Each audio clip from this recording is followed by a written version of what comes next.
Robert Logan, welcome in. I'm good. Can you hear me?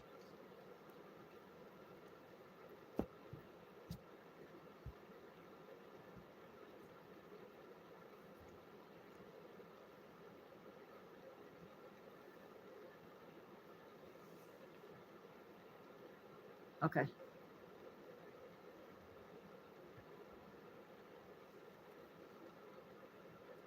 How are you?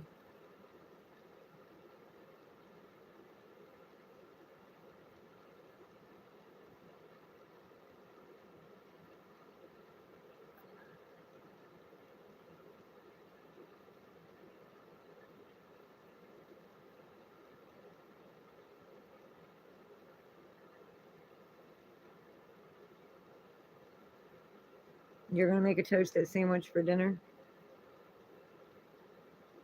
Okay. Hope you enjoy it. You did a lot of gardening today. I threw wood for Dad today.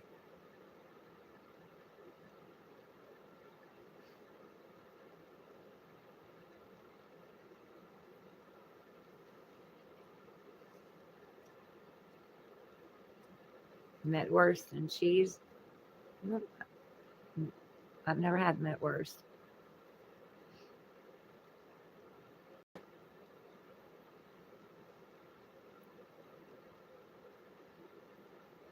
It is 10 minutes to 3 in the morning.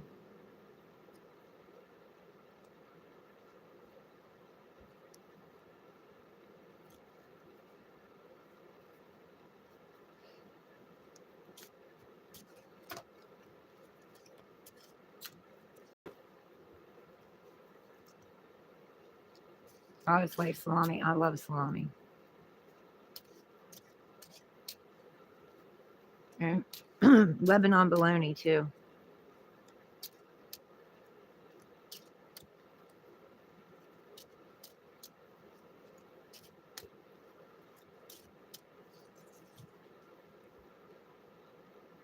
Oh, okay.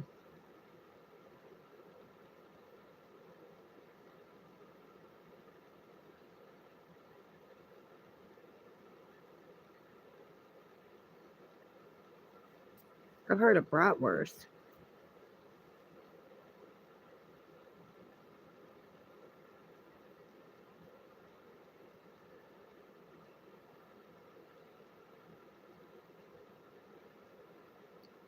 Just a buff dog, welcome in.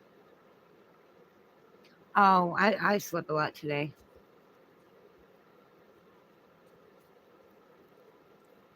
I work for him. So welcome in.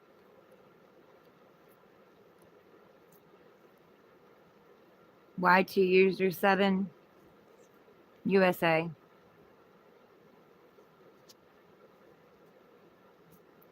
10 rag 79 don't work like that. But I'd say 1.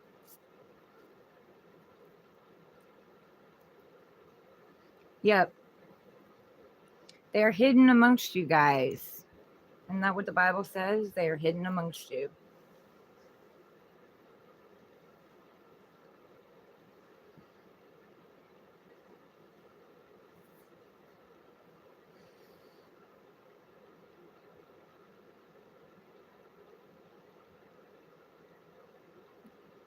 Yori Kiss, Yori Chiss, welcome in. Thank you.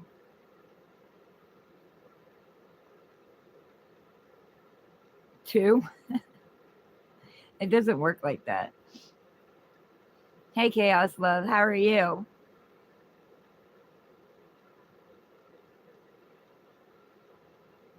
Well, I'm glad you're back, Chaos. Are you feeling better? Robert, yes, it is. It's cold here. We got the wood stove going, and I got the heater in my room going.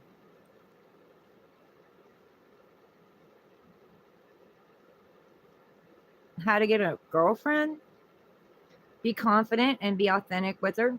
Be true. Be real. Communicate.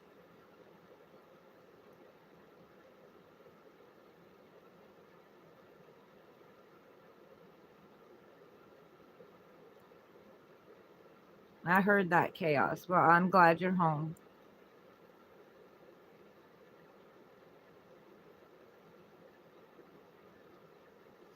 Um, I didn't celebrate except for with you guys. I dressed up for you guys for Halloween.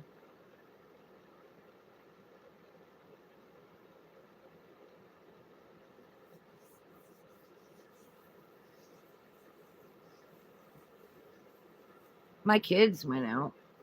My oldest, my girls, they went out with other people. But they live in their own places, but they called me and told me they went out. And then the one daughter, when I was overseeing her, she told me, they went out.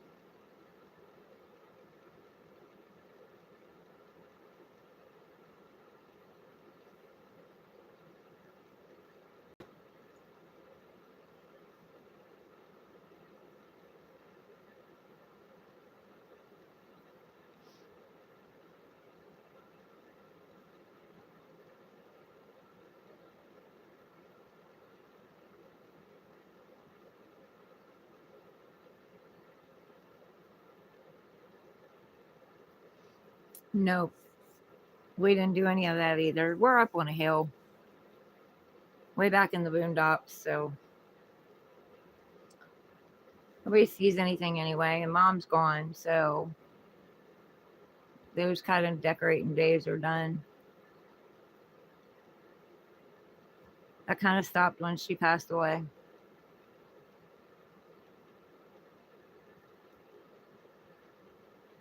And my kids were all grown up and away from home, so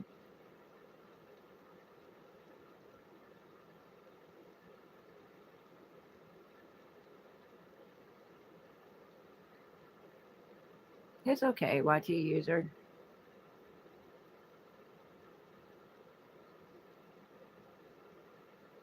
You were chaos. I know. My daughter was in the hospital when she was younger on my birthday. I spent my birthday sitting there waiting for her to come out of surgery. It's when she had her appendix taken out.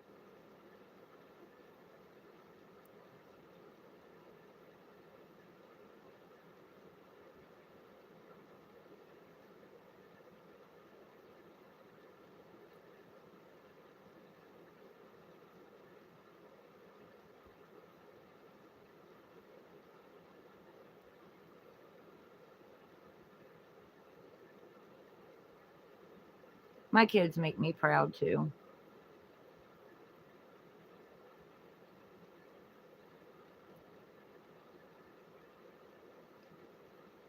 YT user, this is what I do now. I've worked 2 jobs several different times. I've worked in plants. Uh, I worked in the press. I ran the press machines before Wallace was sent overseas. I absolutely loved it. I've done all kinds of different work. David Kershaw, hi, welcome in.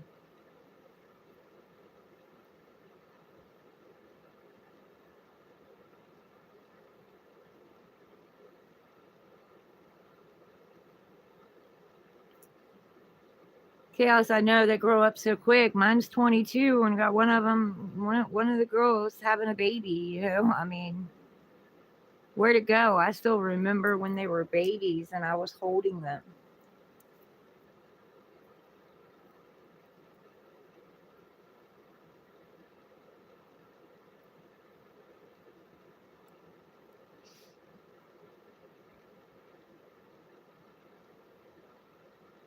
It's like I just had the twins yesterday, you know what I'm saying? And here now one of them's having a baby. It does. It really does. And these last several years just seem to be flying by. I can't believe we're already in November. When my daughter Brianna that comes on here and says good morning to me in the morning before she goes to work, when I had her, I was holding her one day in my arms and she literally looked like a little porcelain doll. Like I don't know. I don't know how to explain it. A glow to her and everything. She just looked like she was a carved porcelain doll. I was amazed.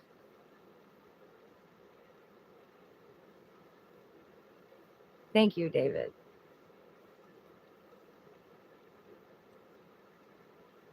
Yosef Ahmad, welcome in.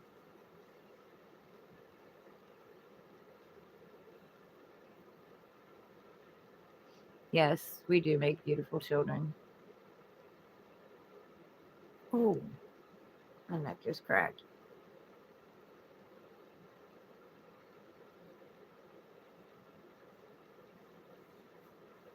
I have 5. I have 3 boys and a set of twin girls.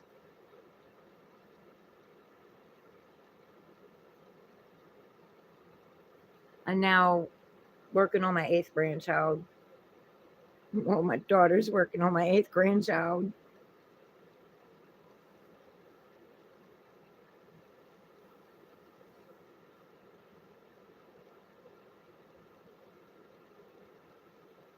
Yosef Ahmad, I hate to hear that.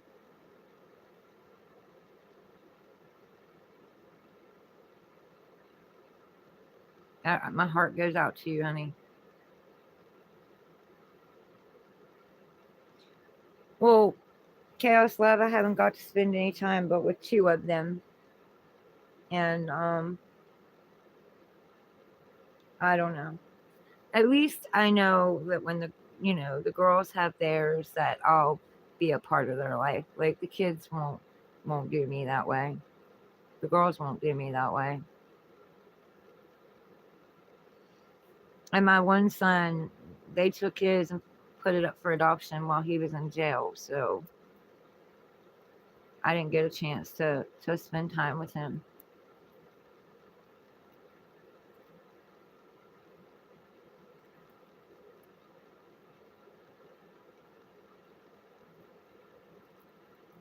I do. I do. It doesn't matter. I'm still connected to them. You know what I mean? I still love them. I'm still connected to them. And we will meet again. We're connected in spirit. They know I love them.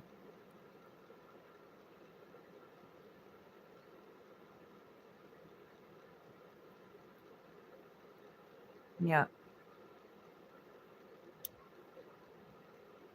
The last one that they had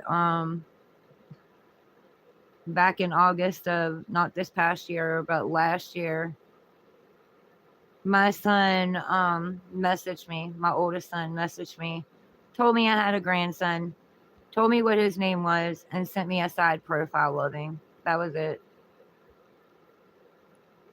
Yeah, we're all connected. Yeah. Had to do a lot of forgiving to be here, I can tell you that.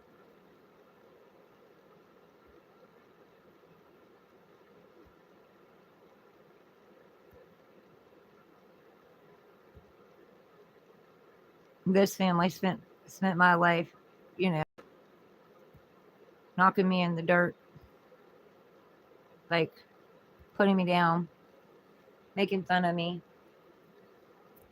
laughing over my pain. So I had a lot of forgiving to do. Yes, I love our family here. I absolutely love it. And we're all strong. We're all still standing no matter what's happened to us.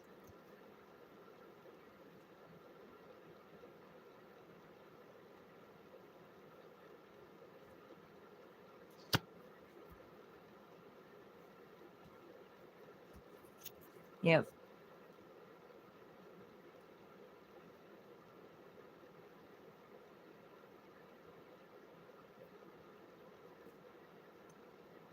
I told one of my exes, God kept pointing me to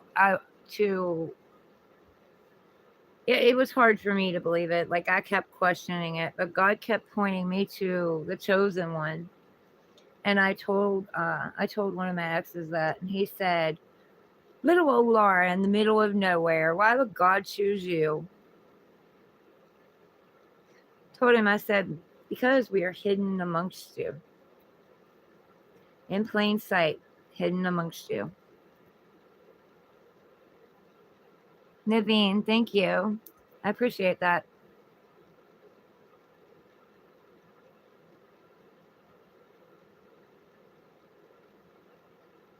Charn, Jada,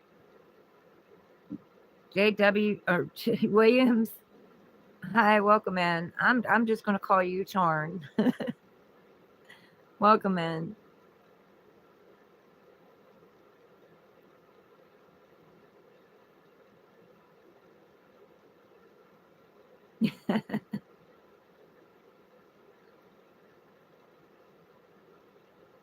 Meow, meow, meow, huh?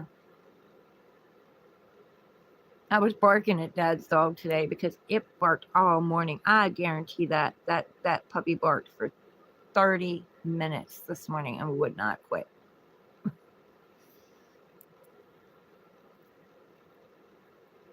So this evening when she started barking, I started barking back at her.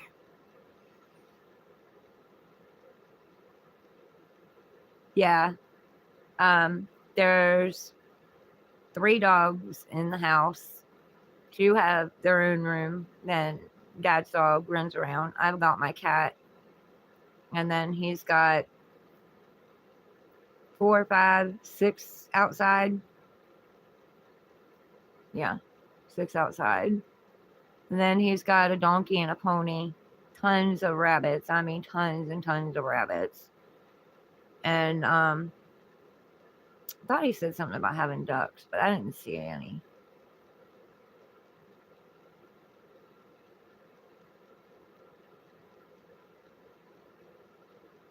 Oh, yeah.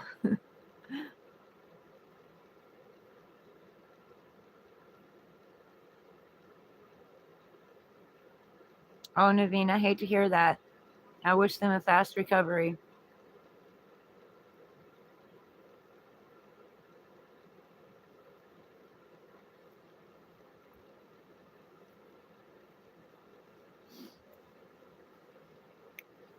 I've been like freezing cold the last couple of days, guys. Like my skin's been cold to touch. Yeah, this is nothing compared to what he used to have. He used to have tons of animals, like 30 some miniature horses and 20 some dogs, almost 30 dogs. He's cut way back since he's had his hip surgery.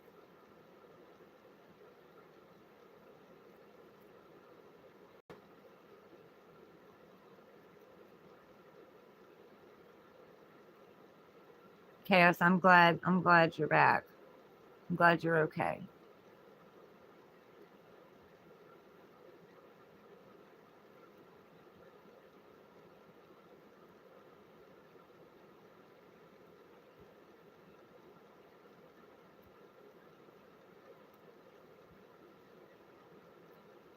So guys, I had a oh, that's good, Naveen. I'm glad to hear that. I had a Mercury retrograde. It does it every time. I don't care. I don't care. People can tell me I'm crazy all they want. Every Mercury retrograde, I have at least one ex come back. And I had one call me from the prison, and he started out with oh well, my cousin ripped me off $200 and some dollars. I was like, and he was like, well, that's pretty fucked up. I'm in jail and she rips me off all that money. I was like, okay. And he was like, can you message this number for me? I said, absolutely not. He said, well, fine, then don't. I said, yeah, no, I'm not doing it. You only call me when you want something. You don't talk to me other than that. And, I was trying to be friends with him. I was like, you don't talk to me other than that. And, he was going off on all his little tangent and bullshit and stuff. And, well, you ain't changed nothing. You're still the same person you've always been. And I'm like, you know what? I'm so tired of your bullshit lies. Like, I'm so tired of it. And, He was like, well, I called to talk to you. No, you didn't. No, you didn't. You say that every time. You didn't call to talk to me. You called because you don't have anybody else to do shit for you. And I'm done. I'm not doing it anymore. And he goes, well, what does that mean? I said, that means this is your closure. Oh, so you're leaving? I said, yep, this is your closure and this is my closure. So, and, you know, time ran out and that was it.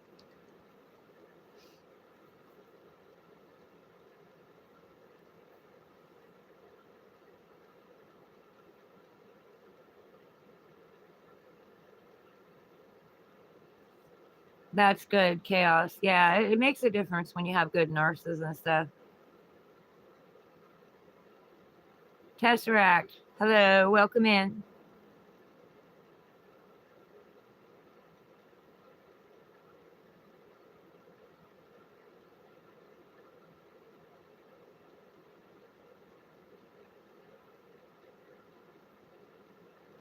I don't really know if I could do that because I'll probably drop service. I tried to show you guys the outside and I dropped service, so probably not going to be able to.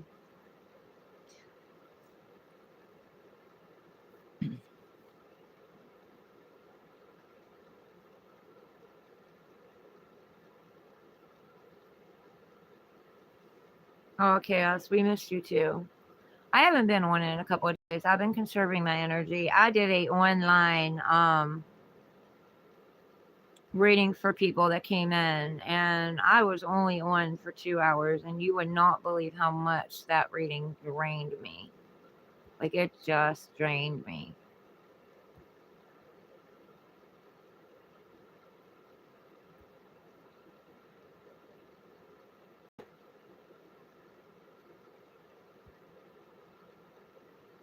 Trinity Knight, hi, welcome in.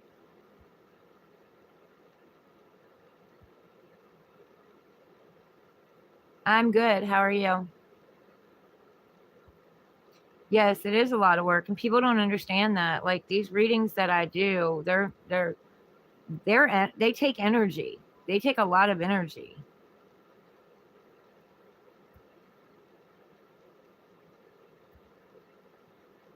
I only stayed on for 2 hours, and I was just exhausted afterwards, and I've spent 2 days recouping. And that's with protection. Like, I have all kinds of protection. Like, I've got my crystals.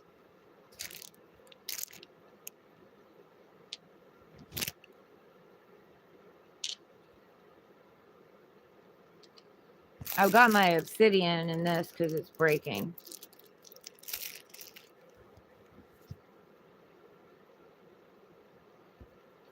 And of course, you know, my necklace.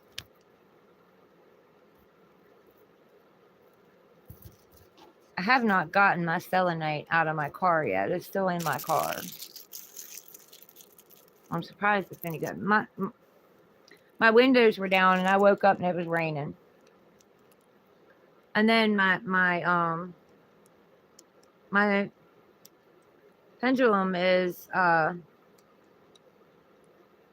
the blue sand. What is it? Oh crap. It's got like, it's like the sand. It's real glittery. I can't think of it right now. It's blue something. Blue sand something.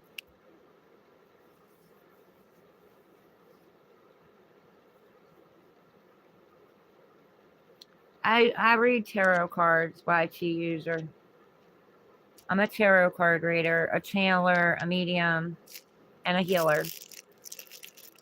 But to become a healer, you have to do a lot of healing. It's how we become healers. We heal ourselves and then we help others heal.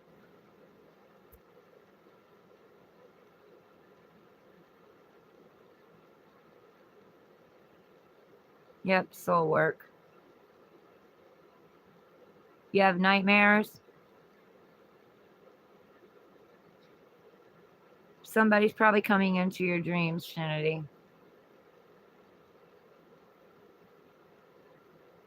Thank you, YT User.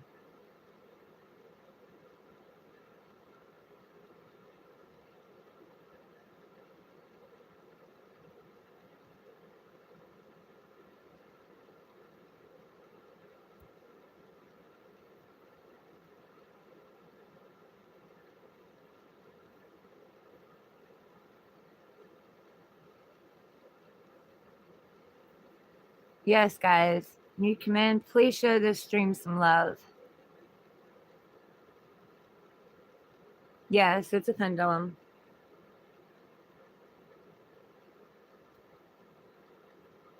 I've been doing the needle thing since I was a kid. I didn't know anything about the pendulum. That's another later.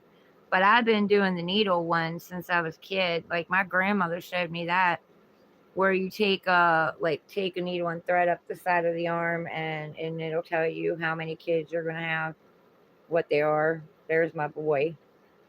I didn't know you could do it with the pendulum either. And he was a big boy. Look how big that boy is. As a circle.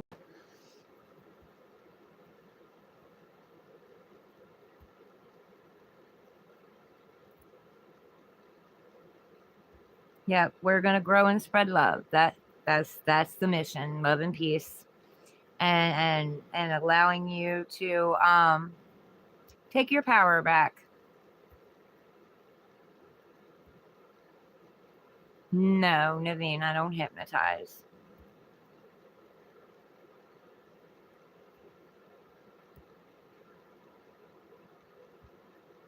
Nope, I don't do any of that.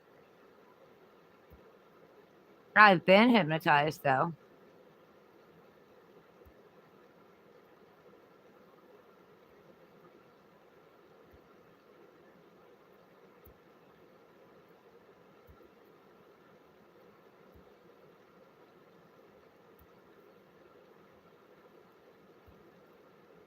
Yes, you have the power. No one can take it unless you allow them to. And that's what I did with the ex. Like I took my power back. Like it's been, let's see, July, August, September, October, November. It's been 4 years and 5 months since I've been dealing with him off and on, under the pretense of friends. And he's the one who's been telling me, he's been sending me through these lessons. He's the one who's been setting everything up. Basically, he's the one that sent the other gel guys to me. And I really, really, really believe that they, and I brought this up to them before, that they all got together and decided they were going to take me down. But he presented the challenge and I took it. I didn't intend on falling for him, but I did. I did end up falling for him. But, it's a lot of manipulation, a lot of ghosting, a lot of gaslighting, a lot of pulling back and getting me to chase them. A lot of leaving me unread and not answering my calls and then or my messages, and then when I address it or try to say something about I was the crazy one. Or they had something that some excuse. There was always an excuse.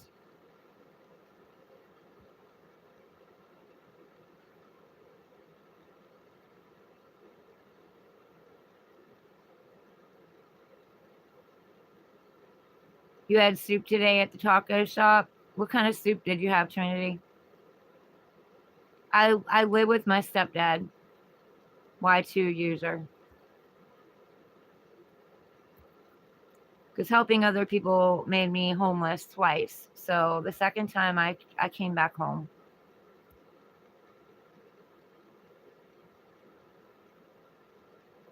No one will take me down. You and Naveen are on guard. Heck yeah, I got my team. But I'll handle him. I can handle him.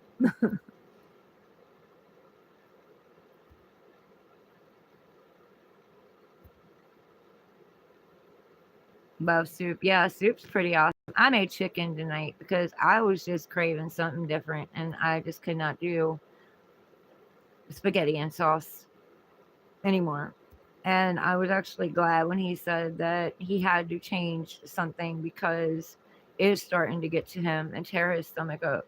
Not that I wasn't glad that it was tearing his stomach up, but I was glad that he, it was like, I can't do the sauce. Oh, shrimp soup. Oh, man. I bet you that was good. I love shrimp.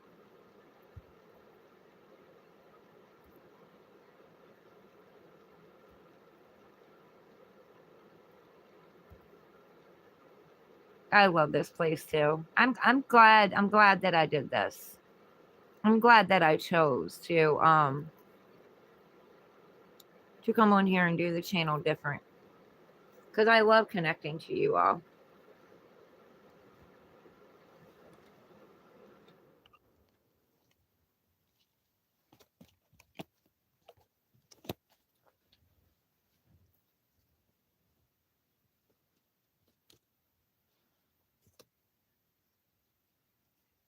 Making cup 10. You sound like me. Although I think I might have had 3 cups of tea today. But these are my cups though, so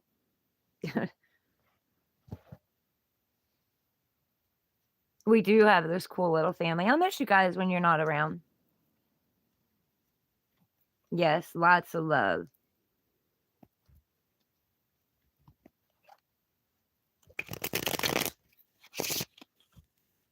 Mendoza's and CA. Is that where you got your soup? Is that what you're saying, Trinity?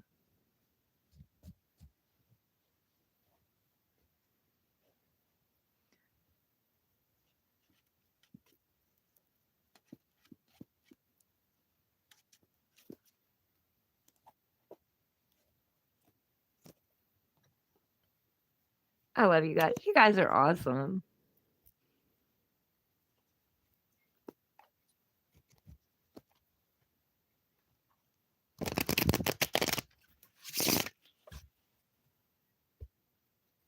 I love shrimp. I do. When I was a little girl, hell, I don't even think I was in first grade yet. My grandmother and my aunts and uncles and stuff used to get together and they'd go crabbing and bring the crabs home, make the crabs, and we would all sit at this big long table and eat crabs. They taught us how to clean them and everything. And I'll never forget that. I loved that. It was awesome. But I didn't have shrimp so much later. I love crab meat. And still wanting to one day try some lobster. Some good lobster. Cuz my baby daddy, my 2 oldest dad, he made it, but he made so much seafood, like nobody had any room for the lobster, so like the lobster set. I want to try fresh lobster. It was kind of dry, you know what I mean? But I want to try fresh. And one day I will. Oh, you're welcome, Trinity. That's what I thought you were saying.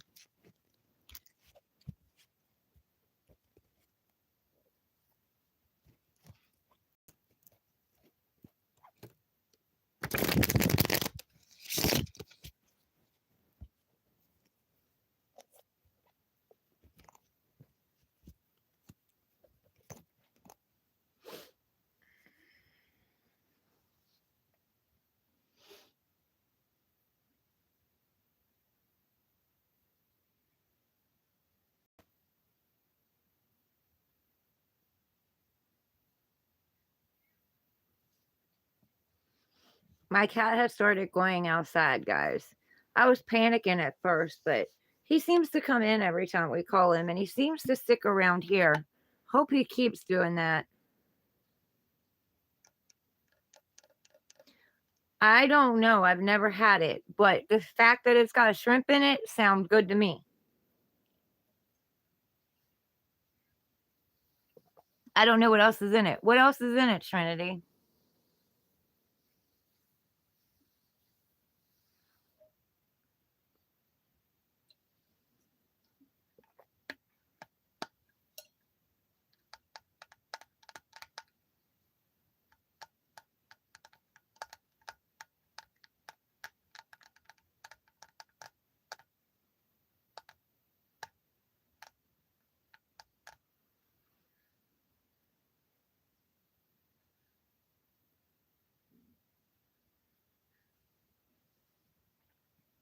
I don't know what else is in it. I just know I love shrimp.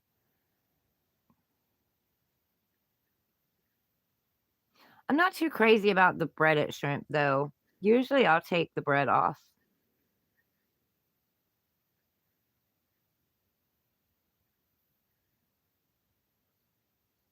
But I like breaded mushrooms. Deep fried breaded mushrooms.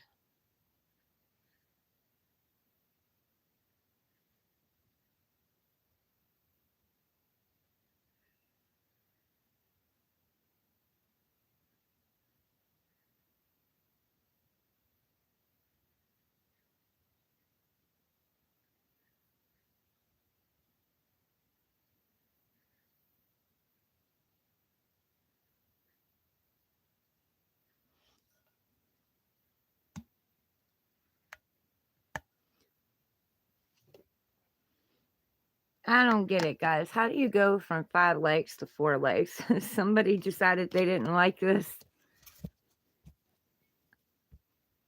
That keeps happening.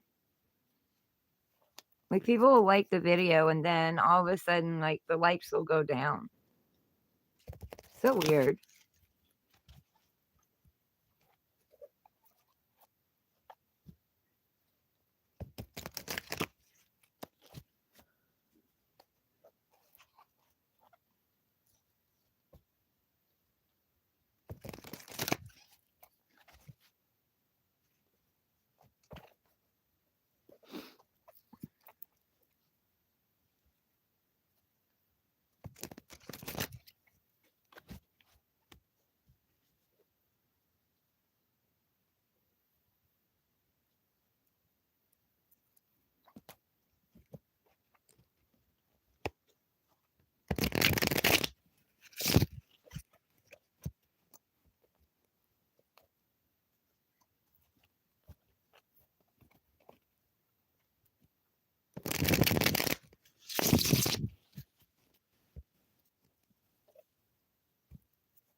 Somebody's got an offer of love coming toward them.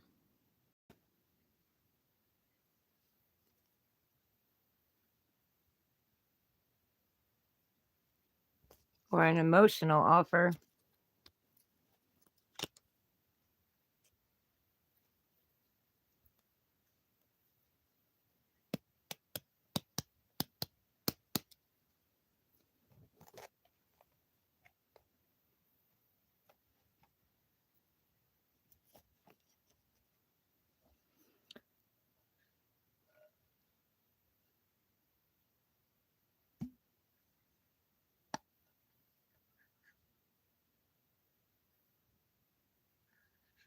The real Emily Rodriguez, welcome in.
Excuse me.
Clear energy, bring in new energy.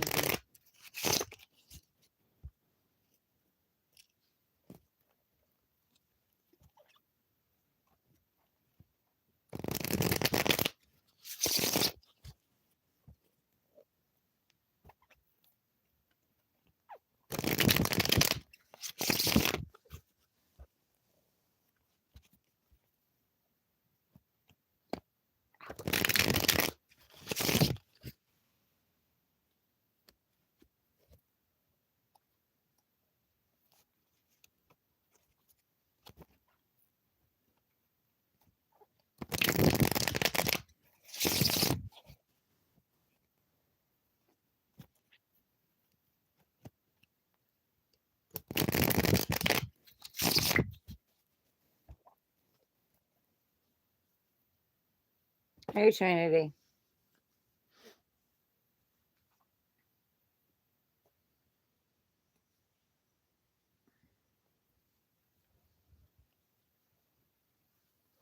Our service has been acting up a little bit, so I figure other people's probably is too.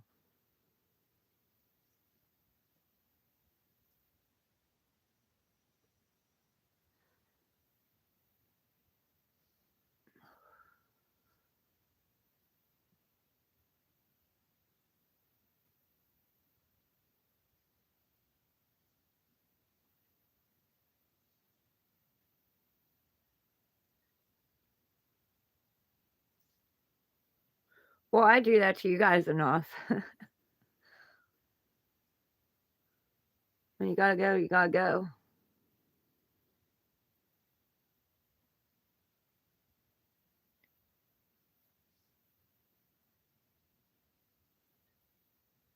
Jedge, welcome in. I'm good. How are you?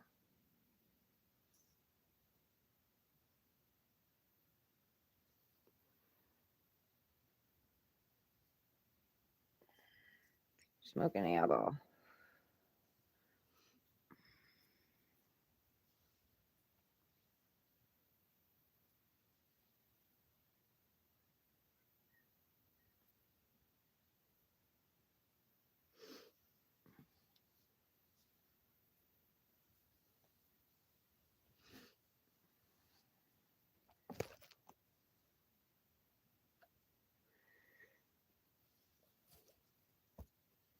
You guys show the channel some love. Hit the like button when you come in, please.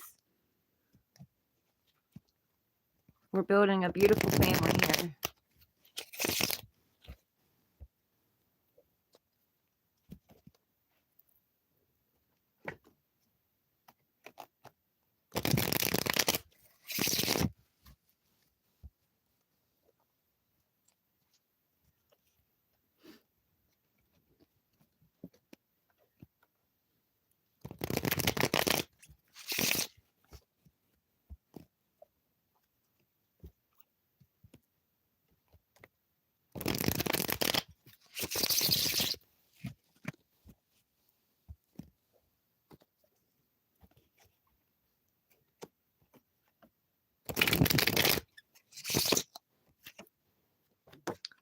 The sun card came out.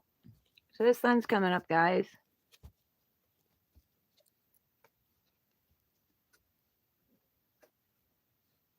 Young Chris, Texas. I don't get involved in all that.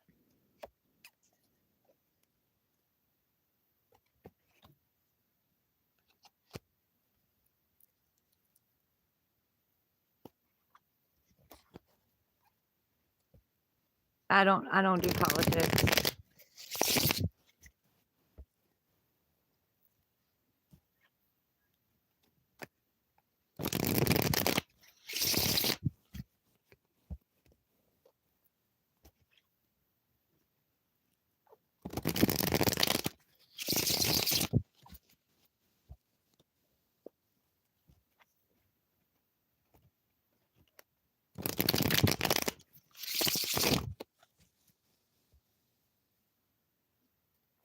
Your actual sun should be up soon. Yeah.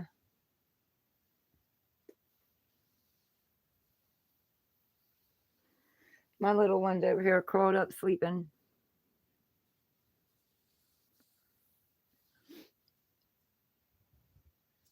My cat, that's my son. That's my ride or die buddy.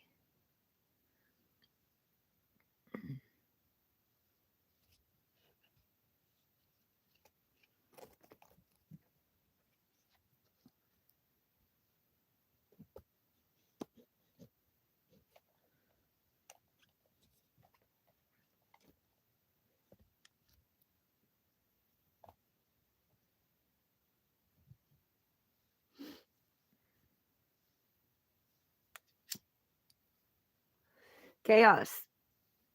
I hit 500 subscribers. So now I just got to get my video hours, my watch hours up, or my YouTube shorts. I went back and watched all of them the other day just to remind myself where I was, how far I've come, you know.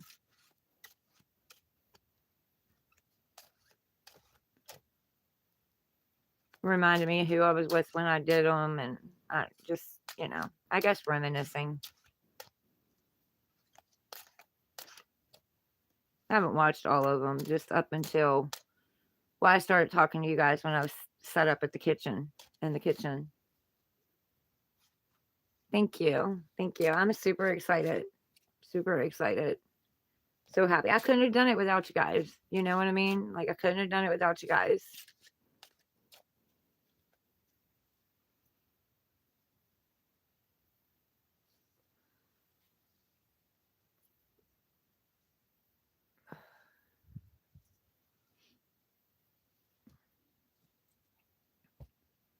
I knew I would get there. I knew I would. I just had to be patient. I do. I do give a lot. That's one of my wounds that, I've really had to work on, over giving.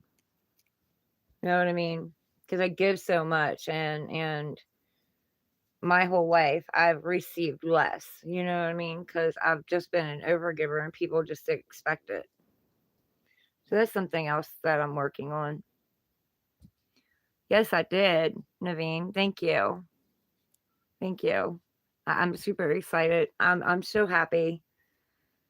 I had to be really, really, really, really patient.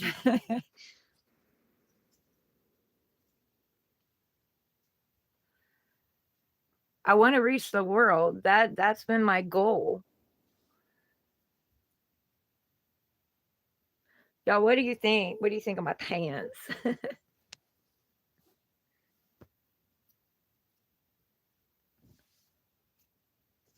was like, I'm wearing these today. I haven't worn these in a while. Naveen, you have a good day. Be safe and take it easy on yourself, especially through this retrograde. Yes, I'm learning though. I'm learning. I've said no quite a lot. Like, I did a collective, for everybody, like free readings, but most of the time, like, I tell them, if you want a reading, you're gonna have to go to my PayPal or my Cash App. I got to get my car fixed, guys. I have to. It is so freaking cold out there.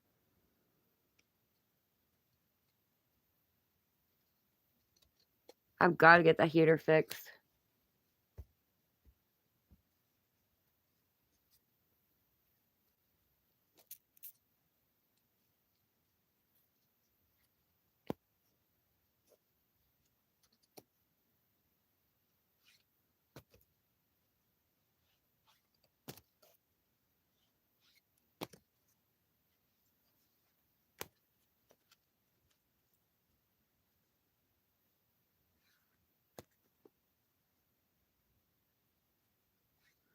It comes in and goes out. There's got to be something loose. But I got a whole new one just in case. Maybe it just gets stuck. I just got to get it put in.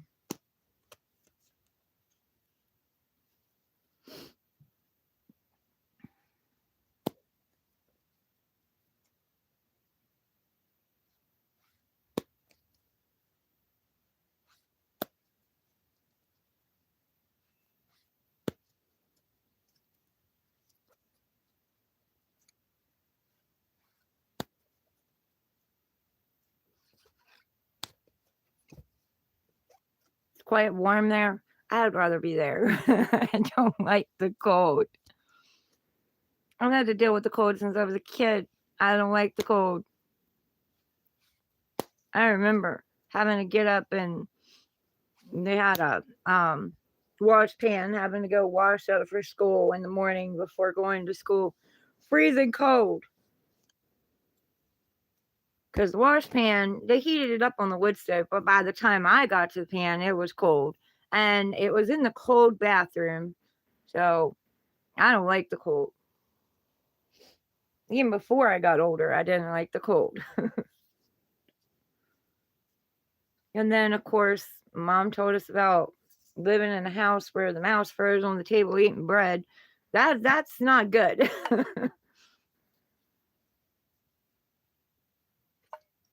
And even with this little heater going in this room yesterday, like I went over there to grab something off the floor by the door, and you could just feel the cold air coming through the floor. Yeah, she's like, a mouse froze on the table eating bread. I'm like, what? Where were we? She was like, you guys were little. I had y'all snuggle up in the bed beside me, so you stayed warm. Then she never told me why. Like, she never told me why that happened. And then I'm talking to my dad, one day, when he was still alive, and he tells me, because we were living in a house that didn't have an outside wall. I'm like, what? That must have been the same year she talked about us having a Charlie Brown Christmas tree.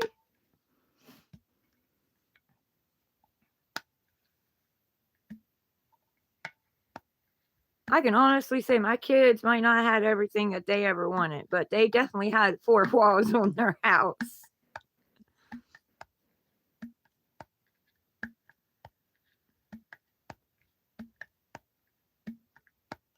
Yeah, that's what I'm saying.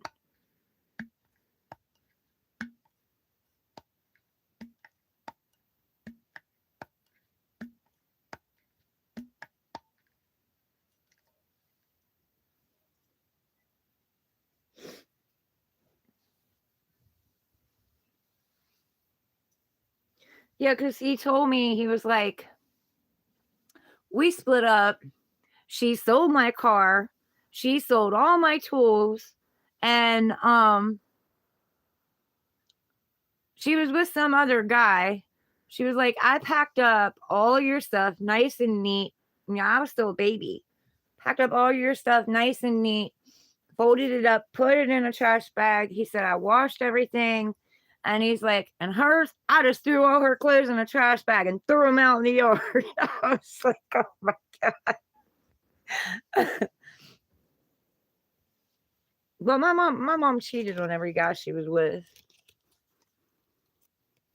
Except I don't think she cheated on Dallas. I don't think she did. I think she was too scared of him. He's the one that made me go outside in my nightgown and watch him beat the hell out of her, broke her jaw.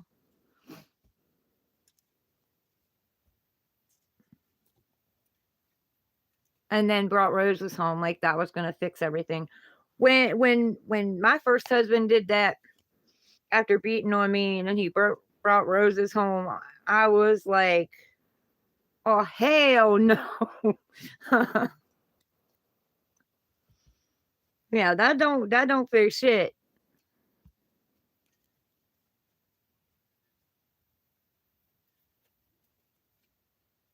And then when we went to court, we were separated. I was living in the women's abuse shelter. We were separated, and I was working at the press company running the press. We had court, and I went to court, and I came out like that's when I told you guys I walked in them boots all the way across town, all the way from one side of the way to the other to get to work.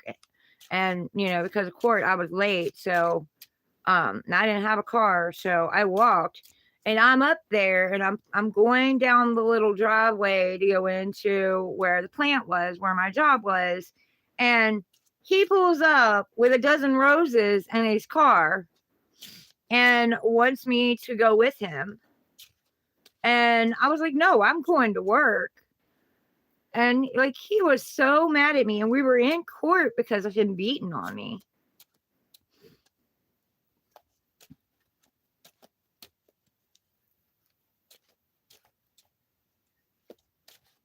I'm like, who does that?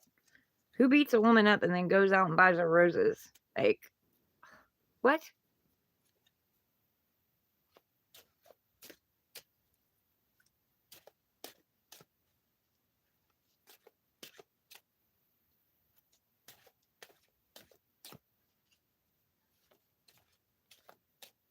Yes, yes, definitely.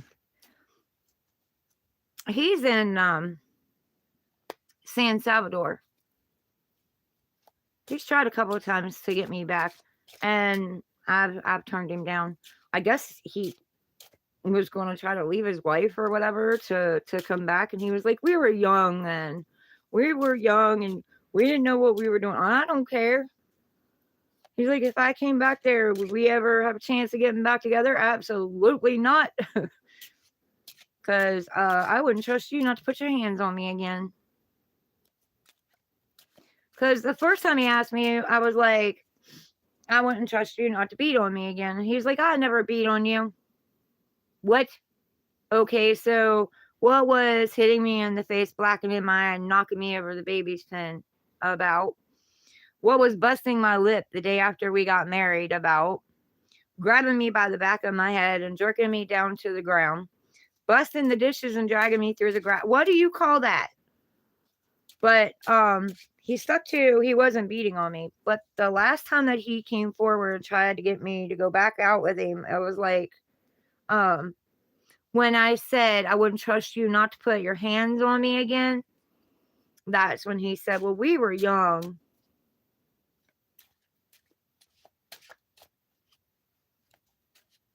Beat on me because of somebody else. Like, what? Because of a question they asked him? And I was loyal.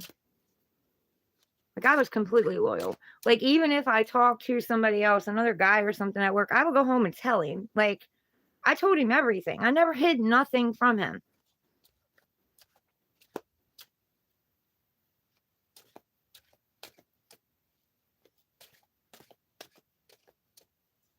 But I walked on eggshells with him.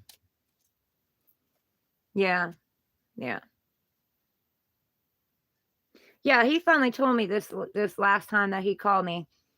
Like, this was it last year? No, year before. He finally told me, he was like, well, my friend asked me if you give good blowjobs. Well, what's that got to do with me?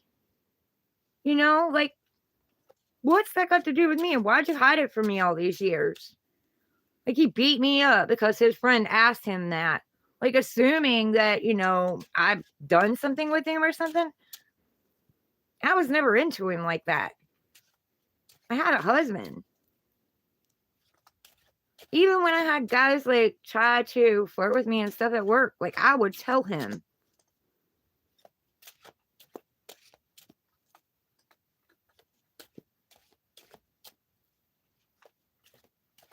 He was just insecure.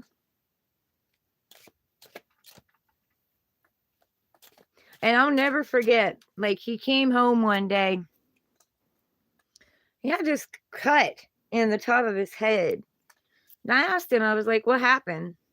And we had neighbors, and they didn't do a damn thing when he was beating on me. They didn't do nothing. Just, I guess, acted like it wasn't happening. But anyway, he came home from work one day, and he had this deep cut in his head. And I was trying to get him to go to the doctors. And he's like, nah, I don't need to go to the doctors. Well, my neighbor and him worked together. They were landscapers. And it was my neighbor, her husband and him worked together. And then we met through my neighbor's brother and his wife. Anyway, they all worked together for landscaping. And he came home one day with that cut on his head, and I'm like, how'd that happen? He's like, oh, I flipped the bobcat. I was like, well, you need to go to the hospital. No, no, I'll be fine. I don't need to go to the hospital. So we're standing outside, right? And the neighbor comes outside. The guy came out, and I was like, Mike, come look at this. You know, tell him he needs to go to the hospital. He goes, oh, you do? You need to go to the hospital? You got a cut in your head, dude? He's like, nah, man, I'm fine. Well, about a week later, they were at work. So I was sitting over next door with the woman. We were sitting there, we were drinking tea, and she told me, and he to this day, unless he watches this, doesn't know that I know, because I never told him. But she tells me, she's like, yeah, Mike beat the fuck out of him at work. Oh, okay.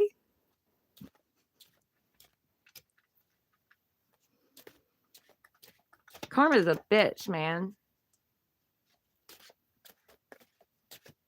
And don't forget an address.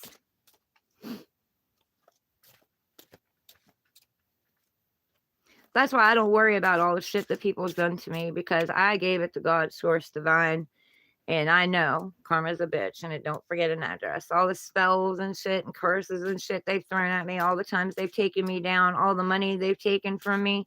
Now that I've taken my power back and I'm standing in my power now, and I'm speaking out about what really went down, I know that that's just going back and hitting them.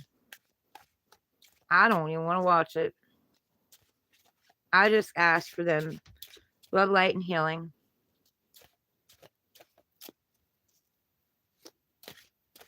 I don't want to see any of them go through it. I know what they put me through. You know what I mean? I know what they put me through. So I know what's coming back at them. And not everybody's as strong as I am. I don't wish it on my worst enemy. I really don't. All the dark night of the souls I had to come back from and stand back up from. All the draining my soul from all the battles, spiritual battles as well as physical battles that I fought. I don't wish that shit on nobody, not even my worst enemy. None of the shit that has been done to me.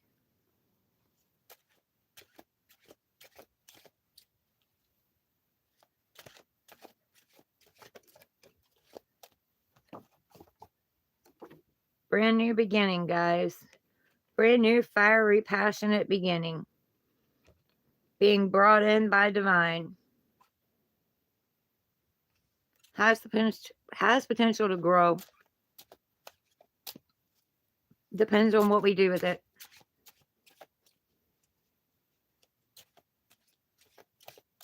No, I couldn't do that. I couldn't do that to somebody. I couldn't wish harm on somebody.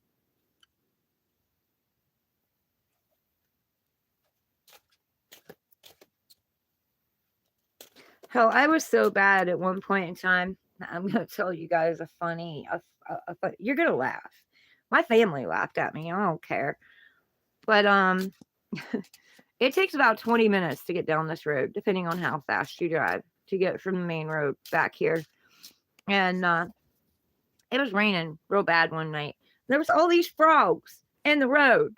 Like, every so far I'd drive, there'd be frogs in the road. So I'd sit there and I'd wait for the frogs to jump out. It took me an hour and 45 minutes to get back this road. Everybody laughed at me, but I didn't want the frogs to get hurt.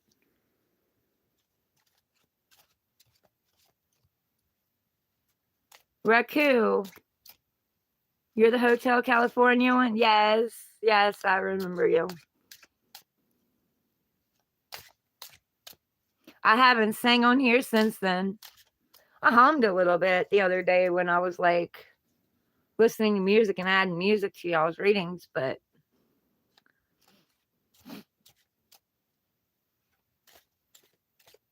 all right, Chaos Love, you get him off to school. You take care of yourself, honey, and make sure you get rest. Yeah, that's the only day I sung on here.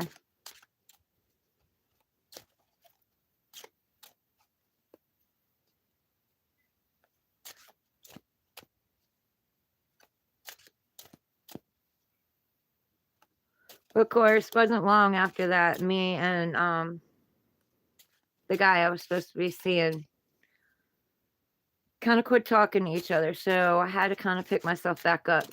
So I put my focus on my channel and worked on myself. I'm doing better.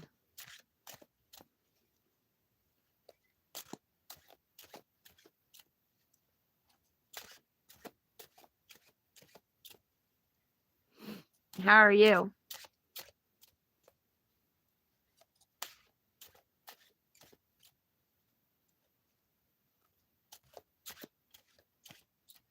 Your exams are over. How'd you do?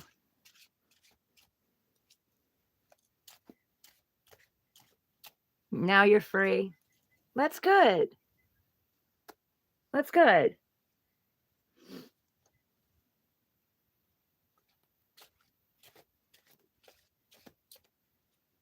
How'd you do on them?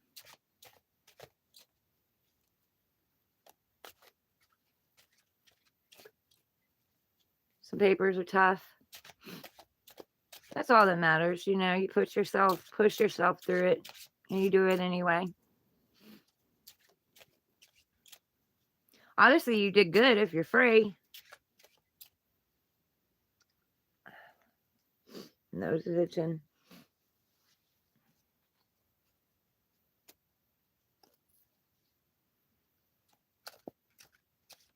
My daughter hated math. It took us 3 hours to do 2 math problems. I kid you not. She hated math.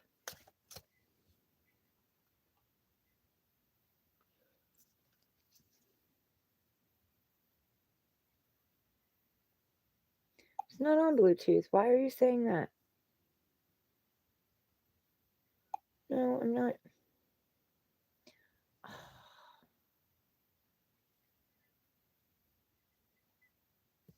No.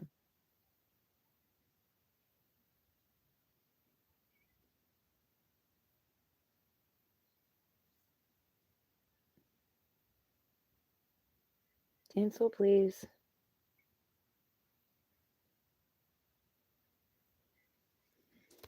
These phones. I can tell it's Mercury retrograde. Yeah, I have tarot cards in my hand.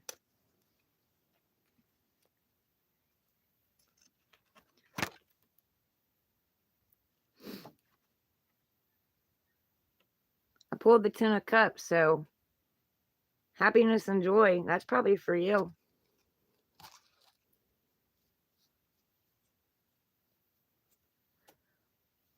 Yeah, I just didn't realize that I did. I thought I was ugly.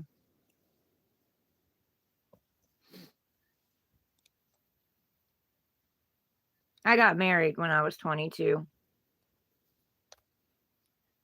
Straight into an abusive relationship. What are you doing?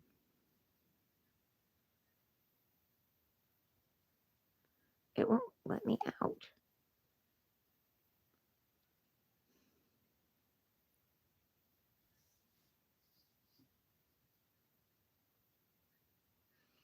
Yeah.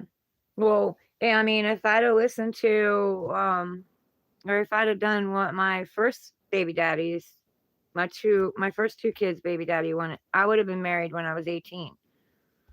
But that was was the one thing in my life I still felt like I had control over. I didn't want to get married till I was in my 20s.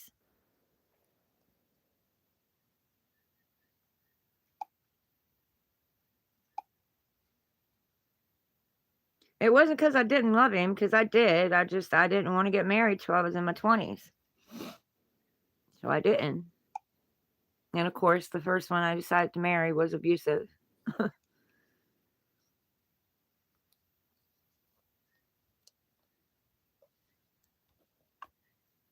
Yeah.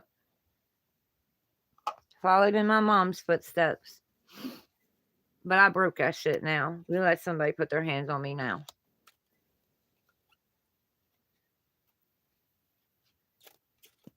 I had one try after 20 years. He hit me the first time. I was in shock because I'd known him since I was a kid. He hit me the second time. I knocked the shit right back out of him and told him he'd never put his hands on me again, and he didn't. He just fucked with my head. Oh no. My past is what made me. It's what created me. It's what built my character. You're fine.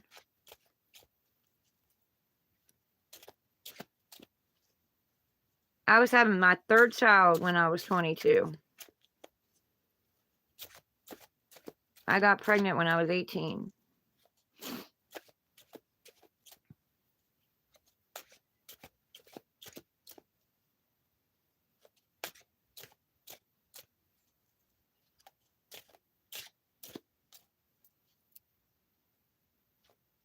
And none of the fathers helped. The only thing they tried to do was get the kids taken from me. They didn't help. But we were all right. Visit India someday. I don't know. We never know what the future holds.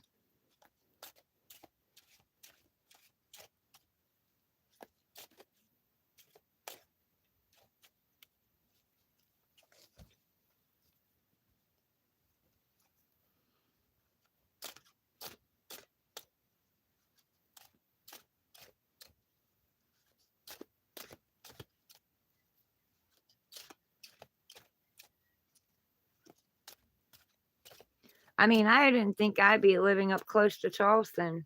I never thought I'd be living in Clarksburg. But, you know, both things happen. So, never know. I go wherever God calls me. You had a crush on somebody in your college? Aw. You didn't tell them?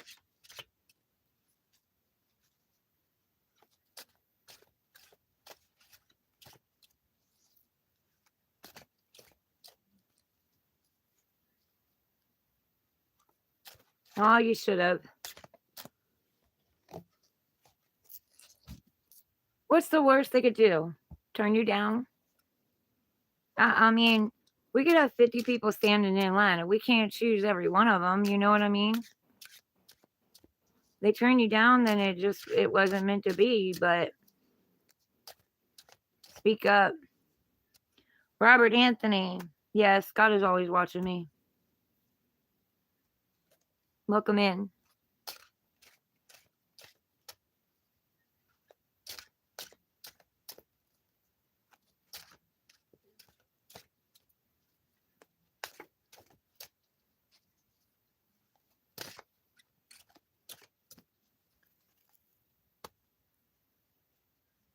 Yep. I work for him. Which is not work. I don't want to call it work. It's I share. I share my creativity for him. Because my creativity helps others heal themselves.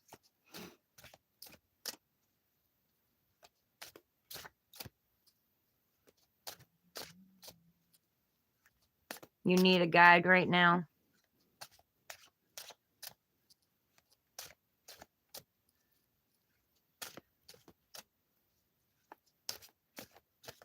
Well, I was supposed to be doing past on loved one readings, but I haven't got to them yet.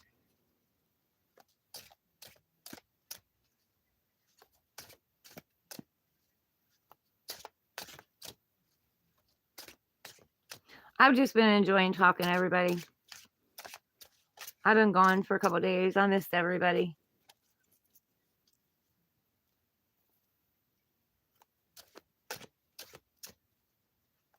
I took some time out to recover my energy after the last live I did because I did a lot of free readings. And it sucked the energy right out of me.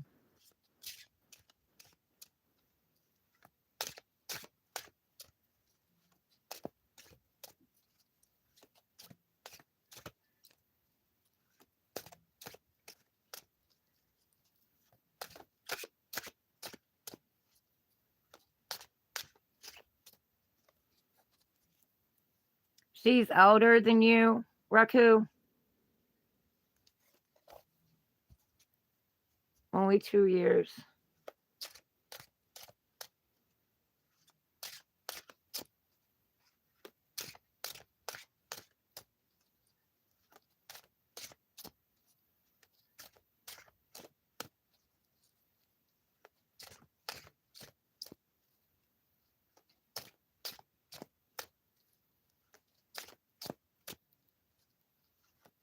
Send you some of my energy.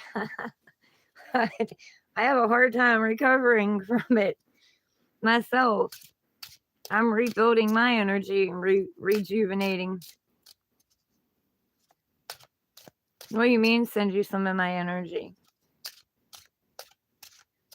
I mean, you guys get it anyway when you're on here with me. Because when I'm talking to you, I'm actually swapping energy with you guys and transmuting your energy. I do a lot of that, a lot of transmuting.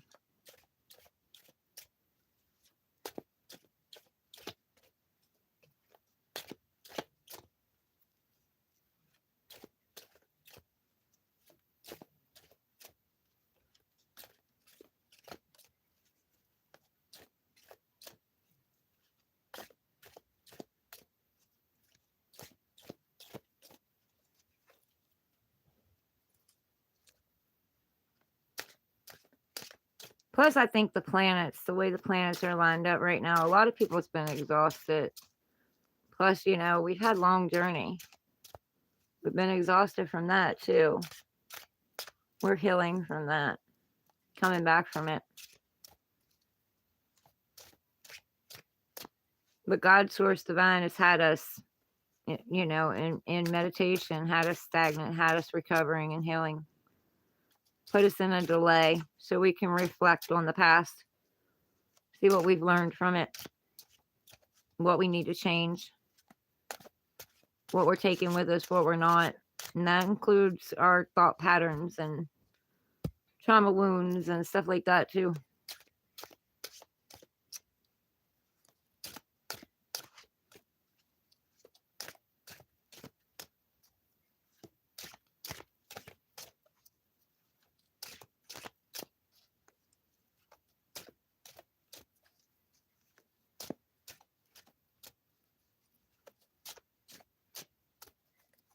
Okay, it's starting to cool off in here now.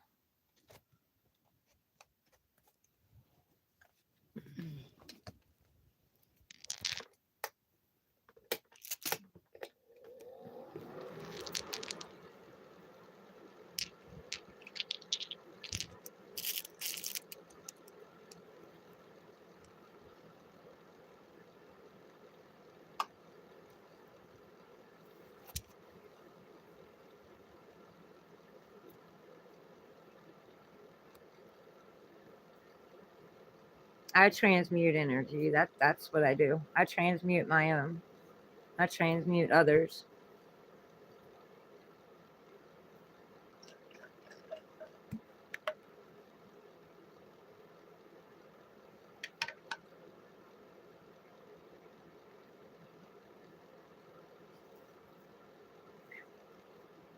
Brr. Got gold in here quick.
Thing again.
That tea is getting cold.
My heater's blowing the smoke right back in my face.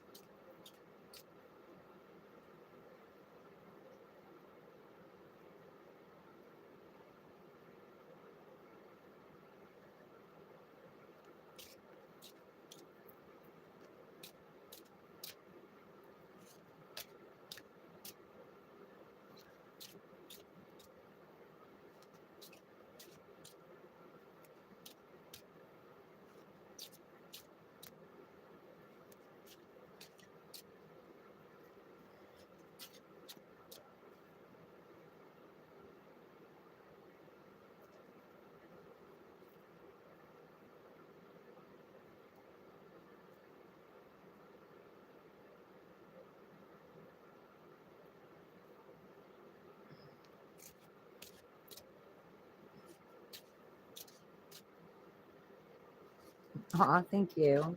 I appreciate that. That's sweet.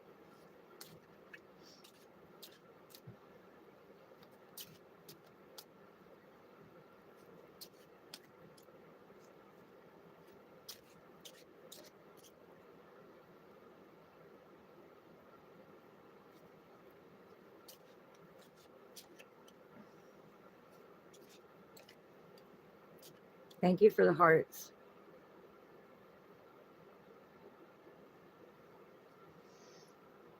RC, welcome in.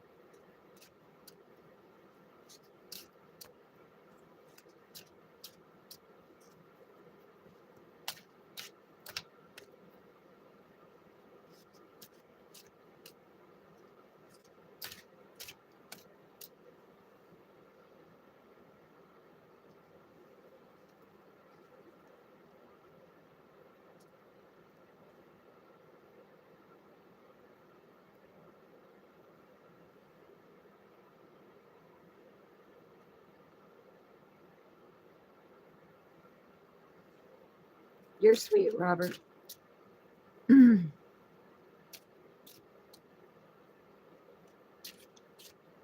Yeah, I do.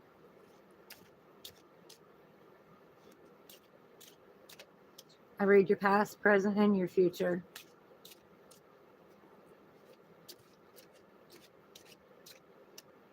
Only what God Divine Source will tell me, though. Some things I can't. I'm only allowed to tell you what they want you to know.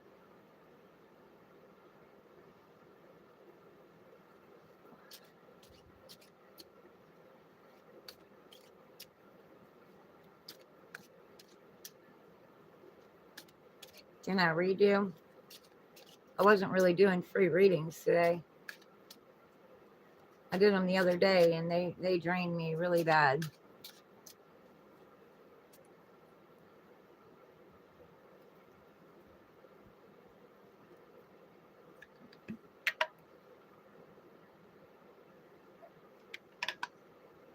All right. Okay, I guess we can.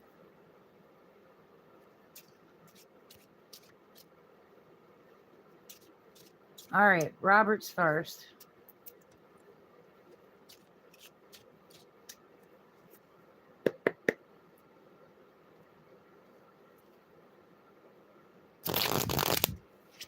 You guys need to remember me and you know, maybe send me a little bit of a donation, maybe a chance, because like this takes energy.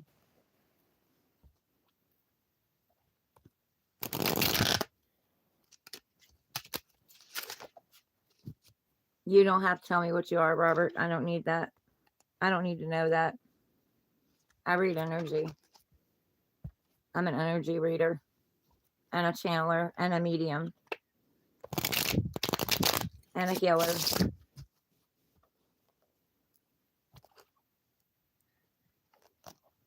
I usually, if I ask you, it's just, just to, ask you, but I don't need to, you don't need to. I'm an Aquarius. All right. Clear out energy, bring in new energy. Give me one card for Robert's past, one card for Robert's present, and one card for Robert's future. I should do this for the collective too. Only when I'm allowed. If I sat down with you for a while, I could start finishing your sentences for you. Or I could bring up a topic just out of the blue, out of nowhere, and it will be something that you're going through or you're dealing with.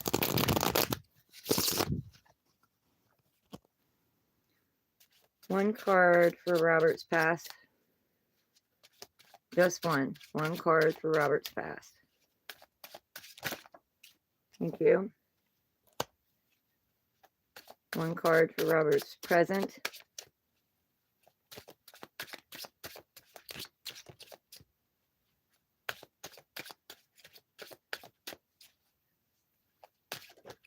Thank you.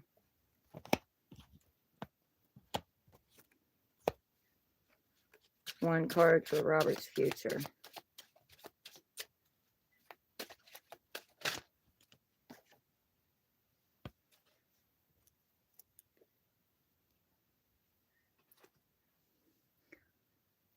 I call those from the pure white divine light only. Only those from pure white divine light are allowed to answer me. Anytime I pick this pendulum up from now until the end of my reading, let it be from those I have called from the pure white divine light only. Only those from the pure white divine light are allowed to answer me. I command and cast out any and all negative, depressive, ill, malicious, evil energies, entities, and intentions. Thank you. Still, please. Still, please. Is this card supposed to be in the reverse? Is this card supposed to be in the reverse? No. Okay. All right. So, Robert, you have the Queen of Cups for your past. Someone who's very loving, very kind, very generous, very compassionate, very gentle. You know, she's very, very nurturing, but she has the lid on her cup. She's not offering her emotions out. And this could be a he or she, but she's not offering her emotions out. She's keeping her emotions to herself. She's not offering her love or his love out to anyone. Like, they're looking at it and examining it and asking themselves, why did I ever trust somebody with my cup of love? Why did I ever trust them not to throw it out and dump it and spill it, which is their heart, and stomp all over my heart and my emotions? So she's being very careful now on who she's offering it to, because she knows that she's responsible for her own cup, for her own emotions, and who she trusts with it. In your present right now, you're learning how to love yourself. You're learning how to pour all that love that you've been pouring out to other people into yourself. You're learning that nothing outside of you completes you, not a relationship, not a job, not a person, not a thing. You are already whole and complete. That's what you're learning right now. You're already whole and complete. You were born whole and complete. Society has gotten in your head and told you lies about who you are and what you should be doing and how you should be living your life. And you've allowed them to. But you're starting to take your power back. See the red on top of his head? Starting to take your power back and stand in your power. You're starting to bring back out your creative, and you're starting to become confident again. Starting to realize that you have no lack. There is no such thing as lack. You will have everything that you ever need, and not really need, because you don't need anything. Everything you want, you can have it. It's all in how you think. Whether or not you're thinking positive or you're thinking negative, you're creating what it is in your world. And you're starting to realize that nothing outside of you completes you. You want someone to come in and compliment who you already are, to aspire you and raise you up and, be the inspiration there, as well as you be the inspiration for them. This curtain right here behind him, you're letting the illusions fall.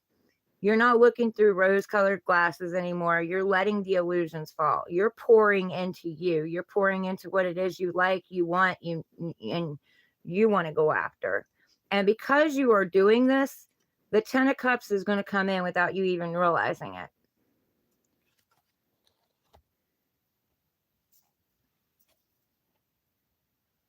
Well, Robert, you can come on here one day and just throw a couple dollars to my Cash App or my PayPal. You know what I mean?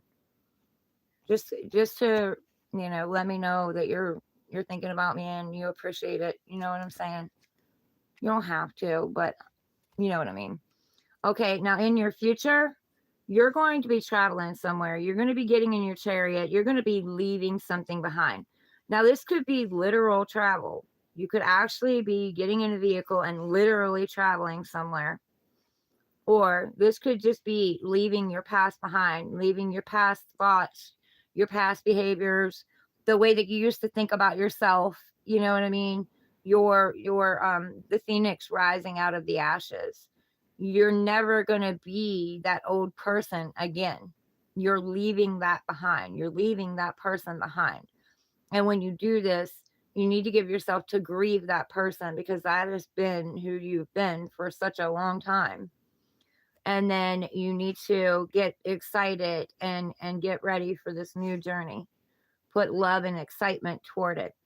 But by loving yourself and choosing yourself over others, you are going to call that energy into you. So you're going to call things and people and places into you that love you as well and support you and help you on your journey and will be there for you because you're choosing you. It's not selfish. We have to fill our own cups if we want to help anyone else fill theirs. We can't fill other people's cups with empty cups. So you're going to be going on a journey, whether that's physical journey or you know how this resonates. I'm just getting the messages. Or it's going to be, literal or just moving forward in your life, doing something different that you've never done before, getting out of your comfort zone and leaving something behind.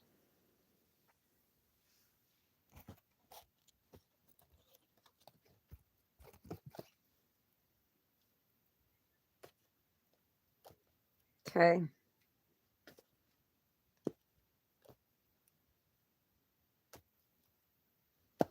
All right.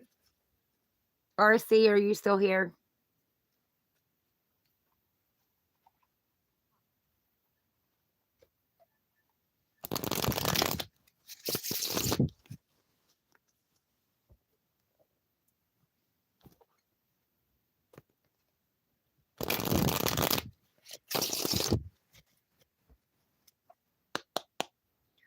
Clear old energy, bring in new energy. Why what, Robert? What were you asking why to?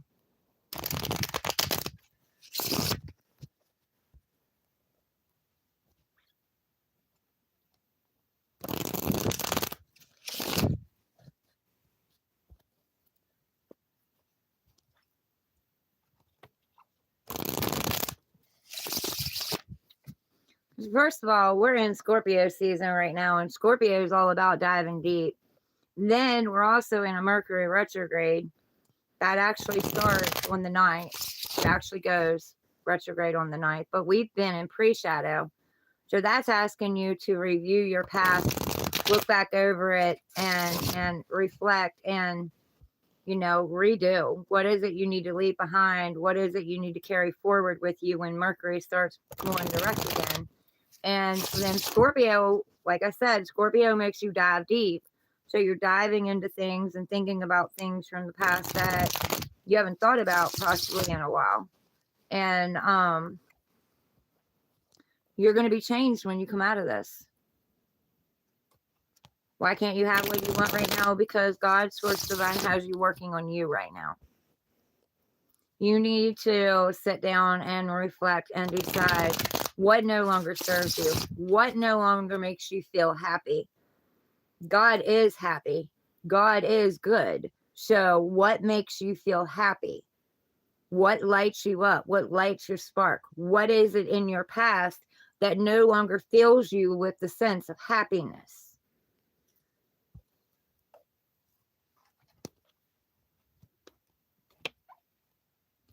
Amelia King, yeah, you're gonna get it hardest, honey, because you are a Scorpio and we're in Scorpio season. So you're gonna be really deep diving into what no longer feels good to you. If it doesn't feel good, it's not for you. What is it you want to do? That's what we're supposed to be doing. We're supposed to be doing what makes us happy, what lights us up, what fills us up.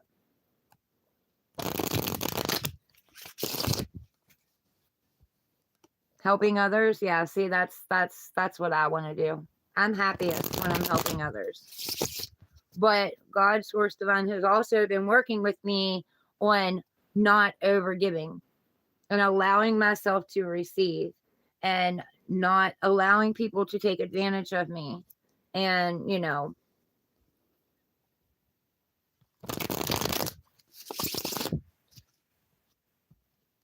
you're training to become a caseworker.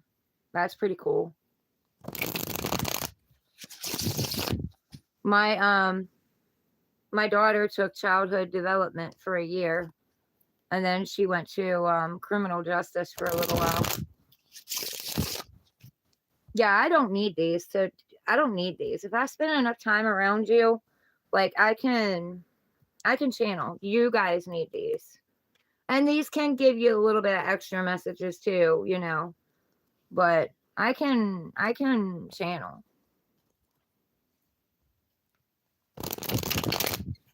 I'm the real deal. I'm not one of these fakes out here. just trying to take your money and scam you. That's not who I am. I spend enough time around you. I can start talking about something and it just happens to resonate. I've done it before with like teenagers. We all know teenagers. Teenagers don't open up. They don't open up unless something gets them to open up. I've had teenagers when I lived up in Kingwood. They would come out and sit in the chair by the fence by me, my kids' friends. And I just start talking about something and it just so happened to be something they needed to hear. So then they would open up and start talking to me. I've had people come to me for advice since I was a kid.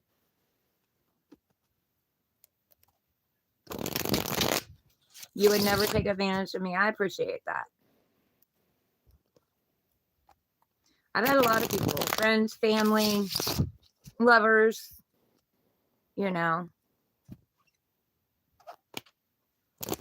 Like, explain to me how when you're giving a guy money and you're taking care of them and they're not working or they're like penny pinching everything and you're helping them out. Can you explain to me how you're a gold digger? I would love to know that. But I got called that a lot.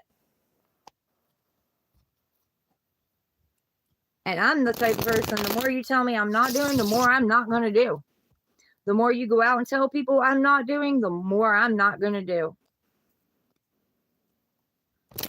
You're a licensed professional counselor. That's really cool. See, when I was growing up, I wanted to be a teacher, a counselor, or a singer. And now that's what I do. I teach, I counsel, and I got up on stage and sang karaoke. You cannot believe it. When I first got up there, my heart was in my throat. But the more I got up there, the more I got out of my comfort zone and I challenged myself, the more I just went up there and sang from the heart. And before I knew it, I had people like asking me to sing songs for them. Like some of my songs, they would actually ask me if I'd sing it for them. They were requesting songs.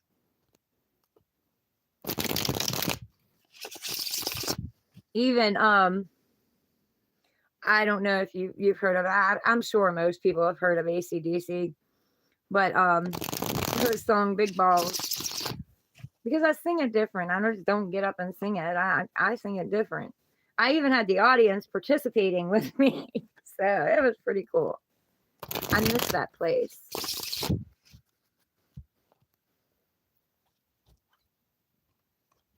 So I've kind of had my dreams, just not in the way that I pictured them. You know what I mean? I didn't go to college and get a counseling degree or anything like that. God had different plans for me. But I've had a lot of life experience, I've picked myself up so many times, it ain't even funny. But I'm still standing. They haven't taken me down. I'm still standing. They don't like that, but I'm still standing.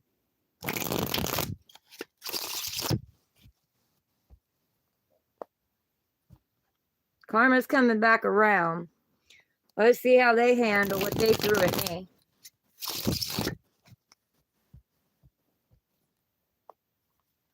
I took my power back, so it has no choice but to go back to the one that did it.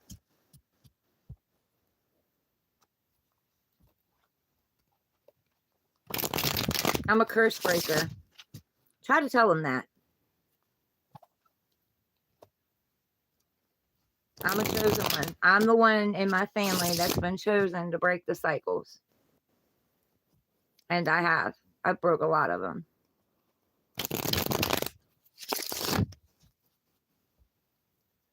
Amelia Kane, thank you. I appreciate that. I really do.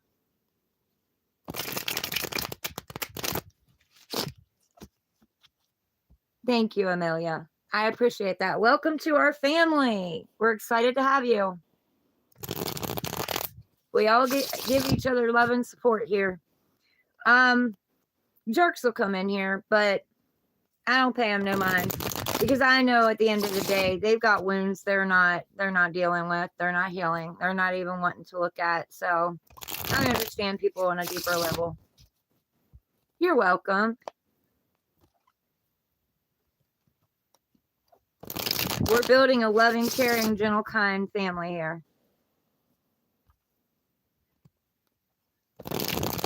And if haters come in, they have to make me laugh. That's the rule. They got to make me laugh. And they got to come with their own material, not stuff that's been used over and over and over again. That's boring. They got to come up with their own material.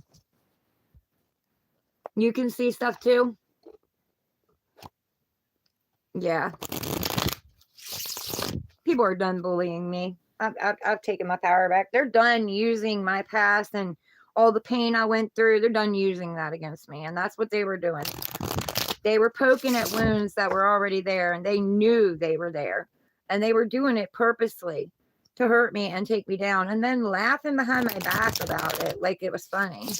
Well, like I said, you know, karma doesn't forget an address, and Saturn dishes it out better than I ever could. So when it starts going back to them, because I already know, I've already been told it's going to start going back to them. I don't want to see it. Let's see how they handle the shit they threw at me. Ghosts. You see ghosts? Yeah. I don't see them because I seen them when I was little and it scared the shit out of me. So they don't show themselves to me in the physical anymore, but they do show themselves to me in my third eye. And I feel a presence when they're around. Oh yeah, they love to kick you when you're down. They definitely love to kick you when you're down. They've done it to me several times. While I've been on this journey, this is my healing journey. While I've been on this journey and I've been evolving and I've been growing, they've been kicking me while I was growing and evolving and picking myself back up. And you know what? They helped me. So I'm grateful to all of them because they just sped up my recovery. They just sped up my healing. Because I used what they used to take me down to build myself up. You get scared too? Well, let me ask you a question, Amelia. When you see them, how do you feel? Other than being scared, how do you feel inside? Do you feel like something's going to attack you? Or do you feel light? You're scared because you're seeing something that normal people don't see. You know what I'm saying? What they call normal anyway. Don't see. Because you're gifted. That's why you see them, because you have a gift. But how do you feel when they're around? That's going to make the difference. Curious, yes. And they're the same with you. They're just curious. I had one. Normally, typically, they say dark shadows, dark spirits are bad. Okay. And I did have one bad one that was there. It was attached to my daughter. And, you know, finally, you know, I got rid of it, or at least lessened its hold on her. Well, she's carried it for quite a while. And she just got baptized. And as soon as she came up out of that water, like, she just poured the tears. And you could see black in the water where she was. So, you know, whatever was attached, they anointed her and anointed the ground, because that's what God told them to do. And and I let her know, just because they've gotten rid of them don't mean now that she's baptized, the devil's going to come after her even harder. I let her know that. But anyway, I had that one that was attached to her, which I felt the presence of. And then I had one, it was a dark shadow, but it used to peek around the corner of our living room. And it was just watching us. It was just curious.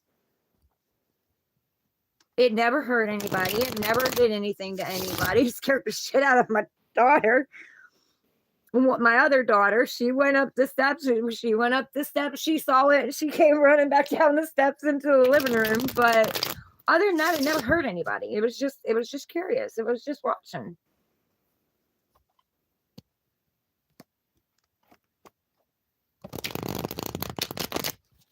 Because she didn't want to know. Noob source. She didn't want to know. You know how many times the cards told me what my exes were up to? And I didn't want to accept it. I was in denial. I just thought it was somebody else. I was in denial. Plus, we most likely, most of us can't read for ourselves because we have expectations when we read. We can read for others, but we can't read for ourselves. Because the cards showed her. They showed me, but we don't want to accept it. I was looking back on my shorts the other day, and I have a spread where I have a bunch of the black cards spread out on the table. And, you know, I took a little video short of it. And it says, don't want commitment and all that on it. That was my ex. And that was the one I was with at the time. But I didn't think it was him. I thought it was somebody else. So, yes, my message was for the collective, but it was also for me. But I didn't see it. Shadow people, yeah. And you know what else there, Amelia? Do you know that we actually create energy? We create demons ourselves. You stay in a house long enough and you're arguing, you're fighting and carrying on, cussing, chaos, craziness goes on there. You're actually forming a ball of energy. So you're forming a demon. You're actually forming it, a dark entity. But just as you form it, you can also destroy it. Did you know that? Because that energy's got to go somewhere.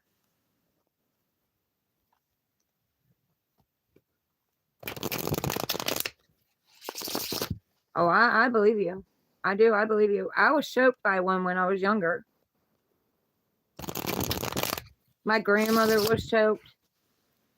Mom never said anything about being choked, but my mom's mother got choked and I got choked. And I used to think she was crazy until I got choked. And after I got choked, I didn't think she was crazy no more. I went down to my church and I had my preacher come and bless my house. Yes, I did.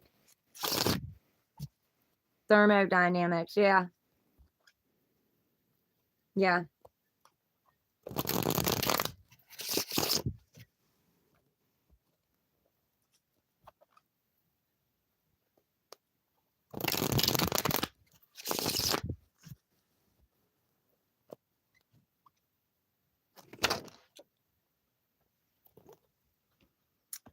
Stand in your truth. You already know. Whatever it is that you're wanting to know, you already know. You can already feel it in your gut. Let them come forward and make you the offer. You're already going to know before they get to you. And if you feel anything going on, any bullshit, you're going to cut that out and you're going to turn them around and send them back down the road. You may use a very sharp tongue as well, because you've been through hell and back and your head's above the clouds. You're not seeing any illusions anymore and you're very, very tapped in. That came with a lot of pain, Amelia. It came with a lot of pain. That's why I'm so smart. Because it came with a lot of pain, a lot of. I'm self-taught. I'm self-made. Is this supposed to be in reverse? No.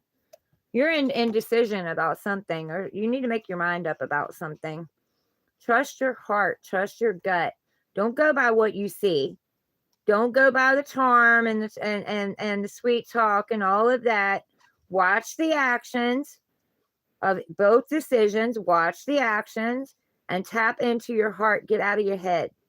Tap into your heart.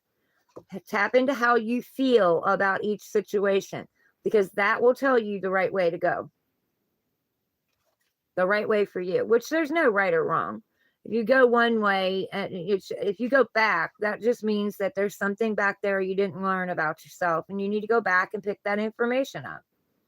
You go forward, you're still going to learn some kind of lesson, but it's going to be a whole different lesson than you're learning back here. You know what I'm saying? Or you could choose not to go either way and cut your own path. Go your own way. So say this is a relationship and you have two offers that come in. Okay? This is the past and this is the future. And you decide that you don't want to do either. So you choose yourself and you go on your own path. Instead of choosing this one or that one, you choose yourself and you make a whole new path.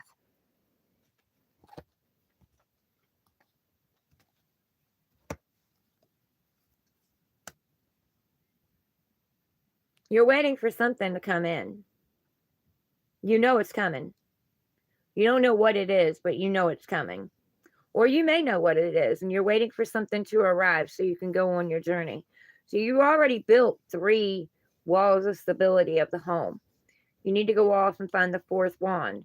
You're building your stability. You're building your foundation.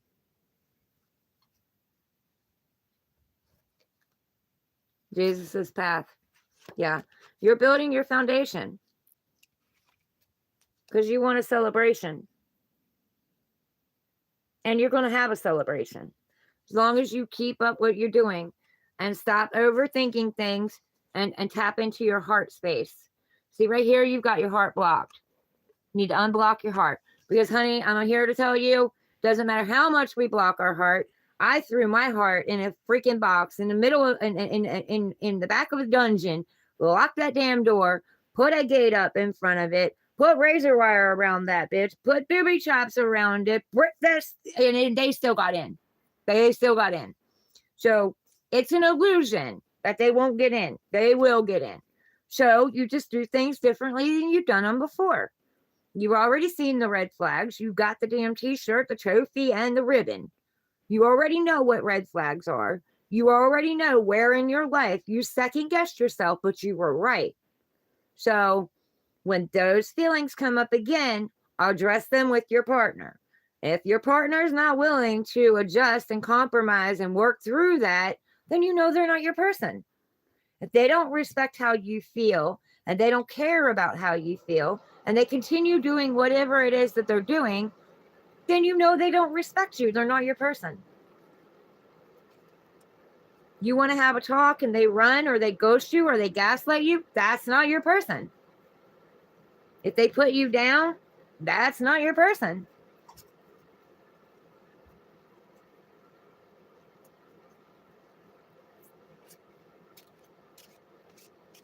You got to listen to your body, listen to your feelings, and don't let anybody else tell you you're wrong. Because if you're feeling something's off, something's off. I don't care. It doesn't always mean they got to be cheating. It could just be they're holding back feelings. They're scared to take a leap. They're scared of commitment. But you've got to communicate.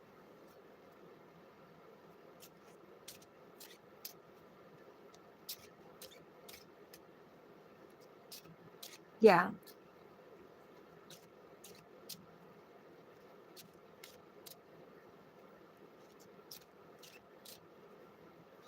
Communication is really, really important in a relationship. You don't have a communication, you don't have shit. If you can't communicate with your partner and your partner doesn't care how you feel, you don't have shit.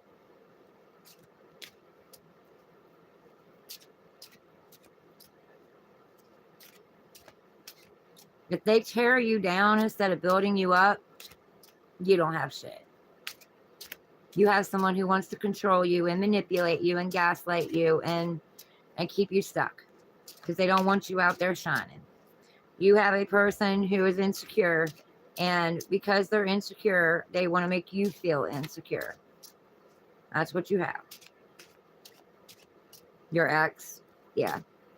But exes are coming back, guys. They're coming back, whether it's back in the mind or back in the physical. They're coming back to give it another shot. And if you're thinking of them, they're thinking of you. I have an ex that it's been freaking 2 years. I wasn't thinking about him at all. He's been coming up a lot here lately. I'm like, why the hell am I thinking of him? You know, like, but every now and then my mind will drift back, you know, and that just tells me that they're thinking of me. That's like, if I start thinking about my baby daddy, my oldest two's baby daddy, I start thinking about him, I know he's coming. I know. I've told people he's coming. I don't care if it's a phone call or it's in person or whatever, he's going to be there. And they're like, you're crazy. You're crazy. He didn't come to the gender reveal because he was on house arrest. But his daughter stopped and talked to me when I was leaving it for my oldest son's baby's gender reveal. She stopped me when I was leaving and getting ready to go home, and she said, Dad said he's going to call you, but he's got to get a charger to charge his phone first. I always knew. You're still angry? Honey, don't carry that with you, because that doesn't do anything but poison you. You're allowing their cup to continue to poison you. Don't carry that anger with you. Forgiveness is not for them, it's for you. You forgive them so you can release yourself. So, go somewhere and do some grounding work. Take a bath. Take a hot bath with Epsom salt and some rose oil, because that brings in healing, compassion, and love. And or go out by a river or something, listen to the water, rush over the rocks, give it to the water, because water has memory, holds memory. And or ground yourself on the ground, ask Mother Gaia to transmute that energy. But forgive them, not for you, or not for them, but for you. Because as long as you're carrying that anger around, it's poisoning your body. It's poisoning you, poisoning your mind. And they don't give two shits. So it ain't doing anything to them by you being angry with them. It's making your body and your organs inflamed. It ain't doing nothing to them. They don't give two shits.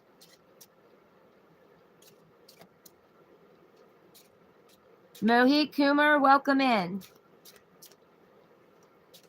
Yeah. Just, don't wish any ill on them.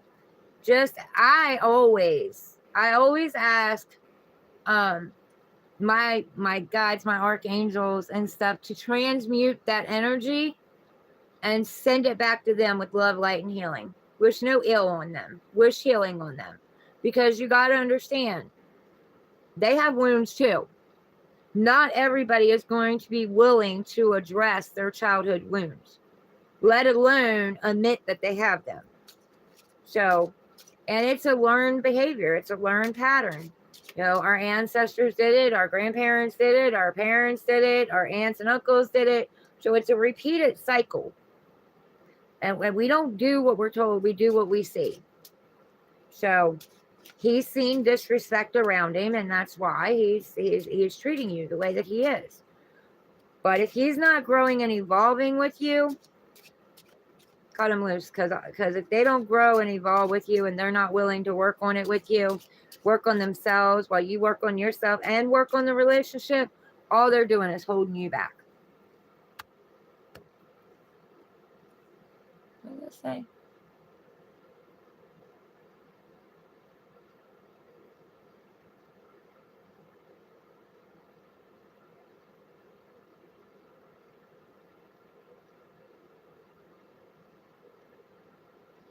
And see, I've learned all this. I've taught myself all this. So, and I've grown and I've evolved out of it. And now I know who the fuck I am. Nobody else is going to tell me who I am, because I know who I am. And I know what I'm here to do. They've tried to shake my faith since I was a kid, and it ain't worked. Yeah, I do too, honey. I still work through them. Like when this guy that I was supposed to be seeing on here, which I should have never done that anyway. But when he didn't reply back to me, and he pretty much ghosted me because he needed to think. But no answer is an answer. That's what I was always told. It threw me back into my abandonment issues, and I had to work on it. I had to work through it. So just because we heal them or we think we're healed doesn't mean that something can't come along and trigger it and throw us back. It's how we handle it. Are we going to handle it in the same way we handled it before?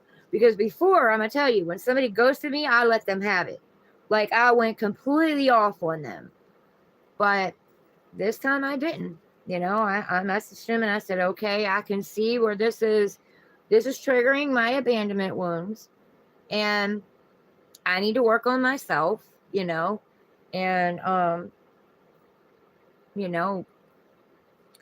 didn't come back. I gave it overnight after I had already been talking for a while.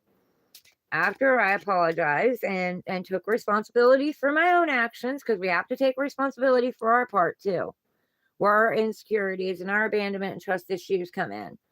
And I accepted my responsibility for my part, and I sent that message in enough time that I knew that he had had time to see it. He didn't reply. So that morning, I just told him goodbye. Now, am I still working through that? Yeah. Yeah, because obviously my emotions and my heart got involved, because I'm a lover.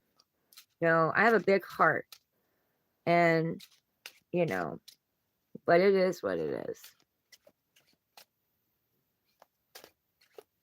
But we've all got them.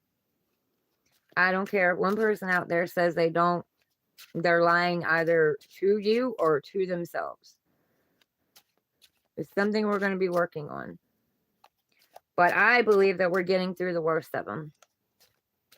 We're getting through the worst of it. I believe we're going down the other side of the mountain where we're healing. Yes, we're still going to be triggered here and there, but we're recognizing it now. That's just like if you spend your life talking negative to yourself, and speaking negative over your life. It takes you a while to readjust to speaking positive over your life and speaking positive things. But every now and then you will catch yourself slipping.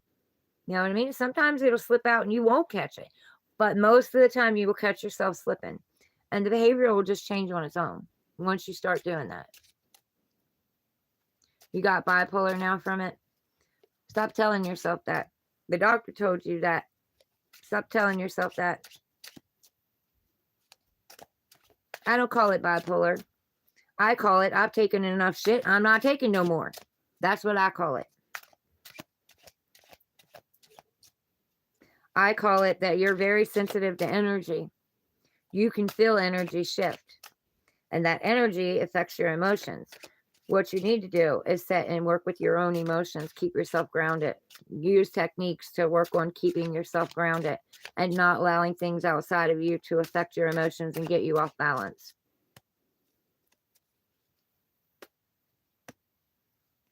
Yep.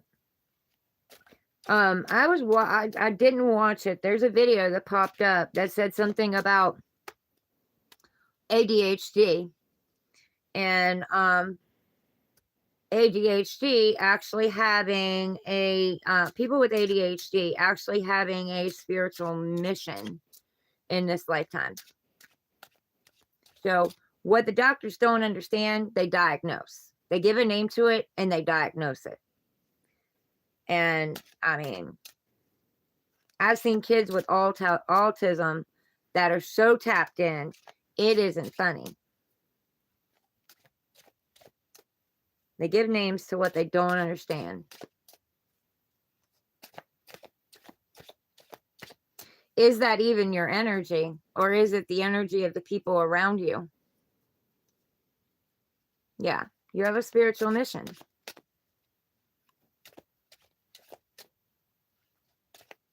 Yep. But they label you and they put you in this box and they put you in this category, and then you believe them and you put yourself in that own box, that box that they put you in. Break yourself out of that box. Start thinking differently about your life. Is it really your energy?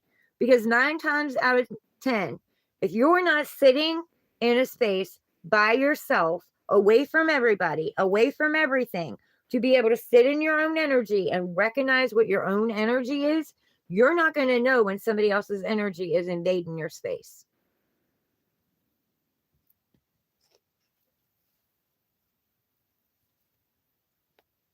How do you know that that energy isn't coming from someone else and it's bubbling up in you? Because you're very sensitive.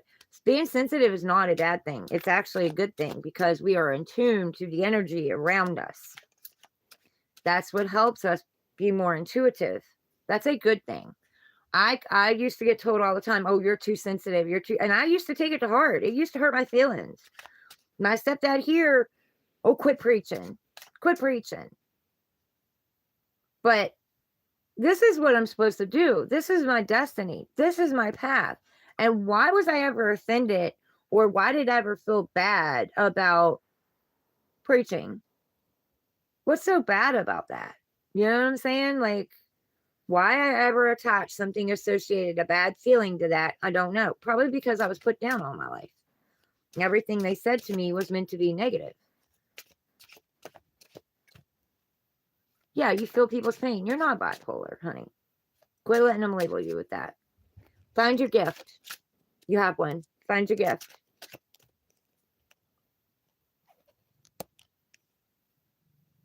You're very tapped in.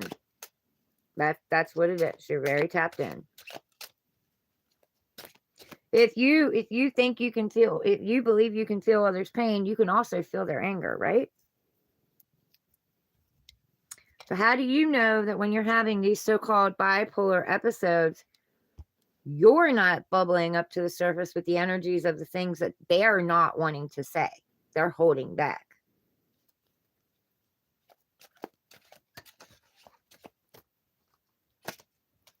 Yeah, look at things totally different. Don't allow somebody to put you in a box and tell you what you are and what you aren't. Don't do that.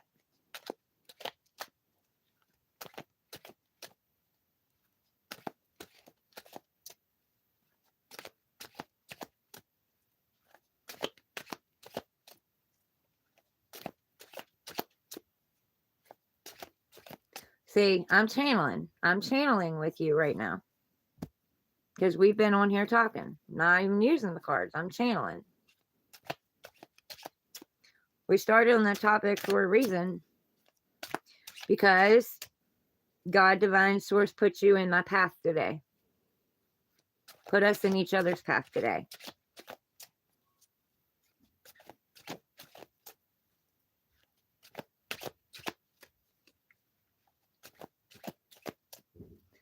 Because you allowed other people to tell you you're damaged, and you're not. You're not damaged. There's nothing wrong with you.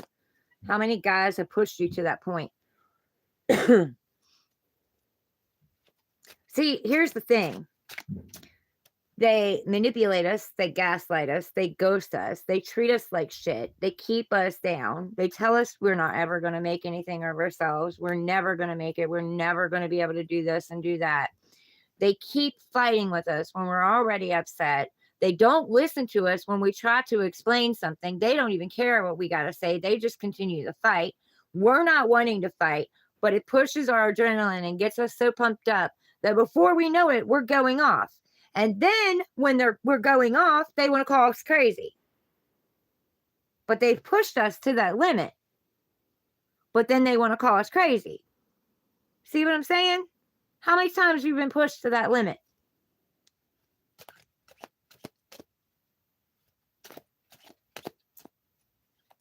That's because your soul is recognizing what I am saying is true. Your soul, your body recognizes the truth. It recognizes the truth. The truth has a vibration all of its own. A lie has a different vibration. The truth has a vibration all of its own, and the soul recognizes that. Yep.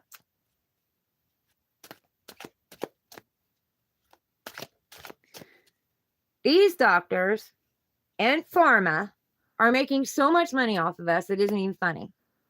And you know that these doctors, not to put doctors down, but they get paid for trying us on different samples of stuff and pushing certain medications. So that medication numbs you out. It also numbs your gift.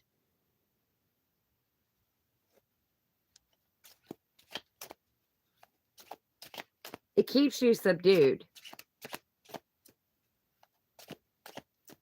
I was on antidepressants and all that medicine. And I took myself off of it.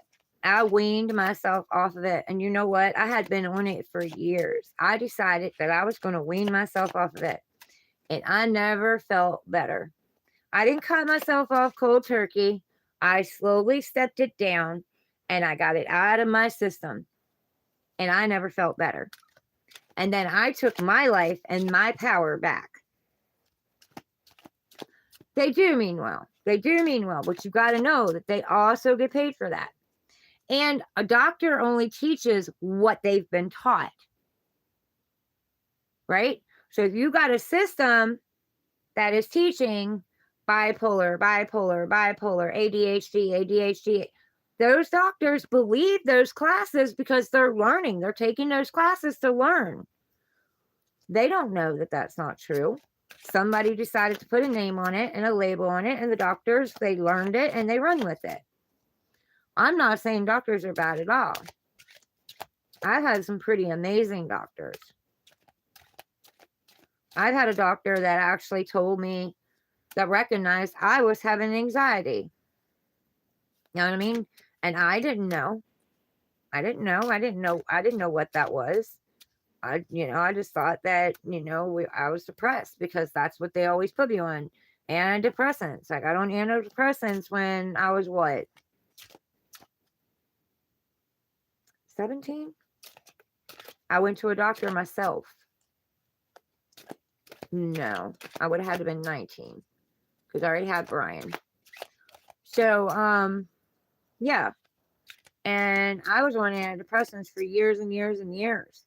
And I went in one day and explained to the doctor what was going on, which I'm an Aquarius, so I have racing thoughts anyway, constantly. And I explained to him what was going on, and he was like, I know what pill to put you on, because he had me on Rimrun, and I was thinking about taking my car off a cliff. And he was like, I know what you need. And he put me on, he's like, this little purple pill has a smile on it. Look at it. It's going to make you happy. And it did. It did. It numbed all the pain. It made me happy. But, yeah. But I never felt better after I weaned myself off of all that medicine. And that was years and years and years later.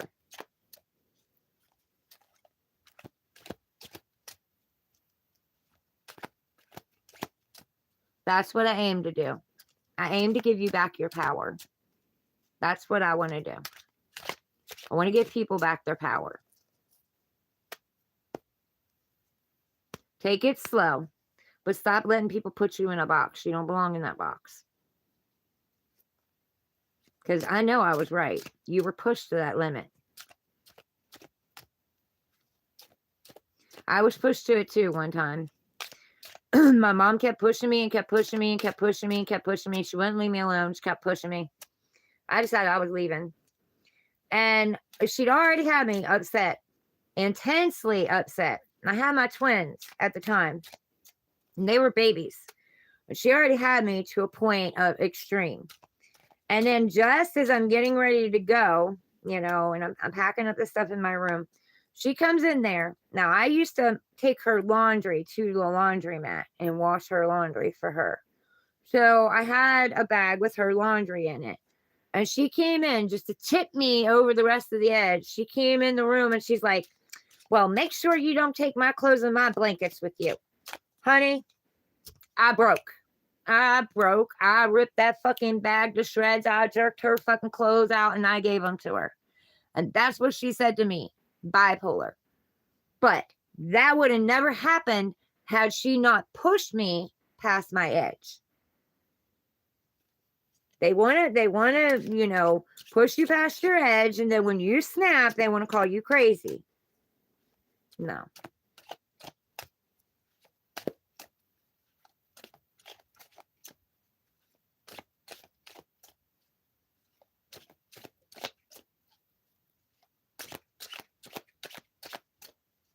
You know how many guys that I have told, oh, I like your fire. I like your fire. They like pissing me off to get my fire. Well, if you like my fire, you could try that a different way. You don't got to do it this way. Like my fire in a healthy way, not a toxic way.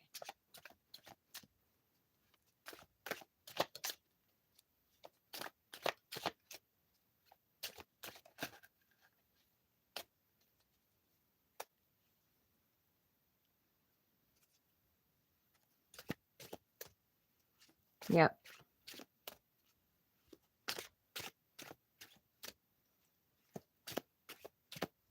I have a reading that I have saved that I need to watch later. It says, do not tell your doctor you are depressed. I'm curious to find out why. Right. Right. It's a competition. Somebody's got to be right. And 9 times out of 10, they got to be right. And 9 times out of 10, you're sitting there trying to explain how you feel, explain what's going on with you, explain your emotions. They don't give a shit. You know what I mean? They're not willing to even listen. It's all about them winning the argument. So they're going to push you and push you and push you until then now you're crazy.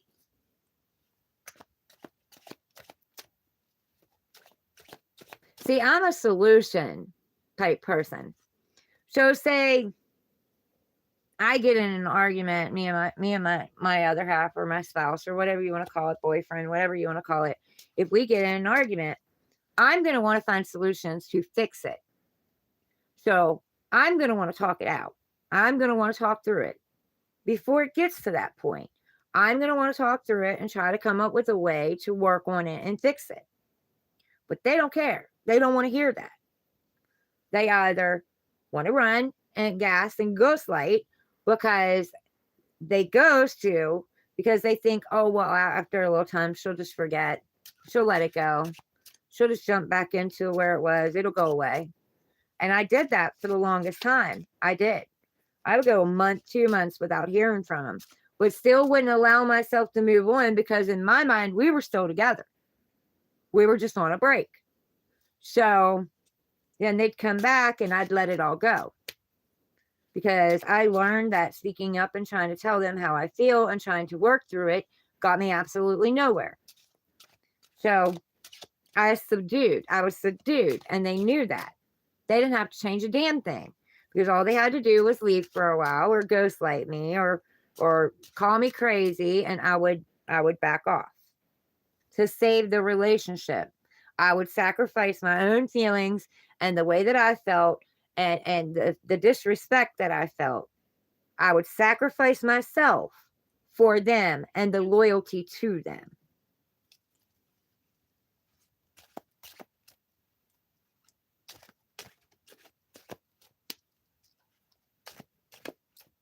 Right. Yeah. Yeah. Yeah. Yeah. But that medicine numbs you out. It doesn't help the feelings. It doesn't. They say it's a chemical imbalance. That medicine targets something in your brain and it numbs you out. And that's what it does. Numbs you out. So basically your give a fuck isn't there anymore. You just live in life and you're just ignoring it all. It's still happening, but you're numb to it.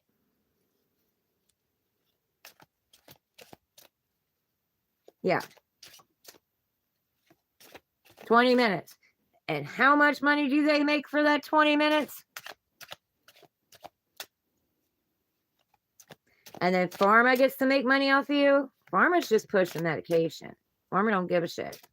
They make all kinds of money.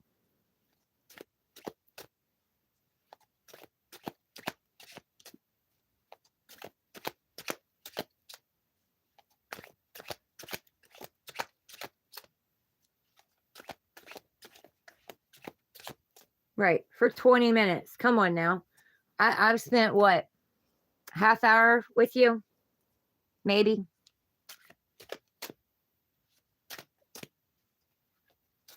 Maybe. I don't know. Maybe an hour. I've been on here for quite a while. We've been talking for quite a while. But you know what I'm saying. You know what I'm saying. That's good. Because that means you're taking your power back.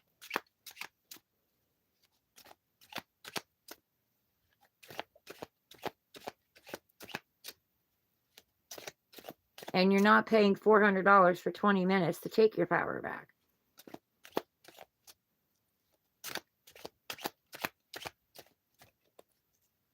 Because you know that everything that I said to you about what I was going through, that resonated with you. They pushed you past your limit, then called you crazy. So you trying to save the relationship, save whatever it is that you were sacrificing yourself for, went to a doctor, talked to a doctor about all this, what they were telling you was wrong with you. And because of what you told that doctor went on his medical degree and said you were bipolar, diagnosed you with bipolar.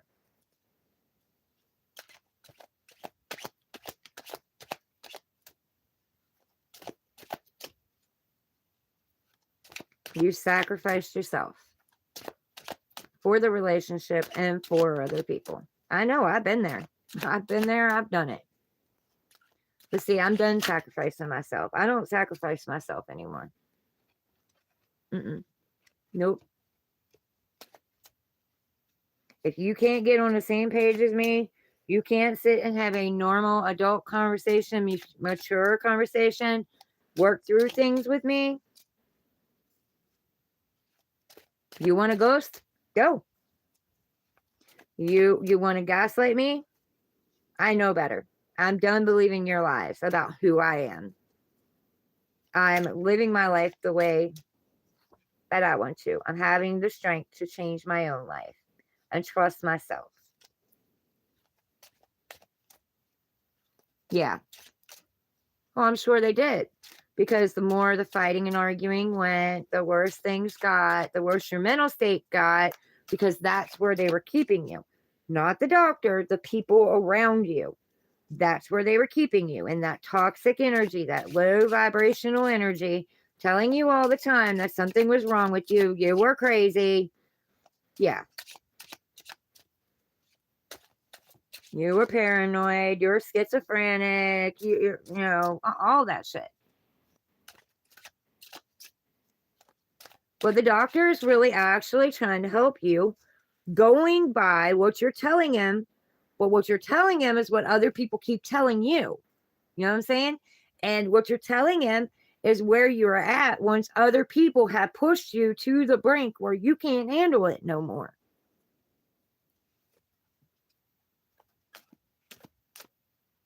Right. Exactly. Exactly. You're paranoid? Well, why are you paranoid? What the hell have you been through? Maybe instead of looking at you, they need to look at your spouse, at your partner.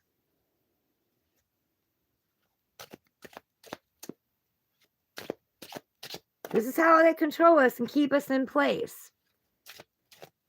Keep us under their thumb. Keep us dim. Don't allow our light to shine. And you are sensitive to energy. So your light is supposed to be out there shining. You are actually supposed to be a leader, not a follower.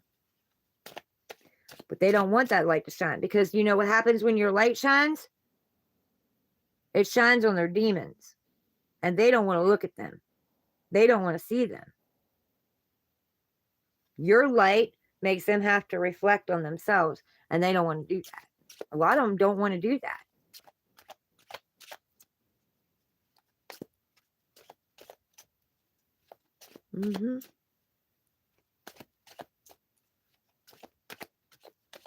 And you know what I'm saying is right.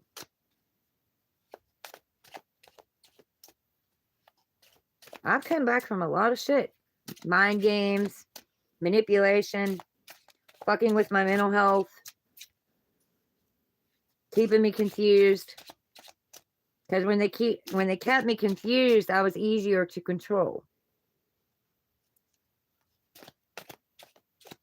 When they kept me in illusions, I was easier to control. They could get from me what they wanted. Whether that was time, that was money, that was sex, whatever. Through the jail system, it was money. Money and me submitting. Them being in control. Because I'm a very, very independent, opinionated, confident, strong woman. And a lot of guys don't like that. They got to subdue me. They got to teach me a lesson, as my one ex said.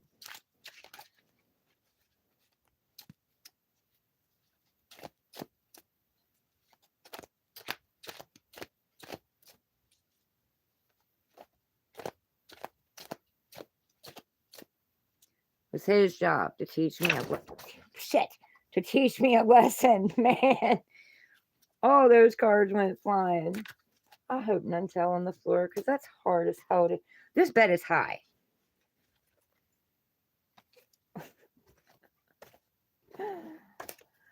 Oh, hi, Sassicus. I didn't even know you came over here.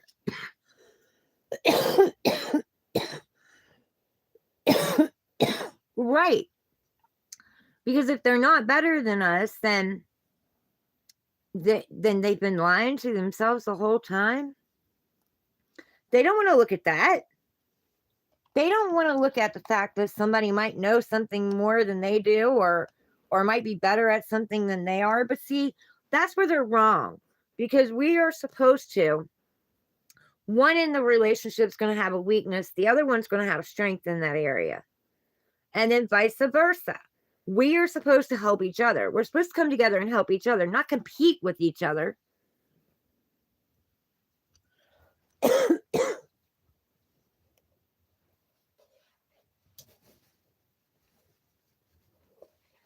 don't know how I managed that, but I think they all stayed on the bed.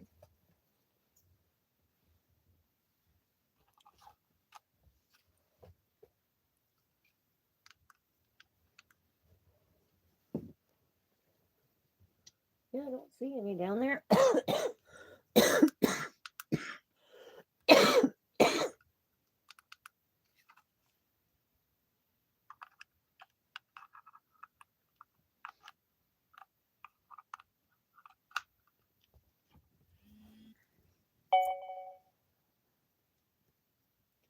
You drugged something else in here. Mommy's talking to you.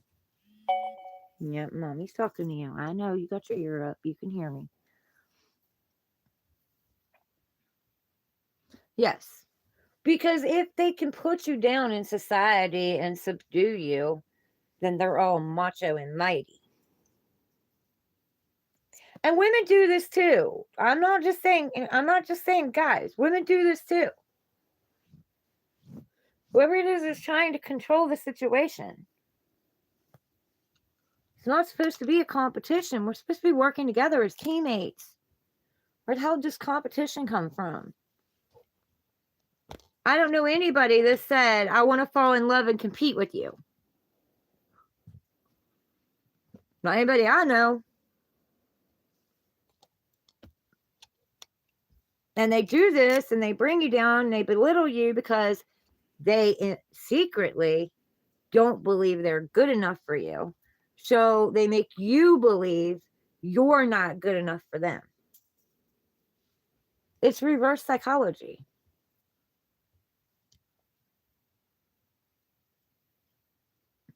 Oh, I had a little bit of spit drain down my throat when that went. I sucked in real quick and I had saliva go down my throat. So that's what happened. But I have been getting over a cough. It's a cat. He's my baby. He's my ride or die. Mommy's ride or die, aren't you? Yes, you are. Yep. He's been homeless with me twice. They thought that was funny too when I ended up homeless twice.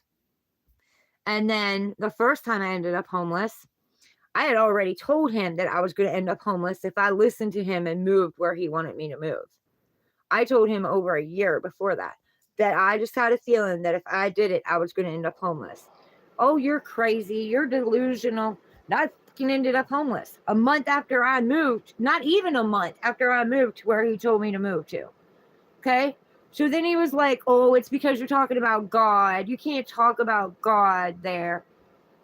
She kicked me out of her house because I'm talking about God, but she was talking about God too. So how make that make sense? And then he was like, I can find you another place to go, but you can't talk about God. I said, you are asking me to not be me. And you obviously don't respect me, don't care shit about me, or you would not want to put me in a place where I couldn't be me.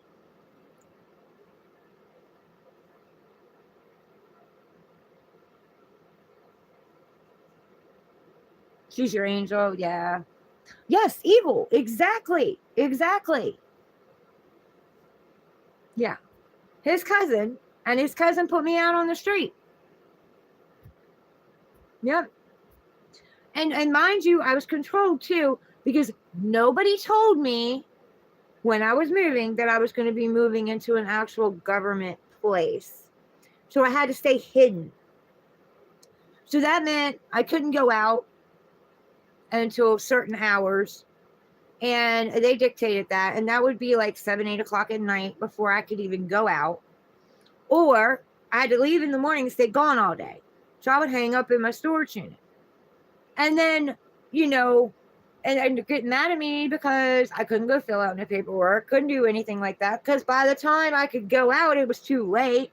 Nobody showed me anything around there. I didn't know the place at all. Nobody took me anywhere. And right before she kicked me out, she went up and got a HUD paper for me and then kicked me out. So, yeah. Yeah. And then the other place that I went, which I still think that that's a guy that he sent to me. I'm telling you, I still think it. He went to jail too, but he went to jail after I met him. But he had been in jail before. But anyway, I went to this other place, and he told me. He said, "I'm in trouble." He said, "I'm going to be going to court. I'm probably going to be going to jail for guns, for being a felon with guns." He said, "And I want to make sure, because the kids haven't been coming around, I want to make sure that somebody is here to take care of my ex-wife." They weren't together, but he was living there and he was taking care of her. And he had a girlfriend. And she didn't live there, but she knew about the ex-wife. And he's like, "I want somebody to be here to take care of her." So I was like, "Okay, well, I'm homeless. I'm on the street. I can help you. You can help me." So I took it on. Didn't know that I was going to be chasing him down because to get the money to buy the stuff that she needed. I didn't know I was going to end up doing that. And then I warned him about his girlfriend and putting her on a pedestal. I warned him. I told him not to put her on a pedestal. And he did. And after giving him a key to her garage and her house, she had an apartment above the garage, letting him put his workshop up there. After giving him the key, after I've done had this conversation with him, she calls off the engagement, breaks up with him. She didn't even tell him she called off the engagement. She just told him that she didn't think things through. He needed to get his stuff out of there. And when he went up there, she had the engagement ring sitting on the table. So he went in the bathroom and slit his wrist. And then she called a bomb threat in on him. To take the attention off of her, she called a bomb threat in on him. They came to the house, found a box of ammunition. So now he's in even more trouble because he didn't listen to me. But I still think that, I think my ex that was in jail actually sent him. So anyway, he goes to jail. The kids had started coming around again. His son did. And they kicked me out on my ass. After I found out he was taking money off of her, I told everybody he was taking money off of her. I was taking care of her. I got her eating more than what she was eating. Their gratitude was to kick me out on my ass and not care. They put me back out on the street.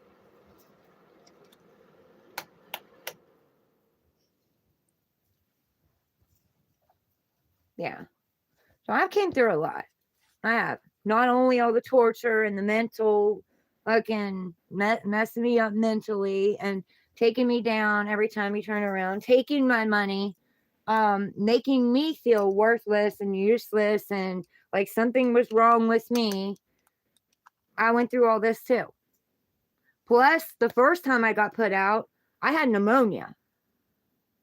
They didn't care. They put me out on the street.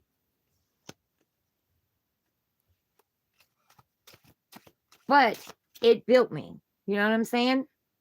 It built me.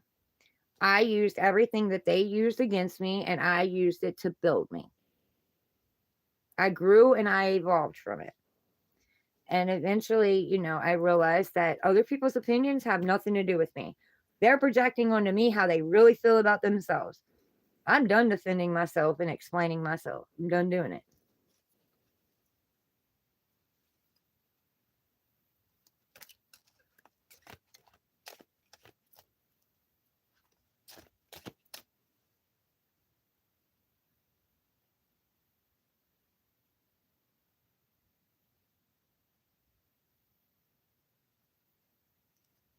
Oh yeah, that I'm going to. Give me time.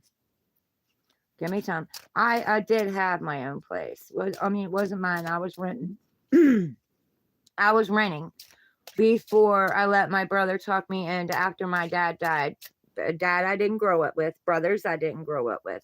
Let him talk me into going down there and cleaning that place up and living there. He seemed concerned about me. And the whole over 2 years I was cleaning that place up because my dad was a hoarder. You couldn't even walk in that place. If you look, I have another channel.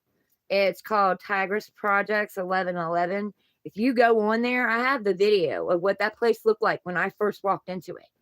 And I cleaned that place myself. My brother did, went through stuff and stuff in Dad's room. But ultimately, I cleaned that place myself. He came home 1 week during the summer and, threw some stuff out or whatever. And he went through some stuff when him and his boss came down and redid the door and the porch. But I cleaned that place. I did it. And you can see some of the steps, like a couple weeks after I'm there, how much of a change there is. Like in the first week I was there, I sent a 2-car length trailer overflowed with trash out of that place. And that's just 1 week after I was there. But I gave all that up and I moved there, only for him to fight with me, bully me, have everybody else fight with me and bully me. And then constantly telling me to get out of my own place, because that was all of ours. And after I got it done, I had a dream. My dad came to me in a dream. Because after my dad died, I made a promise to my dad that I was going to clean that place up in his memory. So we're fighting. My brother's fighting with me, arguing with me and shit. And I had a dream. I had a dream about Dad. And in the dream, Dad brought me a, you know what I mean? Don't want to say it on here because I don't want to get in trouble. But it was a small little one with a pearl handle. And I looked it up. It could mean balance and all that stuff too. But I looked it up. And it basically said that if you have a loved one come to you in your dreams and hand you one of those, that it could represent giving you your power back. So I knew what it was because he didn't say anything to me. In my dream, he walked down the hall to my room, handed me it, and then turned around and walked away. And I tried to ask him what it was for, and he didn't answer me. He just walked away. And later on, when my brother came back home, and for the 7th time told me to get out, I all of a sudden understood what that meant. That Dad was handing me back my power and telling me, you can go. Your job here is done. You can go. Which I had the whole place done. It took me over two years to do, but I had the whole place done. Except some stuff outside that he had to finish up. But yeah. So after the 7th time of being told to get out of my own house, I left.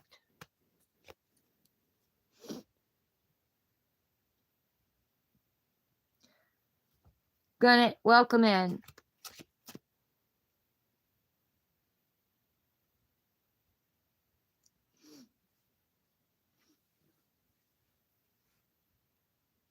No health care in the U.S. for the poor. I believe that.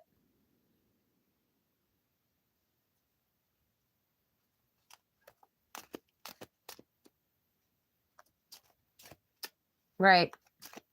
Right, Amelia. Thank you, Gunnet. Yes, I built myself off of all of this. I took what they used to take me down to build myself. And now they're going to play hell taking me back down. Because they're either going to come correct in my life or they can get the fuck out. I'm not accepting less than I deserve anymore. I'm not. I'm done doing that.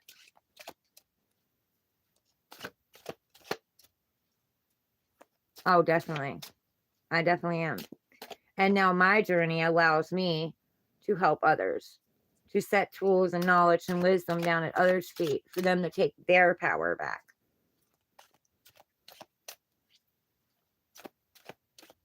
Because if you guys would have known me 10 years ago, I wasn't the same person. I wasn't as confident. I would barely get up and speak to people. If they didn't speak to me, I didn't speak to them. But you can see I've had a complete transformation. Like, no one's going to tell me who I am, who I'm supposed to be, what I'm supposed to be doing, how I should be living my life. Look, it's like God divine is like, yep, she's speaking the truth. There's the truth. Charity. I'm glad I helped you, because that's what makes me happy. You know, that's what lights me up. If I can help one person on this journey use the tools that I've used to pick myself back up, to turn their lives around, I'm happy. That makes me happy. You know what I mean? Or if they're going through what I've just been through and they need those tools, yes. Or if I can help them to not have to go through it, where they have the tools and the wisdom where they don't have to go through it, I'm all game. Like, that's what I'm about. Yeah, I'm an Aquarius. I'm a truth speaker. And I'm not going to tell you what you want to hear. I'm going to tell you what you need to hear. Because what you want to hear ain't going to help you change your life. Amelia, God, divine source, put you in my path. There's a reason you were brought here.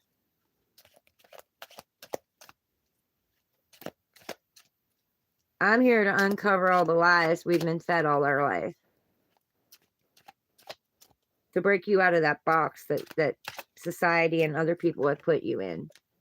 Look, to break you out of the anxiety, being overwhelmed, overthinking, overanalyzing yourself, beating yourself up. You can take your hands off your face now and take your power back. See, God, source divine works with me.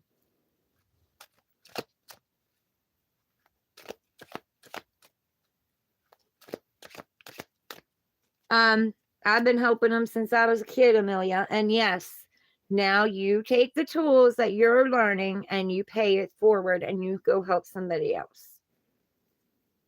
Shine your light, speak your truth. Don't let anybody stop you. Don't let anybody tell you you're not good enough, or you shouldn't be doing this, or you shouldn't be doing that. Go do it.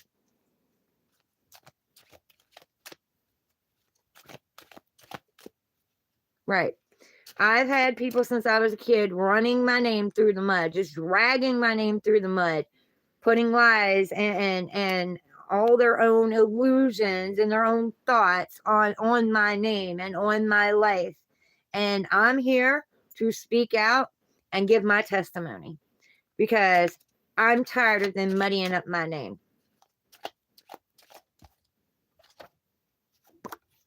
Soul contracts.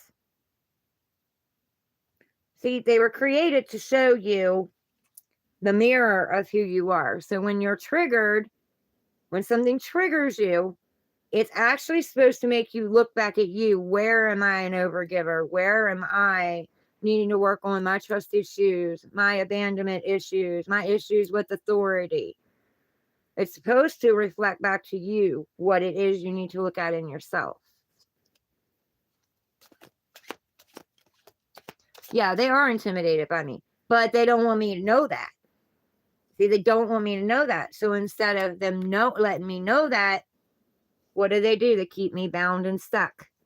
Bound and stuck in illusions and lies and all their bullshit. Right? Bound and stuck. Why I broke free. And they didn't expect me to do that. They underestimated me. And I've warned every person I've ever been with not to underestimate me. I've warned them. Even the twins' father, who stabbed me in my heart, in between my heart and lungs, while I was driving a car with a pocket knife that I bought him for his birthday. I even warned him not to underestimate me. But that old motherfucker thought I was going to sit there and just let him stab me to death? Or slice my throat? You got another thing coming, buddy. I carry the scars, but I'm still here.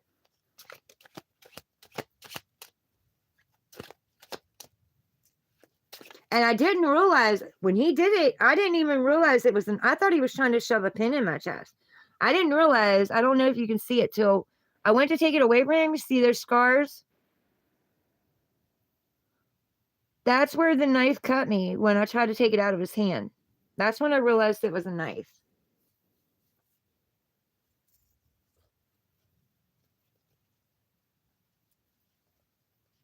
Yeah, they want me to shut up. I don't know if you can see that one. Right here. That's a scar where he tried to slice my throat open, but I managed to fight him off, and he got my chin instead. And then I jumped out of a perfectly good moving vehicle without hitting the brakes. I just begged him to stop, and all I could think of is I got to get out of my seatbelt. I got to get out of this car. I didn't even hit the brake. I just got out of my seatbelt, opened my door, and jumped.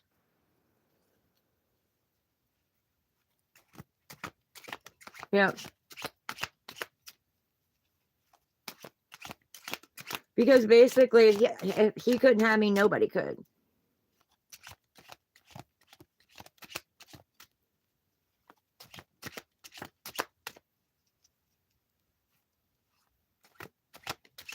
Yes, but see, Amelia, that life allowed me to be here doing what I'm doing with you guys. That's why I've been saying for years, we need to tell our stories, because you have no idea how much your story can help someone else. For one, just to let them know that they're not alone. They're not the only one going through it. They're not alone. Other people understand them and recognize them and understand what they're going through. And two, you have tools. When you make it out of it, you can lay those tools at their feet to help them, if they choose to pick the tools up, help them turn their lives around, take their power back. And I'm going to tell you right now, narcissists, psychopaths, and whatever the heck else you call them are not going to like me. They're not going to like me. They're going to hate me. They're going to be my haters because they don't want me out here telling people. Because that's their techniques on controlling people and keeping them subdued. Getting out of them what they want. And then when they're done with them, throwing them away. I've had 2 of them get what they wanted out of me and then toss me aside like I'm trash. And before I met the first one that's still in jail, I just came through a very traumatic, and I mean traumatic, kickstart. It kickstarted my healing relationship where I was doing things like massaging feet, rubbing lotion on feet. I don't do feet. I don't do feet. Feet are disgusting. I don't even like doing my own damn feet. The only way I like my feet is if my toenails are painted. And I was doing things like this. I didn't even recognize who I was in the mirror. Like, he had taken me down so bad. And the more I did for him and the more love I poured into him, the more he told everybody else I didn't. So he had me mentally fucked up when I met this first guy. Mentally fucked up. And then that guy used all of that mental torture and shit that he knew that I'd already been through and kept poking those wounds. They didn't expect me to rise. And then decided he needs to teach me a lesson, so sent others in to poke those wounds and take me down and make me fall for them, and then get out of me what they wanted, keep me subdued, and then get out and go on their own relationships and leave me like I was nothing but trash. Yeah. Yeah. You don't have to apologize to me for cussing. No, you don't. You don't gotta apologize to me. I don't care. I grew up around that. I'm used to that. I trusted them. I trusted all of them. I was more than loyal to all of them. Each one I was with, I was loyal. Like, they needed something, I was there. They needed money for messages. I paid for the phone calls and messages. I was there. They needed something from commissary. I was there. When the one got out, I bought him clothes and boots. I mean, expensive fucking boots, not cheap shit. Expensive fucking boots, because that's what he wanted.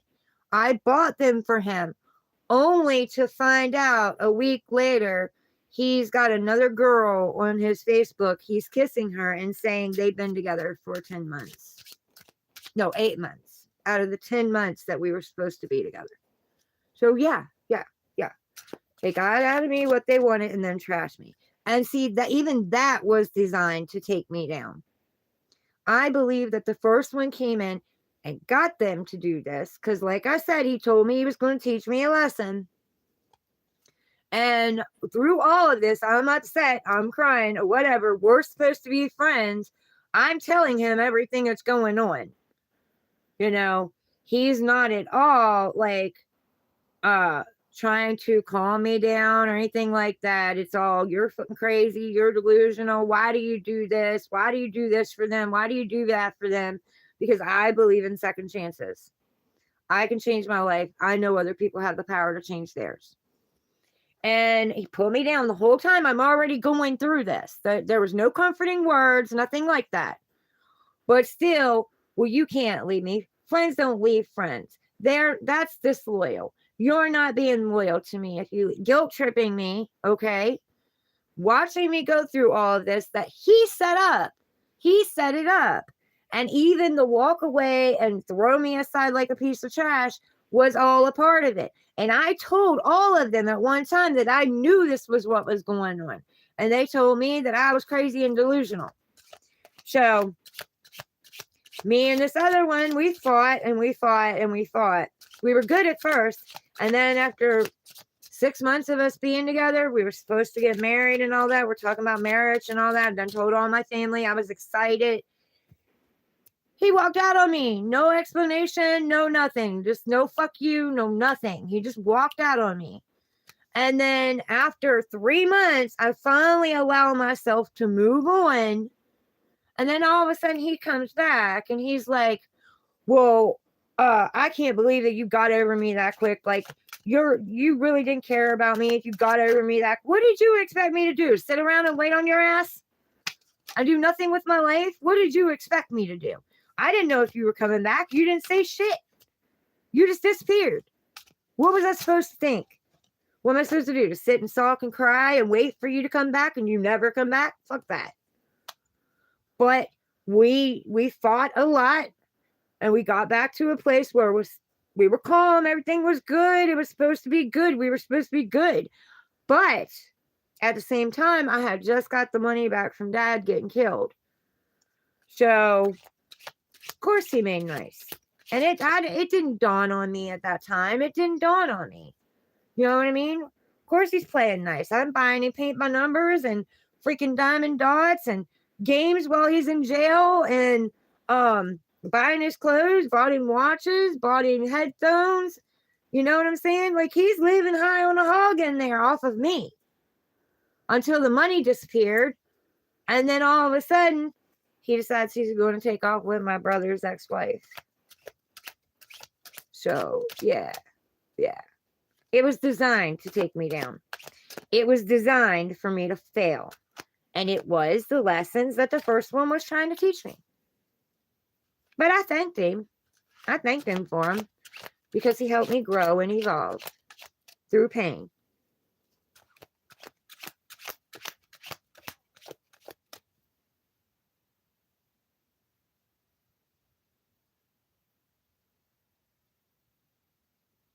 Yeah, they don't want to poke the bear now.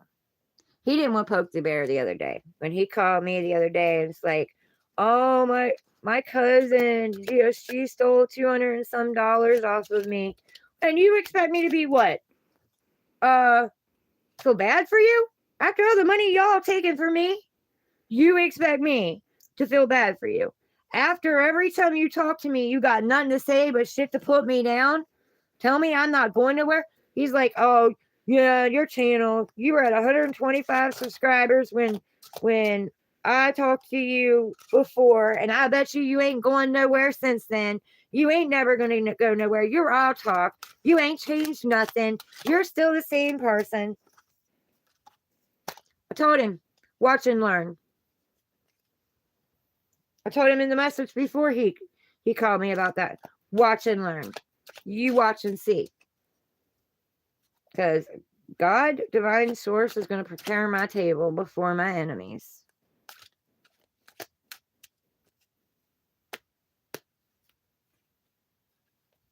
They are playing checkers. I'm playing chess.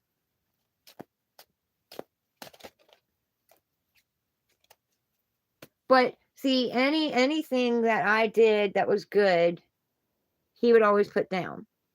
Anything I was happy for myself about, he would always dim my light. And that's what he did. And that's why when he called me about, oh, my cousin took this money from me. Oh, I need you to message this person. I was like, nope, not doing it. I'm not doing it. You only come around when you need something from me. And that means that somebody else ain't there for you. So, nope, this girl is done being loyal to you. I'm going to be loyal to me. So, yeah.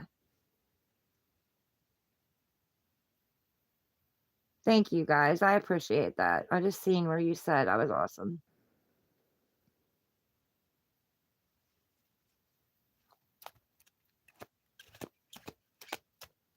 Yeah. Yeah. Pity. Yep. Yep.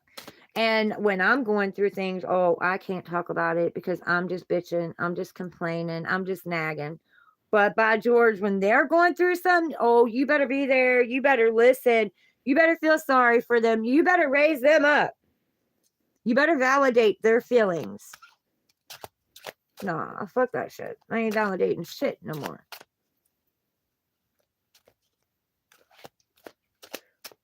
But it's going to take a very strong man to stand by my side. And he's going to have to be willing to grow and evolve and work on himself while I work on myself and work on the relationship. Because I'm done taking less than I deserve.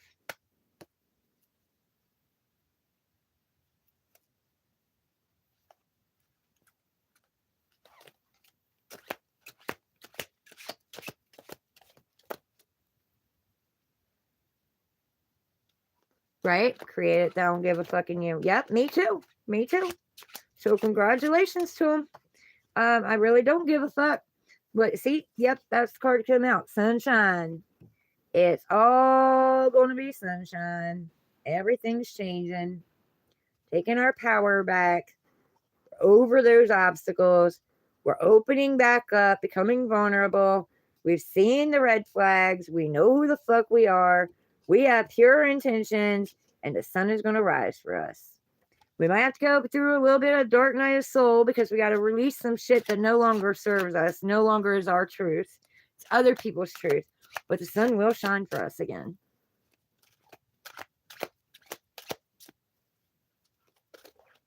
Helena, welcome in. Yep, it will. But be patient with yourself through this Scorpio season, diving deep into the emotions and the truth, our truth, not theirs, and figuring out what is toxic in our life and around us, whether it be our thoughts or people or situations, cutting that shit out with Mercury retrograde, reevaluating, recalculating. So not only we got one having us review, but we have Scorpio making us go deep. We're not just reviewing small surface stuff, we're going deep. So we're coming out transformed.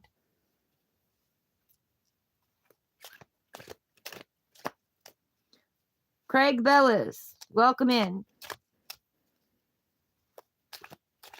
Right. We're not listening to their bullshit anymore. We're taking our power back.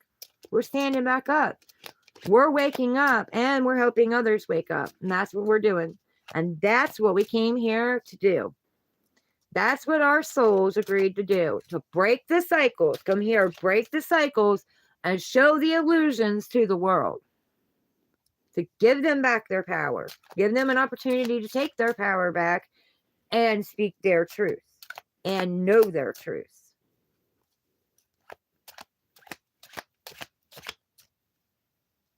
Yes, Mother Gaia helps me transmute energies. And I'm constantly transmuting not only mine, but other people's energies around me.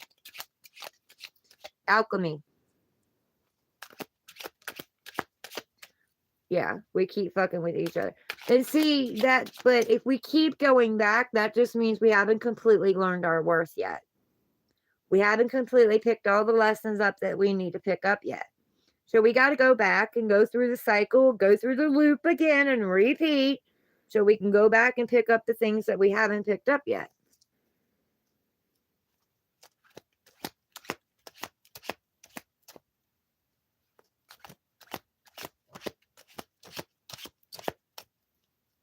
I'm done going through that cycle. I'm jumping the fuck off the merry-go-round. I'm getting dizzy.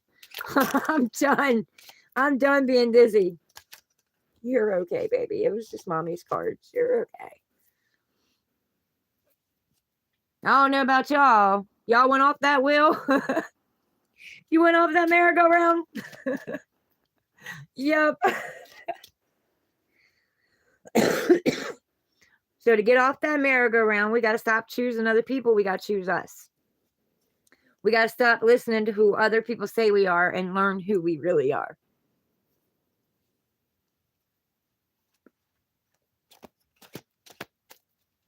Yep. Oh, I'm there. I'm already there. I'm already there. Yes, this little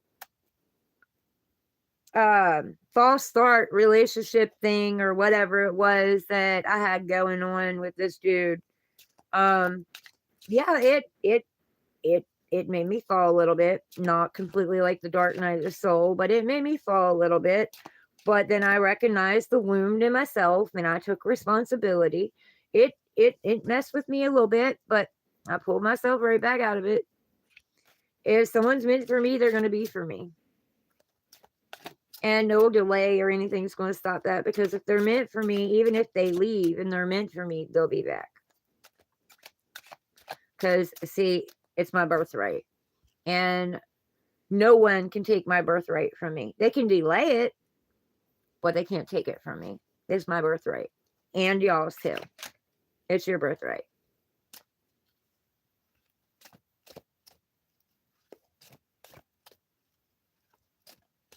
You and the merry-go-round? I wouldn't want to be the merry-go-round. No, I'm getting off the merry-go-round. I don't want to be the merry-go-round, and I don't want to be on the merry-go-round. I'm getting the hell off. Next ride, please. I mean, I get it. Life's the roller coaster. Give me the roller coaster. Fuck the merry-go-round.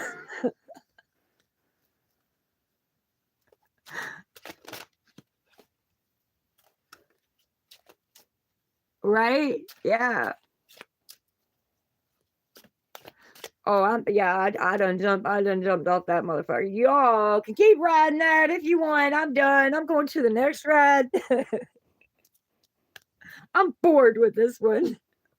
I've repeated this one so many times. I'm bored with this one. I need a new challenge. Float? Yeah, there we go. Let's go get on the floaty ride, the water ride. Although I don't know if I went on a water ride either, because that's all emotional.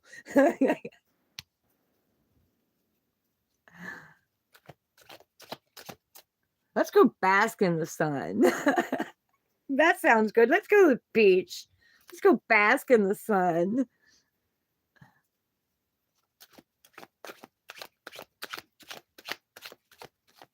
I deserve some sun.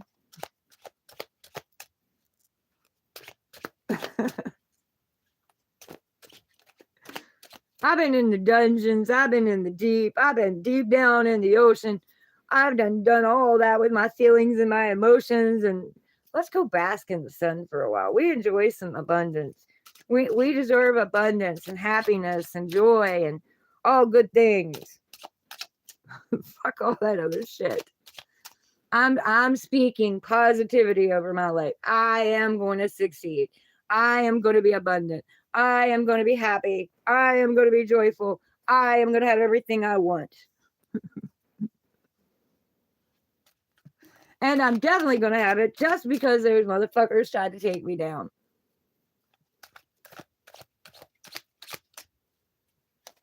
I already have it. It's already mine. It's my birthright.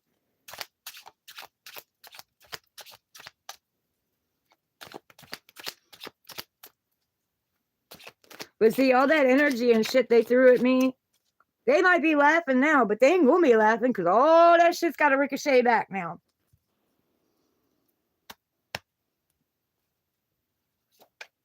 And I'm not going to watch. I don't want to watch it. Even though I know God's going to give me a front seat. I don't want to watch it. I don't want to watch somebody else go down. I'm sorry. I'm not one of those people that gets off on other people's pain. I'm just not.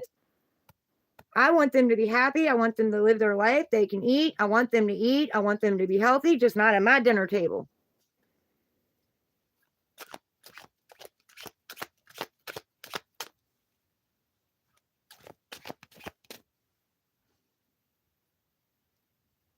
You love floating?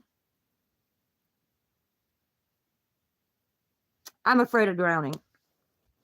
If I'm on something, fine. But when I go to float, when I go to breathe, my feet sink. And then I start panicking. And I know it's all up here because I almost drowned once.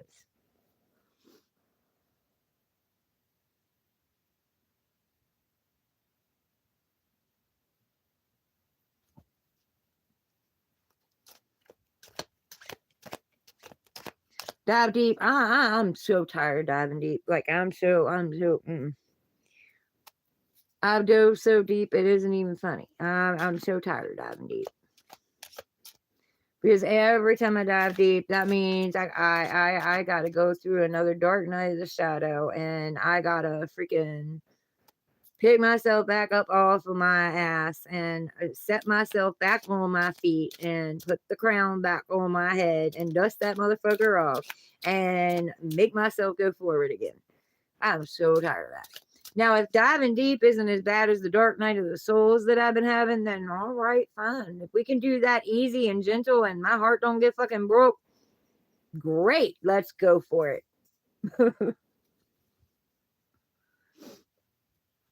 Someone tried to drown you? Oh man, I'm telling you, when I was drowning, that was the worst feeling I ever felt in my life. I literally felt like I was a goner.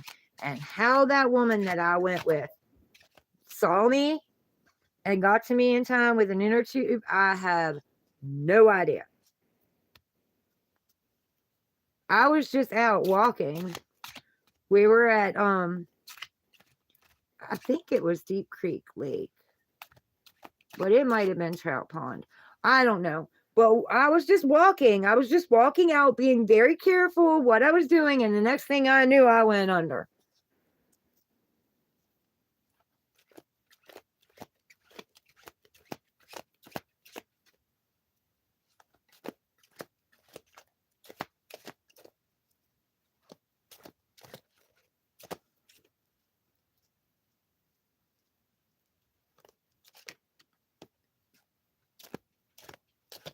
You don't have fear of what?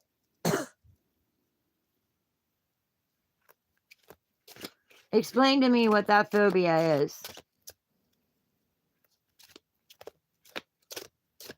Yeah, apparently I'm not the only one that doesn't understand that. I have arachnophobia. Fuck them spiders.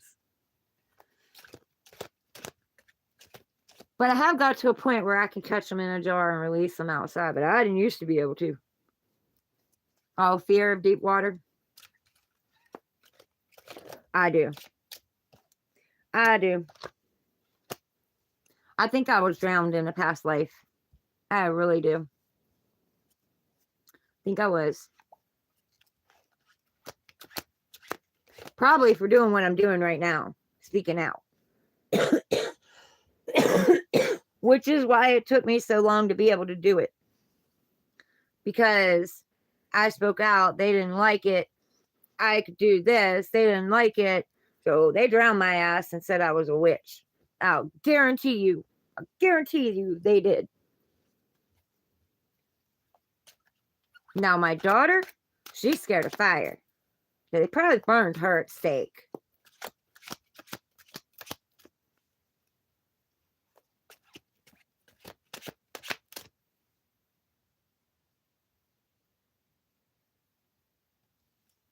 Yes, we will always be all right. You're right. That's the right attitude to come with.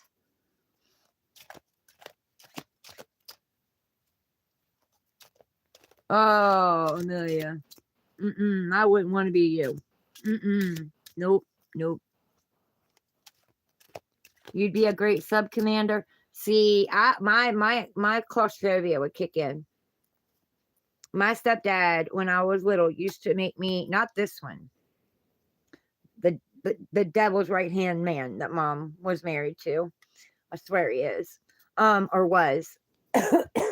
Used to make me go to bed and cover my head when I actually got the guts up. And I'm terrified of this man now. A little kid. I actually got the guts up one day to ask him why. And he told me because he was tired of seeing my face. He made me go to bed and cover my head. One day it was 103 degrees outside and I had to be in bed with my head covered. So I developed claustrophobia. For a long time, I couldn't even be in a room with all the windows and doors closed. I couldn't be in the car without the window cracked. I still have a little bit of issue with that sometimes, but yeah.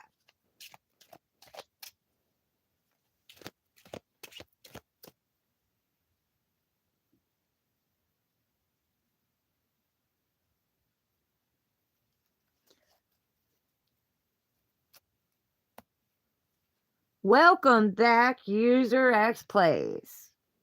I've missed you.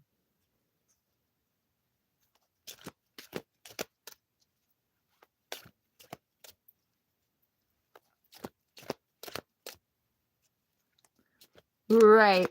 Yep, trapped in the loop. I do believe that. I've missed you and all your wisdom.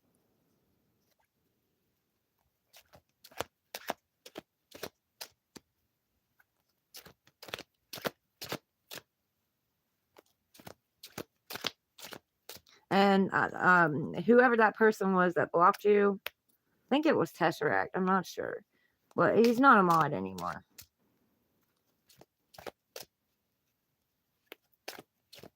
The fire, a real fire. Pantera Earth.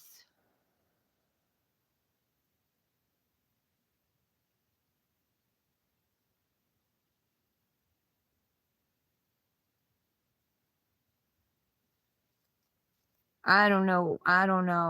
We have to bring our own justice. And I'm not saying go out and rally and freaking kill people and trample people and do all that. We have to bring justice to ourselves.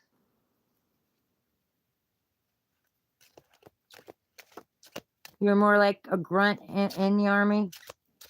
My son is a Marine. My youngest boy.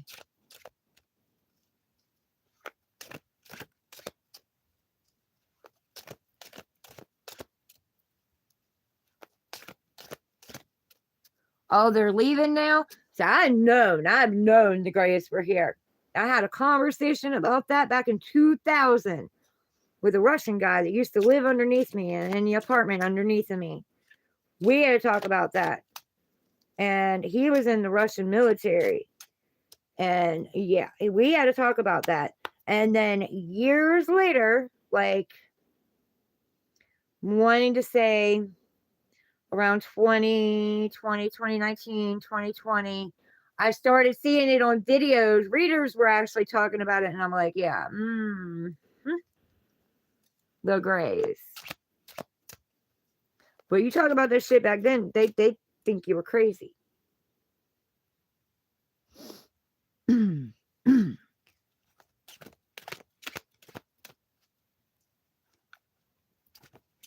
Yeah.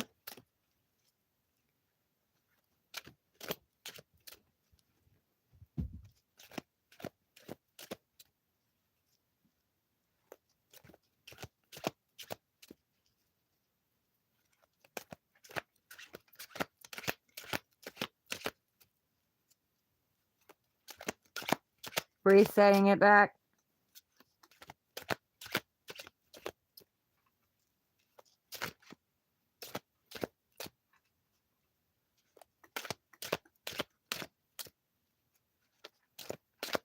Right.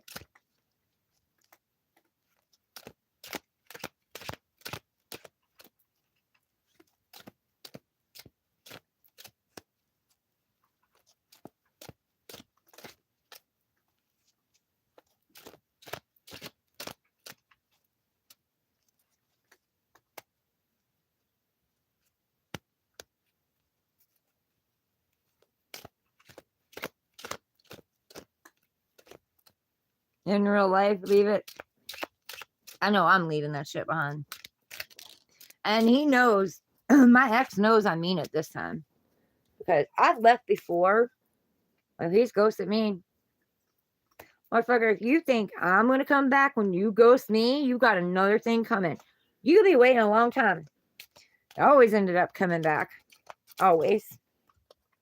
And always on a Mercury retrograde, whether he wants to believe that shit or not. This is a Mercury retrograde. We're in pre-shadow. He came back. Anyway, usually we just fight and I just leave and go silent. But this time, told him, I said, this is your closure and mine. So he knows I'm not pissing around. He knows that I done broke out of it. What they were trying to do to me, he knows. He knows. Absolutely knows that that's it. It's done. And the truth carries a different vibration than a lie. So trust me, when that vibration hit him, he knew. I'm done. I'm no more friends. Friendship for me with him is toxic. And I'm done with the toxic shit in my life. I don't care who I gotta walk away from. I will choose me first every time. I don't give a shit. If you're toxic, I will choose me.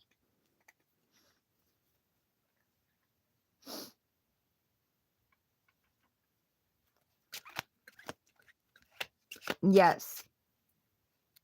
Nope. That door can stay closed. I'm very sure that he's probably beating himself up for coming back. Because that's what allowed me to release him.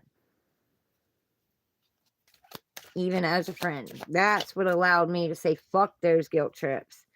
Fuck that loyalty. I've been loyal to you. And this is what you've been doing to me? And I've stayed loyal to you? What am I thinking? I need to be loyal to me.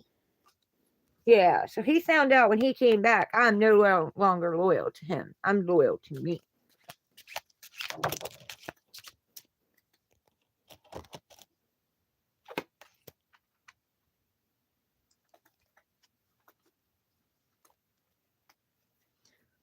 Who says what, Gunnet?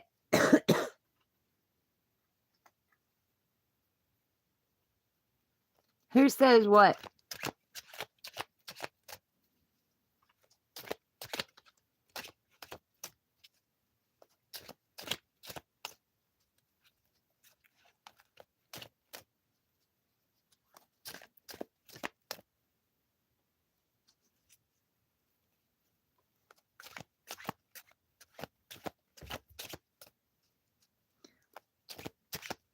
I will be loyal to the one that's loyal to me.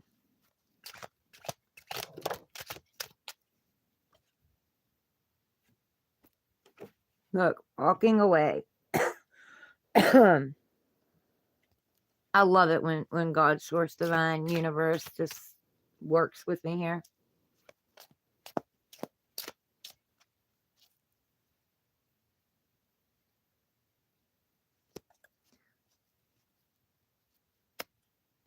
Gunnet, you said, who says that? So who says what? I don't know what you're talking about.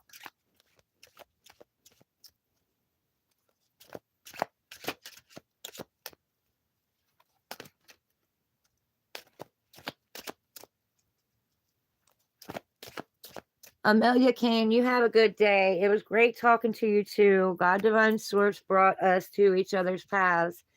And I'm grateful for talking to you as well. You know?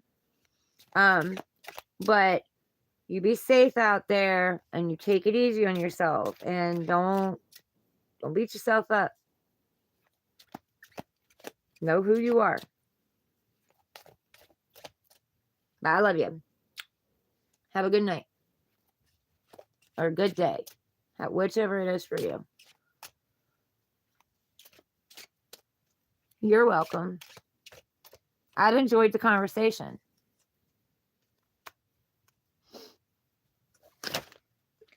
I don't say bye, honey. I say later. Bye is too permanent.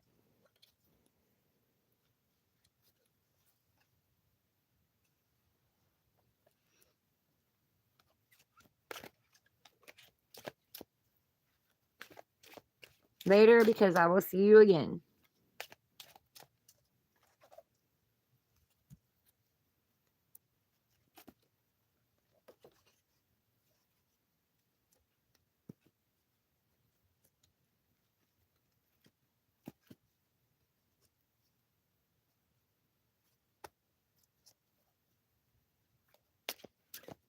I'm going to change my title of this. But that's okay. We can do that one another day. This is what God Divine Source wanted me to do. So this is what I'm doing. I obey. I'm obedient to the right one.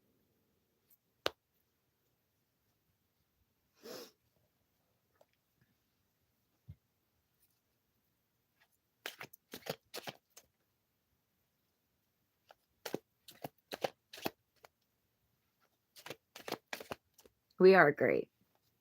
And that's what we all got to realize. All of us. We're not better than another, but we are all great.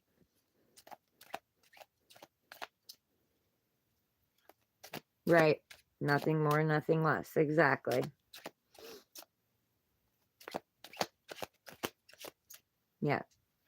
And that's what we need to do. We've got to balance our light and our dark. We've got to learn to love our dark just as well as we love our light. We've got to learn to accept our dark, which is our trauma wounds and the way that, you know, our behavior patterns and stuff like that. We've got to learn to love that side of us too. Yin and yang. You can't have one without the other. I don't call them mistakes, honey. I don't believe in that word.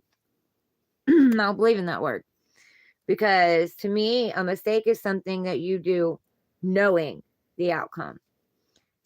If we do something, 90% of us wouldn't have done it had we known the outcome before we did it. So I don't call it mistakes. I call it stepping stones. Mistakes, stepping stones. We're growing and evolving and learning from those things.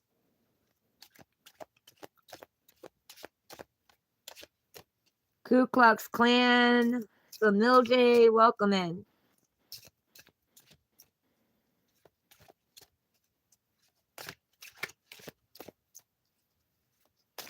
You're welcome, Helena. Yep, it's a stepping stone. We're growing and evolving from it. We're learning from it. And a lot of it is repeated patterns that has been beat into our head. We've been brainwashed. There are other people's truths. They never were ours, but we put them in our subconscious and we played them out because that's what other people told us we were and we should do. And this is how you're supposed to be. This is how you're supposed to act. Oh, you can't act like that. That's not right. No, bullshit. We were meant to come here and have an experience. We are a spirit in a human body having a experience. We were supposed to come here to experience life, not sit by the sidelines and be a follower and follow somebody else's rules. We came here because we can't taste, we can't touch, we can't, you know, smell in spirit. We can in body, but we can't in spirit. So we came here to have an experience and to go on our journey and to play a part in our destiny.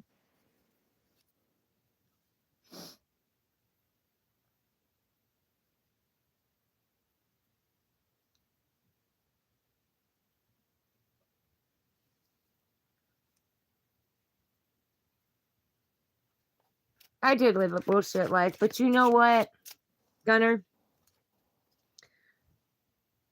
God put me here. God, divine source, put me here because that was my battlefield. That was my training field. See, while everybody else thinks that they're getting one over on me and they're going to take me down and they're going to keep me down, God, divine source, was training me because they were never meant to see it coming. They were being tested. I've said more than one time that I've came to a hearts against feathers. And I'll guarantee you that my heart is a hell of a lot lighter than theirs is.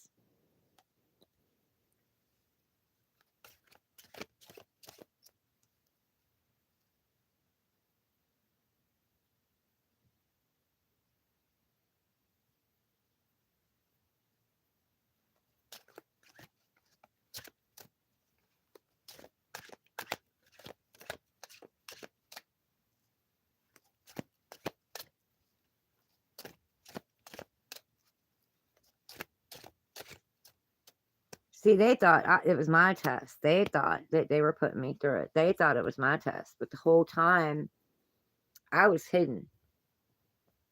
I was actually hidden in plain sight. They didn't see who I really was. And they were even told and still tried it. It was my battleground. It was my training ground. It was their test. Shipra, welcome in.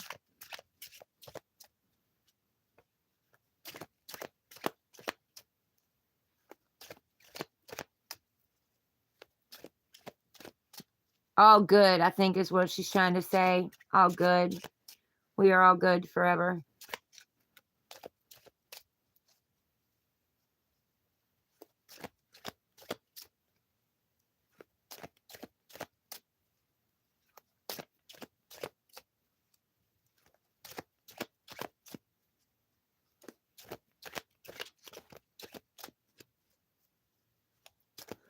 Shipra, how are you?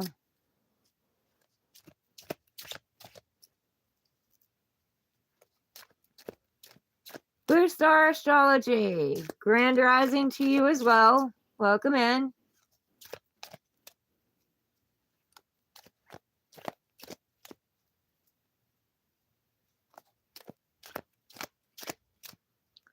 Okay, Shipra, that's good. Well, not that it got canceled, but that's good that you were a lot at your preferred school.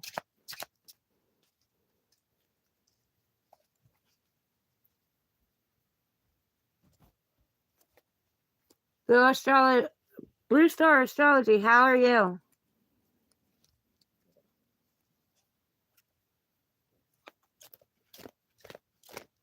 What is bad? What is bad, Helena?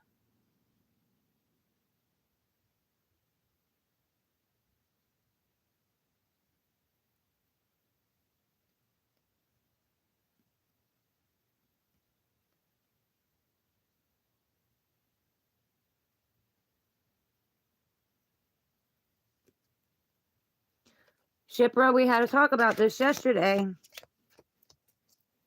What did God Source Divine tell you yesterday?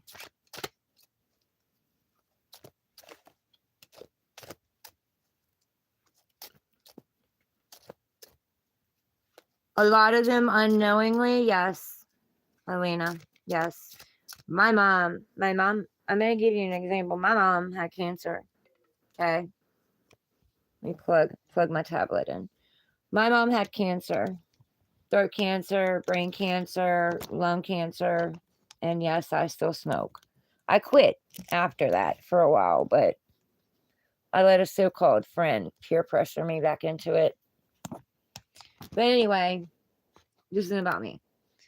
My mom had cancer, so I went to the cancer treatments and stuff with her.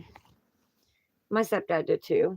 And what do you want a place to lay? Am I in your way? Let me move stuff. Little spoiled little lover boy there. I love you. You my baby. Yeah, you my baby. Spoiled, but you my baby. Yeah, you know. You the king. Anyway, stop sidetracking me.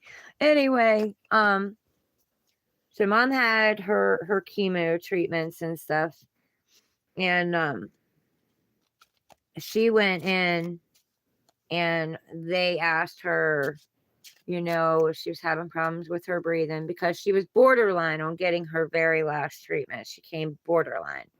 They could do it or they could put it off to another day. And she lied to them. I tried to speak up and tell them, and she kicked me and shut me up. And when they went out, I was like, what'd you kick me for?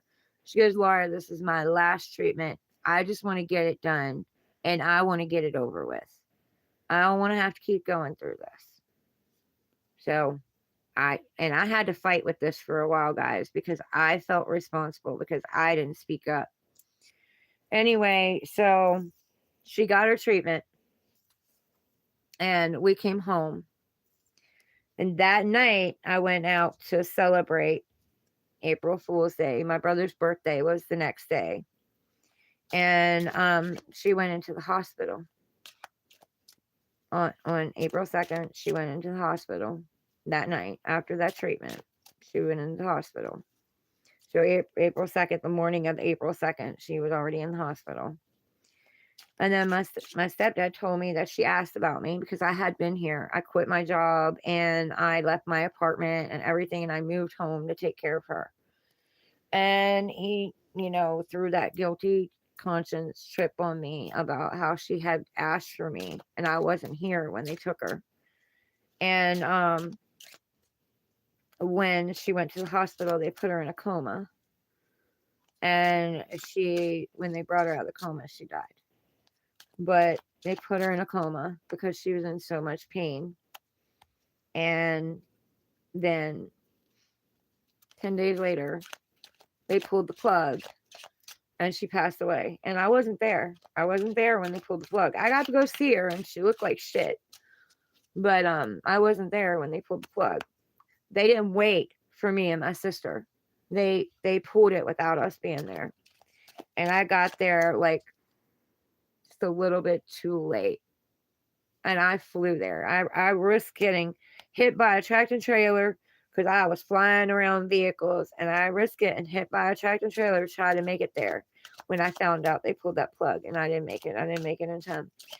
I met my brothers and sisters in the parking lot, and just the way that they were looking, I already knew. And I hit my knees, and I just bawled my eyes out. But I was the only one at the funeral that didn't cry.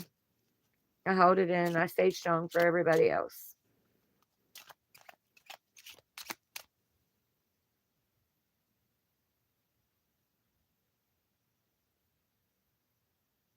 You're trusting the path in front of you. Blue Star Astrology, that's good. You should.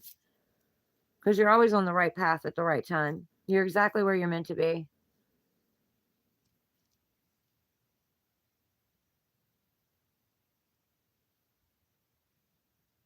I don't do curses. Spooky. I don't do curses. Curses come back on you. You know that, right? They might hit them a little bit, but the brunt of it is going to come back and hit you.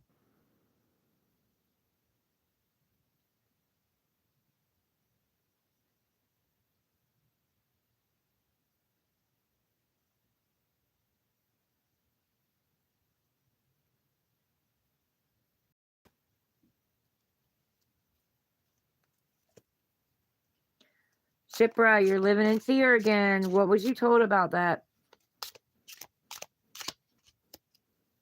What do you believe is going to happen with it?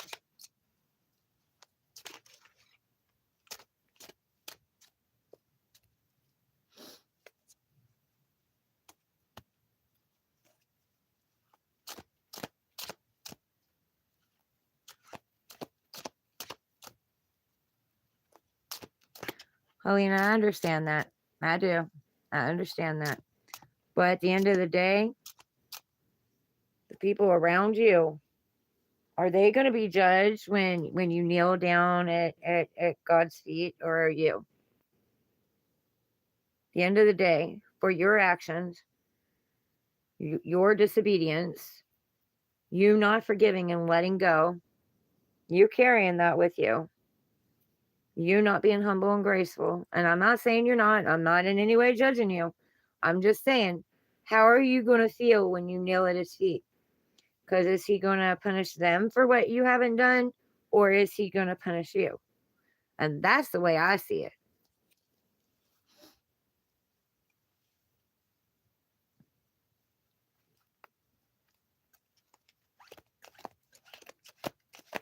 Everything around us, we're all connected. Everything is connected. Everything is energy. We are all one.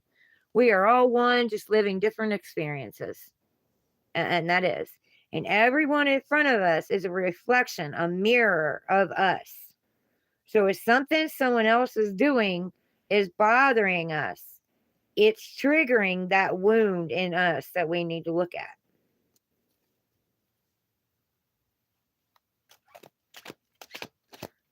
You paid all debt. I paid a hell of a lot of debt too, buddy. I did. Trust me, I paid. Whatever I did in that, and it's not just us. We're not just paying for our karma for this life. We're paying for lifetimes before, and we're paying for our ancestors.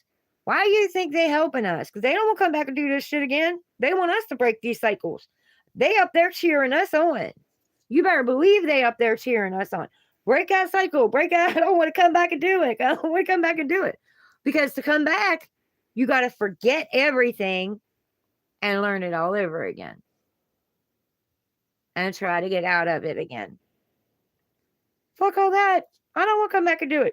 I want to break these cycles because I don't want to come back and do it.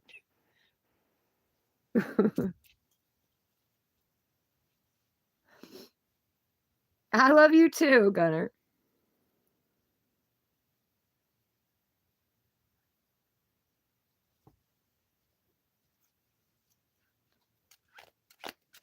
Yeah, they're like, hell yeah, beat that cycle. Hell yeah. Know who you are. Stand in your worth. Choose yourself. I didn't choose myself. Choose yourself. They're up there giving us guidance and we're not listening. We just keep repeating these cycles. They're there. Are they ever going to learn? Are they ever going to break it? Like, literally, my guides have probably had to go to a counselor for me because of me. They're probably like, somebody else's turn. I need a vacation. She's never going to listen. I'm stubborn.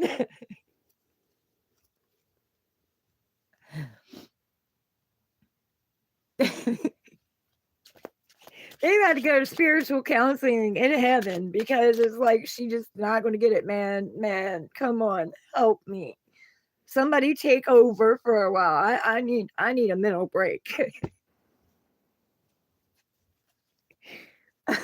So now that I'm getting it, they're like, oh hell yeah, she's waking up, guys. She's finally getting it. How long have we been trying to beat that in her head?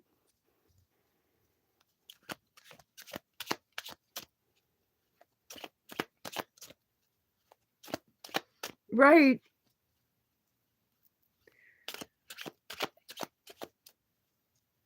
I mean, they've had to protect me. I had a man try to kill me, try to stab me and kill me. I've had 2 car accidents with somebody else besides myself. Like my daughter took us down I-79 sideways in front of a tractor trailer. That was a hell of a ride. Or a friend, acquaintance, ran a stop sign and got us hit and got us spun around in the road, thrown to the other road we were going to, spun around in the road. Her tire came off of her vehicle that he was driving, and like the whole fucking tire came off and went into the ditch. I still have problems with my side to this day because of it. My daughter has had 3 accidents, and my other daughter has had an accident.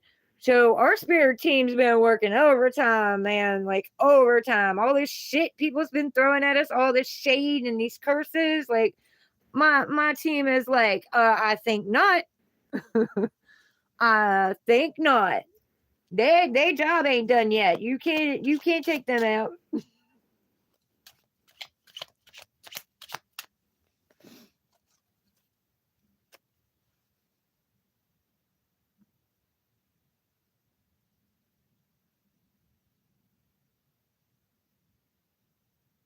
Who's a feisty Latina?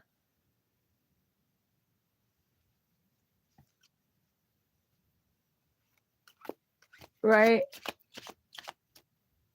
And you know what else is messed up? Like the feminine have to raise themselves up in order to raise the masculine up enough to get out of the devil's clutches to where they can make their own decisions and choose with free will whether or not they want to do the work or they don't, because they're so far stuck. Look, I can't make it up. Two speaker Aquarius with her sword. I'm Aquarius speaking the truth. Cutting out the bullshit. There's Sun card again. It keeps wanting to show. So we got good things coming, guys. Don't sweat it.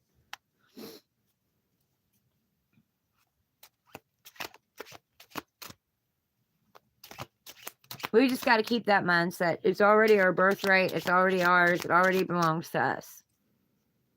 No one can take it. They can delay it, but they can't take it.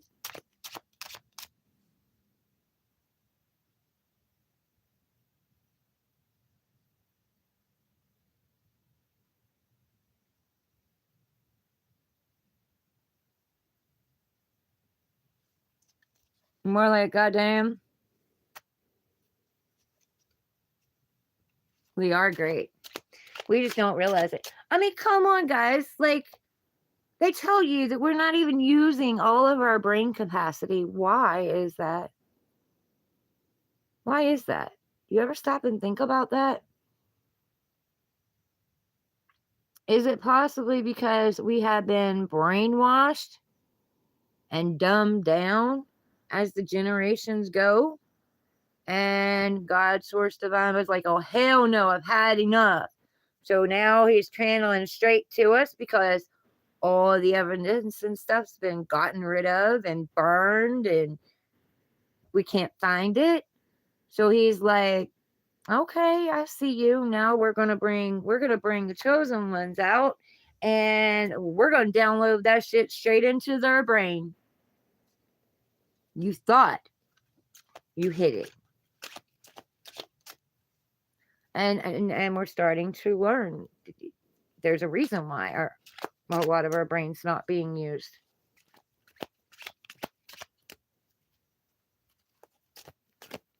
I didn't want this either. I didn't ask for this journey. Well, I did. Yes, you did. We both did. We signed the contract before we ever came here that we would come do this. We would come help raise the planet's vibration and raise the people out. We agreed to this. We came for the Great Awakening.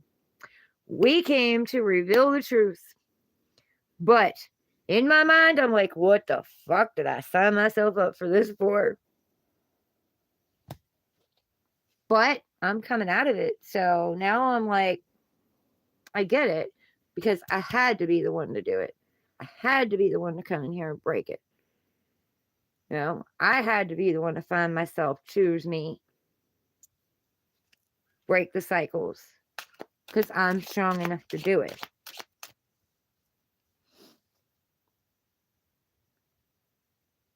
Shannon Edwards, welcome in. Happy birthday, Shannon Edwards.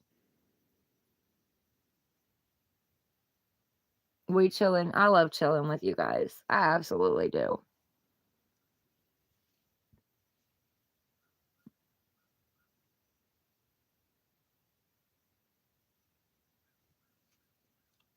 You came to be free, then take your power back and choose your freedom.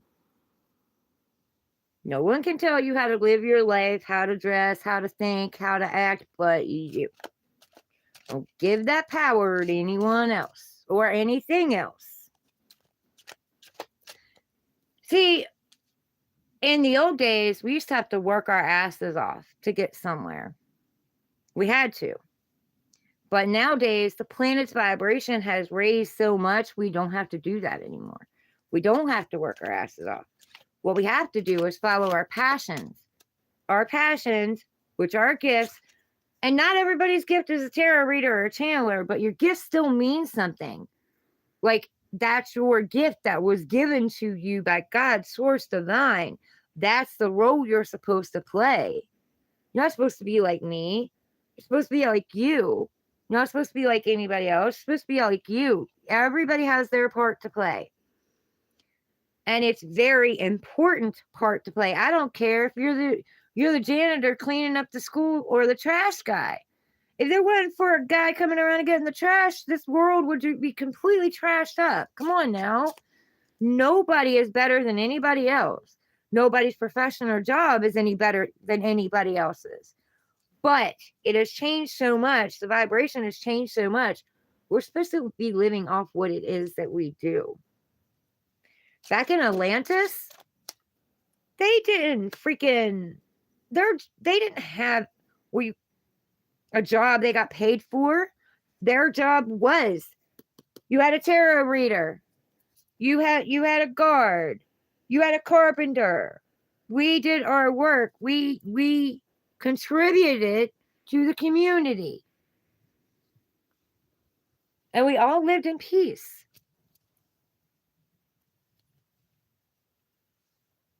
But some shadow snuck in and overtook before they knew it and took them down.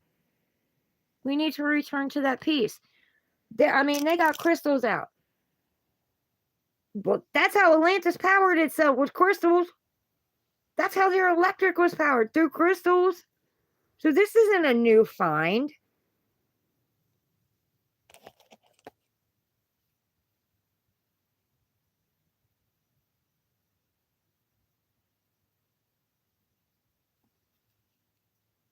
Cinderella. Yep, and that's who we are. We are Cinderella. It's time to claim our palace.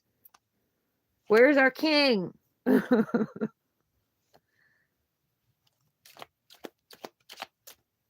stepsisters can go clean the house. I'm done.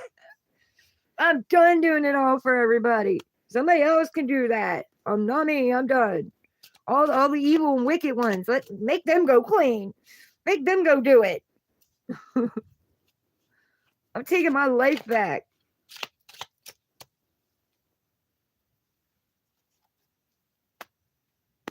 You are the diamond. Yes, you are. And you're a diamond in the rough. See? And that's the way I see it.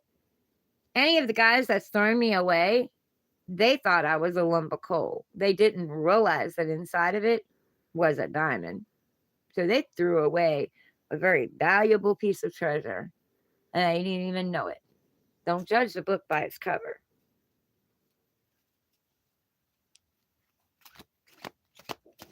No, not king. You don't want a king. Okay, where's my emperor? Is that better? Or my hierophant?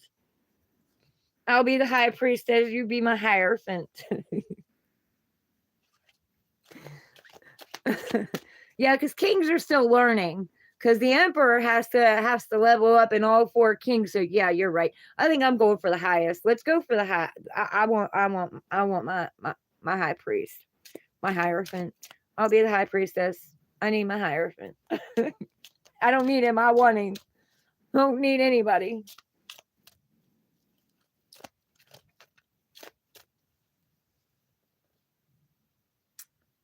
Blue Star Astrology, I would almost agree with you there.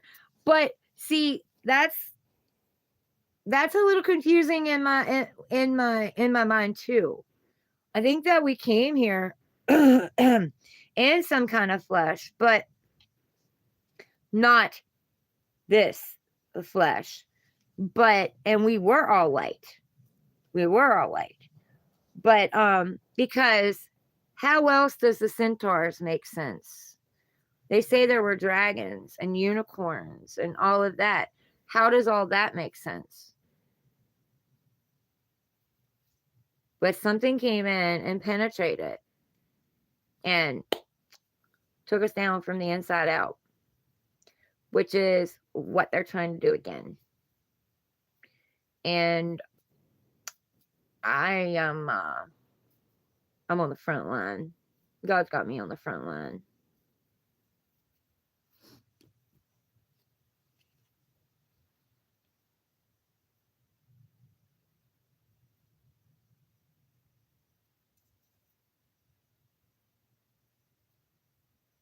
Atlantis is a replace. What do you mean?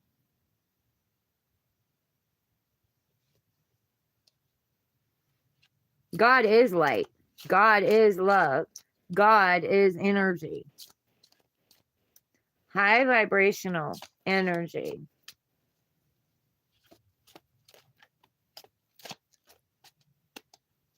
Spirit. We have spirits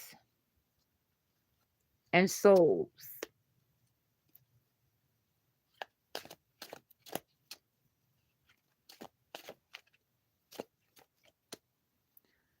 By Chinese zodiac, you're a dragonborn. I'm a tiger. Grr.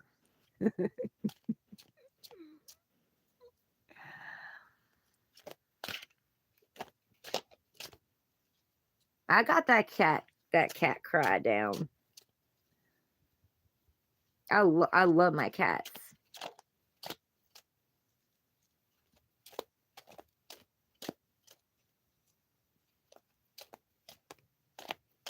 I used to hiss at, meow at, and hiss at my kids when they were little, and they were in their playpens, and they would just fall back laughing their asses off, or I'd bark at them, growl at them, and they just fall back, lifting, like laughing their asses off. Look, we're closing the cycle, guys. Oh, fuck this shit. We are done.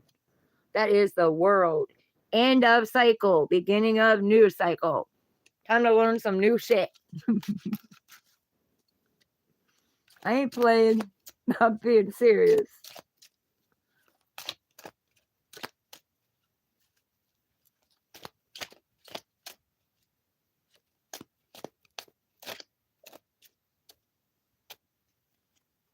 Yep.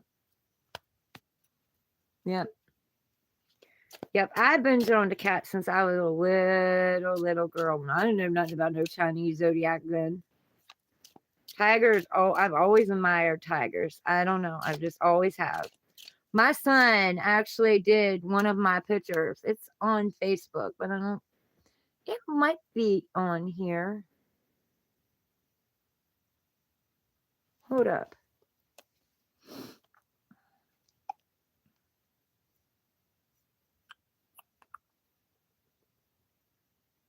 It might be on my YouTube because there for a while I was using those pictures that he did. He would take one of my pictures and he would recreate it. So it might actually be on here, on my actual YouTube.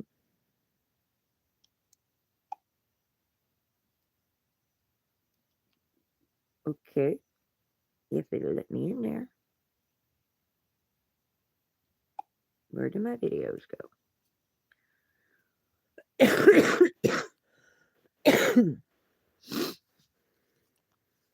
Phone that has a mind of its own will work.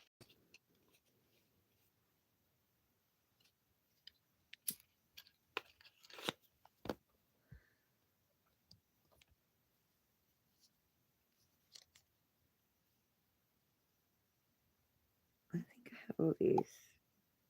I didn't download that one. I downloaded that one.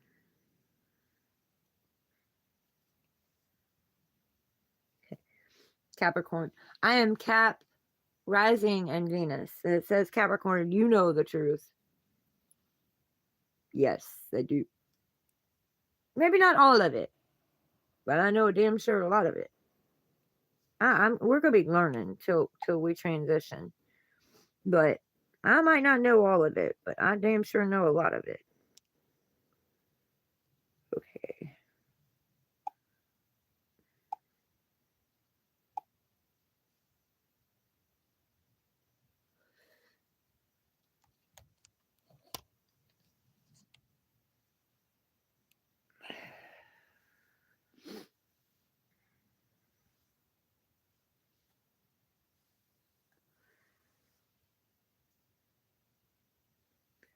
Let me see if there's more than one way to do this. I do have another phone here.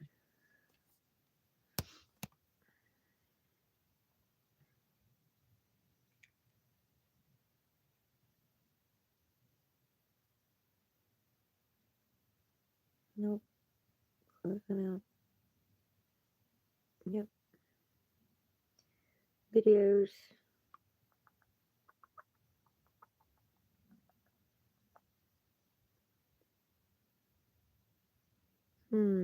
That hit down? No, it's got to be my lives.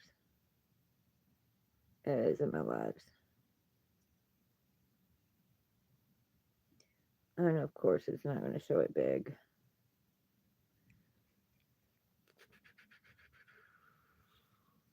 I don't know if you can see that, guys.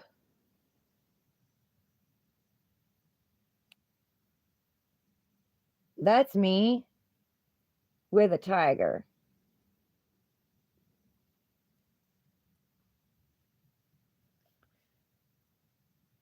My son took one of my pictures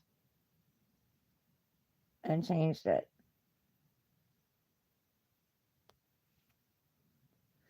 And that is my favorite one that he did. And it's me with an orange Bengal tiger. Took one of my photos and created that. And turned my hair orange.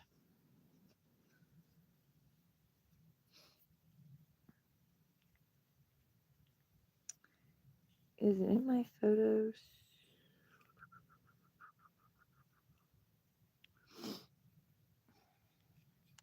I can find the actual picture. You'll be able to see it better. Search the tigress guide.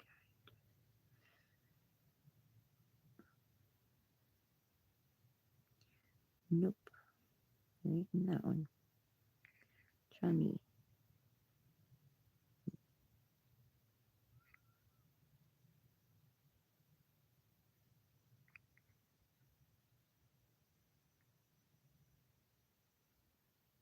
I hope it's on this one.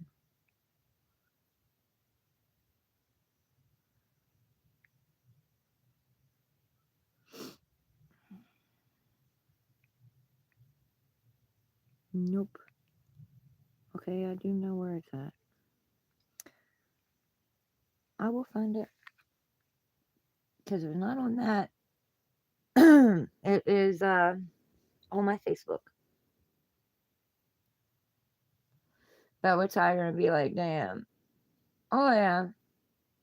I can be a tiger. I definitely can.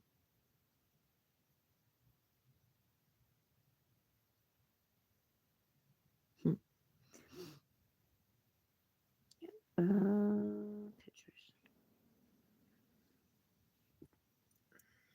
I actually scare myself. Like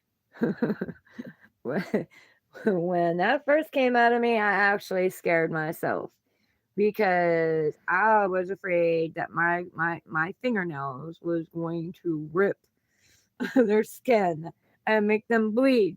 And I didn't want to make them bleed. So I had to hold back. But that's been a long damn time ago. What, 2000, 2004, 2005? Long time ago.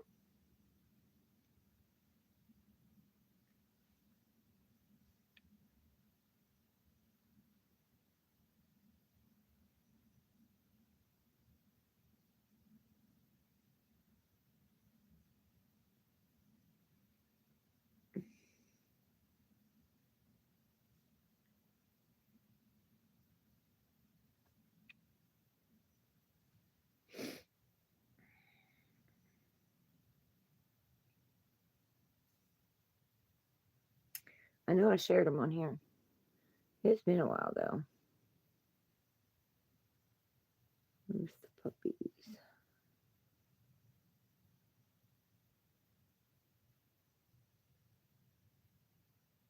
Oh.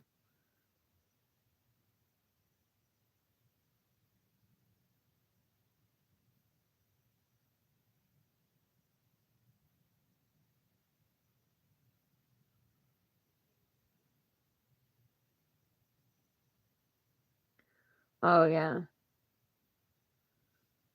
That's my son, the one that did them.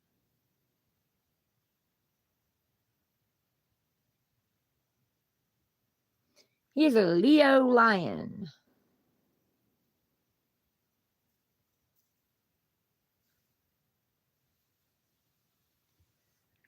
He's a Leo. He's a lion, and they call me Mama Lion. His manager for his rap calls me Mama Lion, and I was a part of all that. I was writing songs with them and all, but I just felt like he was a little shady, so I quit. They've tried to get me back. But anyway, he calls me Mama Lion. He tells everybody, don't mess with Mama Lion. She'll tell you how it is.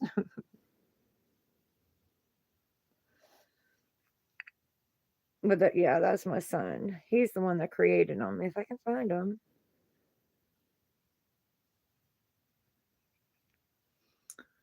No, I know I didn't take them off Facebook. I knew they got to be on here.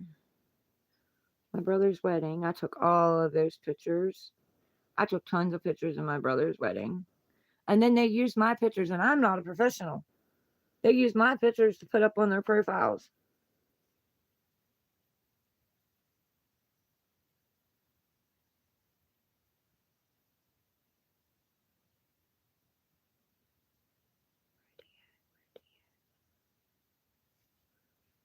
What the heck?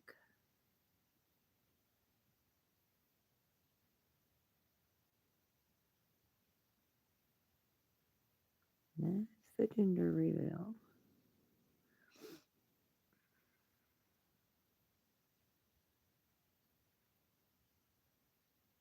They can't be all the way back there.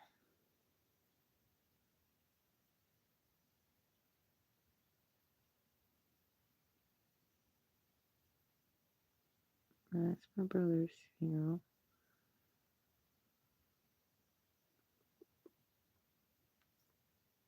Not pictures of him. I didn't take no pictures of him. I don't want to trap the souls. No.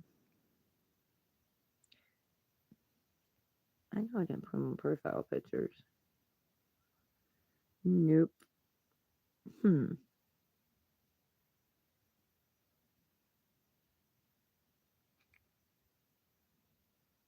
What the heck?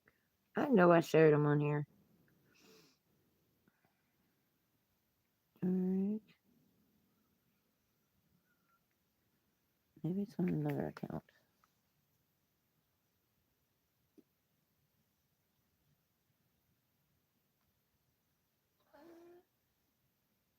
Brian, you might want to go wash yourself then. Welcome in.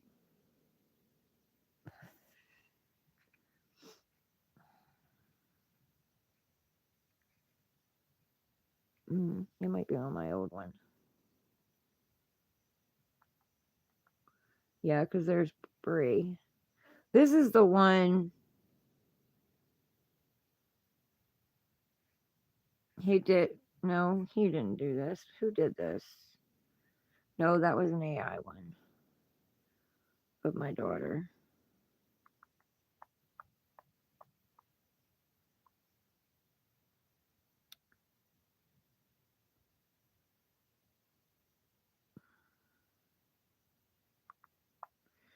Um,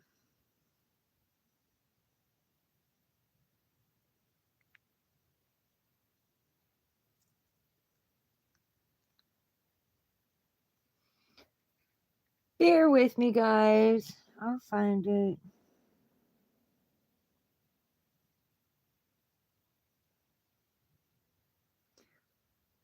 Where is that necklace? I haven't seen that one or that one that I bought.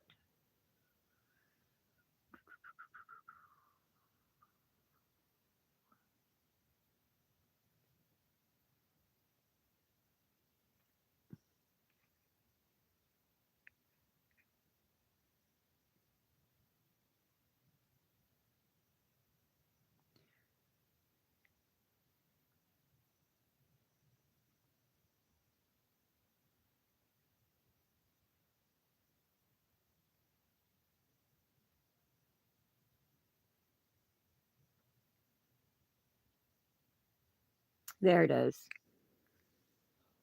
If y'all were still here, that one. I absolutely love that picture.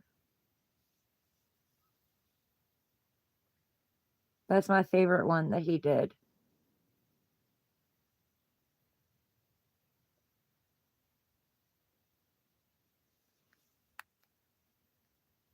I look damn hot in that.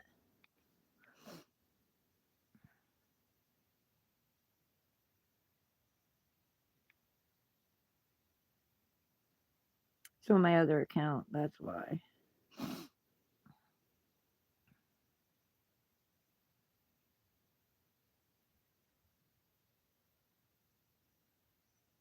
Don't get me wrong, like I like this one too, but that other one's my favorite.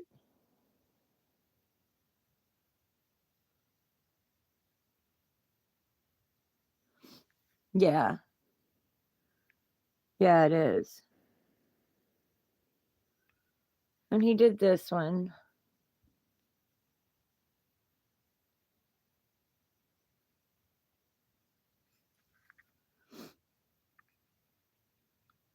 And he did this one.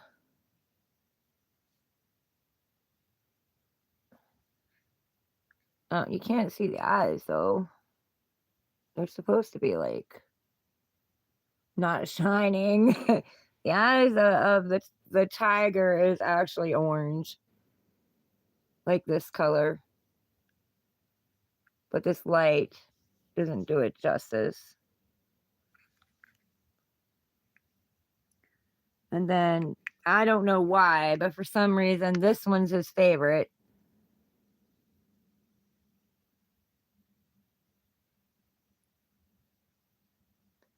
Good night, you're all right.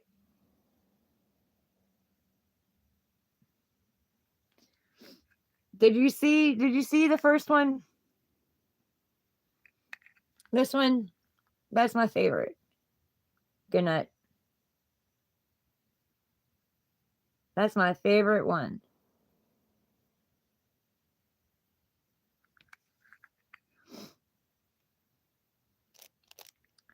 And then, of course, you know, he did the witch. He had to do the witch.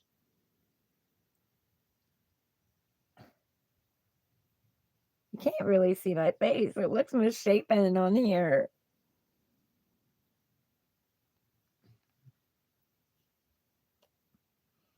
It does not look that bad on my phone.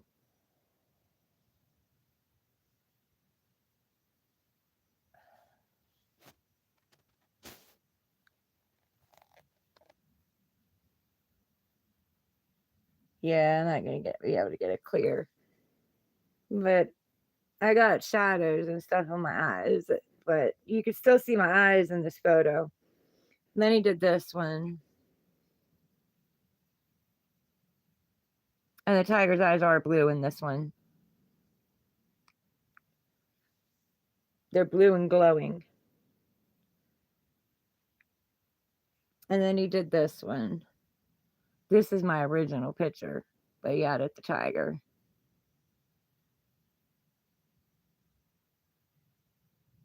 I laid down and on the grass down there in Kingwood and took some pictures. And I also sat in my chair and had some pictures taken of me.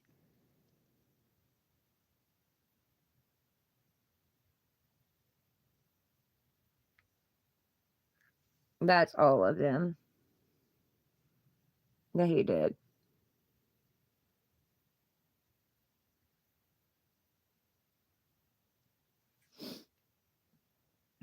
He decided to make me hot coming out of the flames.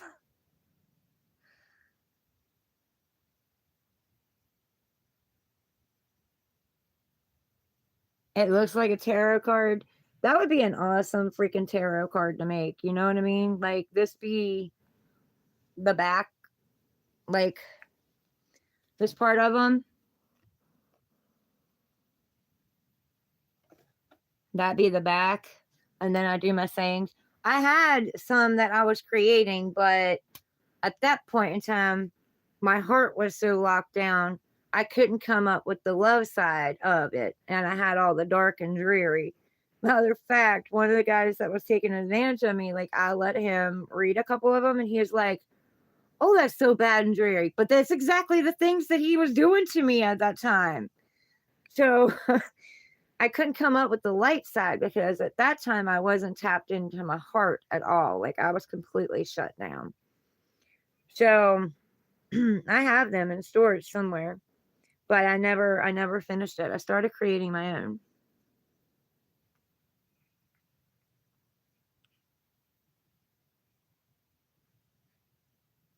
Yeah, I think that would be cool. Or even that other one. I think I just cleared it. Um, that other one with me with the white tiger. Even that one would be a cool one.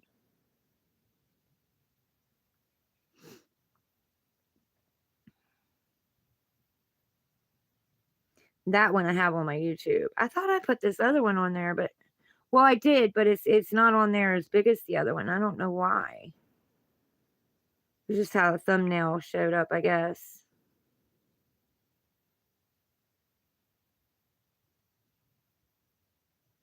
I haven't even paid attention if they offer thumbnails now.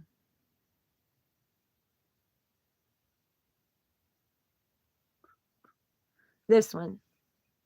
That one would be a good one too.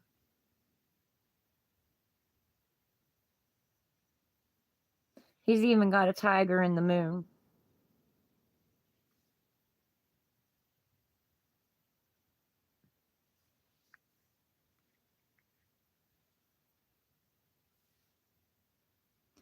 Hey, I don't look bad with gray hair, guys. Like I'm still sexy.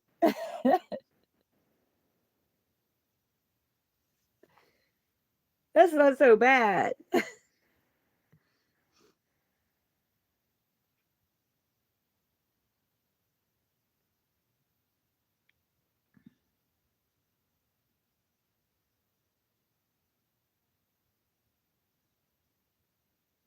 That's my experiments with blonde hair.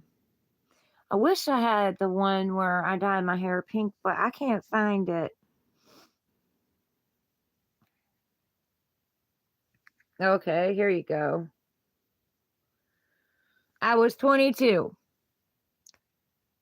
That was my husband. That was my youngest boy. That was my oldest boy. That was the boy that I just told you created those pictures. And that was me. And I thought I was ugly. And he beat on me.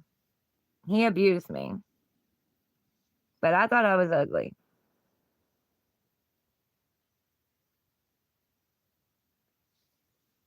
That's when I first got married. I didn't have my glasses either.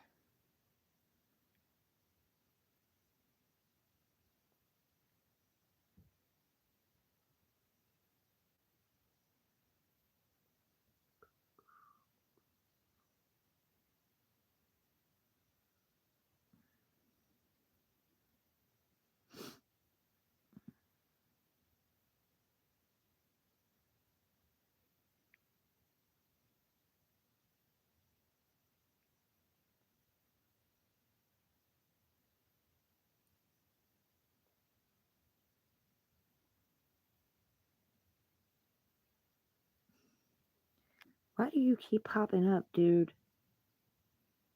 Like, that's been.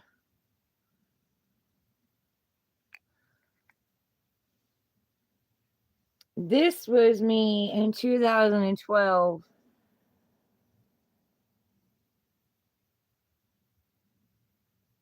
I wish it would show better. Doesn't show very well. Guys, you even got me sidetracked from smoking. See, you guys are good for me. Hold on a minute. Maybe I can clean the camera.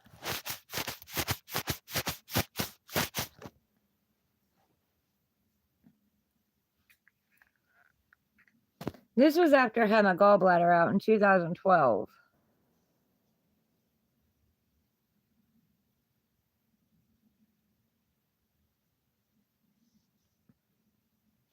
I don't like how these pictures come up.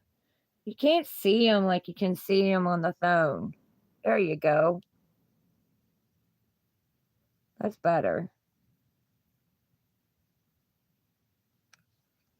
That's before all the dark circles and all the battles. And I think this is actually where I started. I very first started. It was like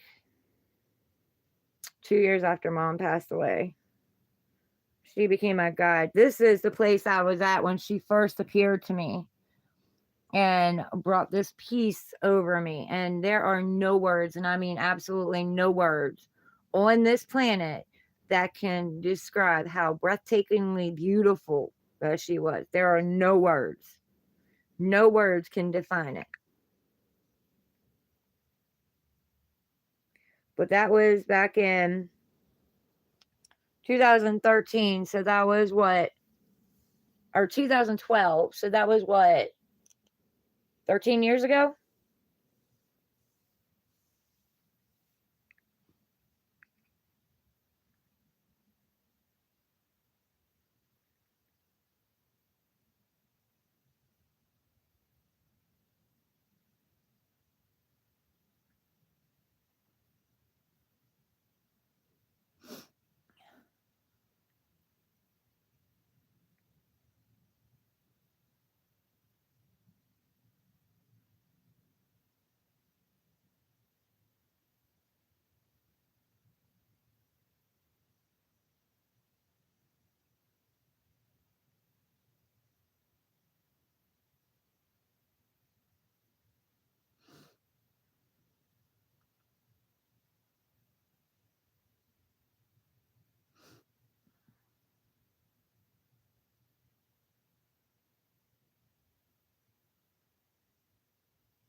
I don't know where the one is on my phone. I don't think it's still on my phone. I changed it.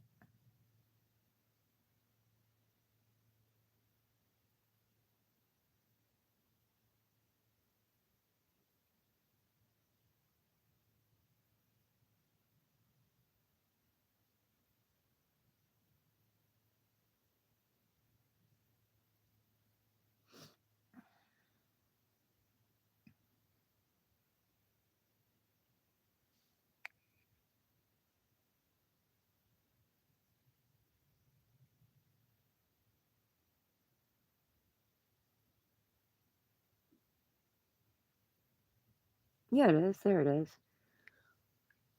And that was me in 2015 before these assholes got a hold of me and started like bringing me down. Like I'd been through a lot before then, but still. I can't really see. I hate that.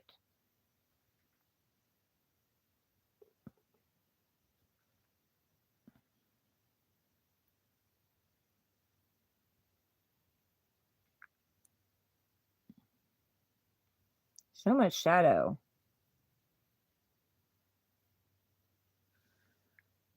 But yeah. Anyway,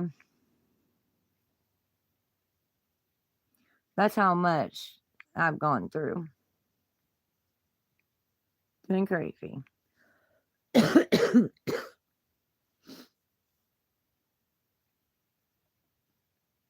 And I've changed so much over the years too. It's crazy with each battle. Like I can see the difference in me.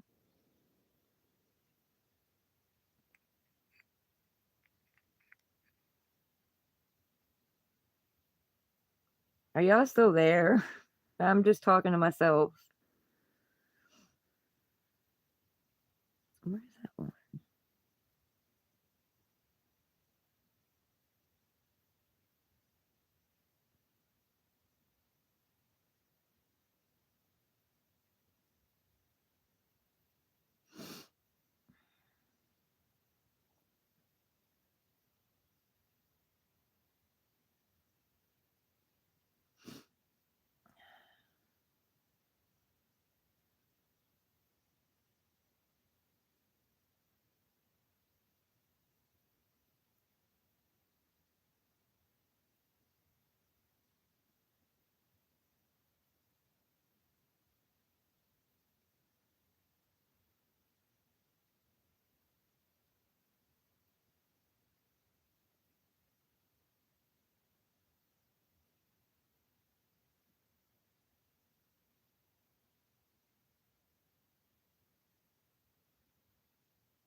Go away, guy. You're haunting me right now. Go away.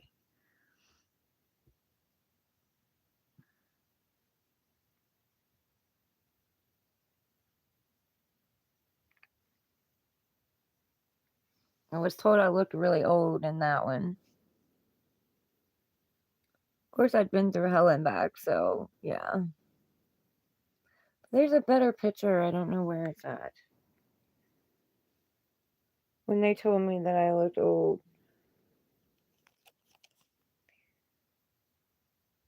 But I've done a lot of work. I've done a lot of work on myself to come back from all this shit.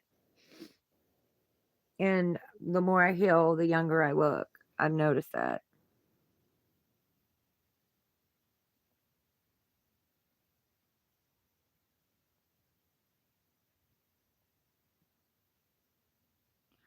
Anyway.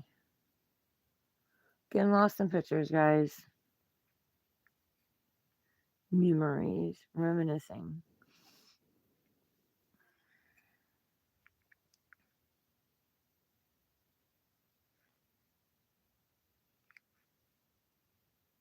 Now, why does that say that? Oh. Well, that might be why I couldn't get it to come up. Wi-Fi went off of it. You're so adorable. You're gonna fall. You're gonna fall. Look. Oh. Look.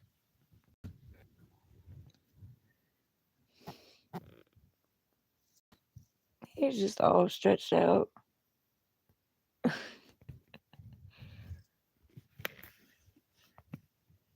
So cute.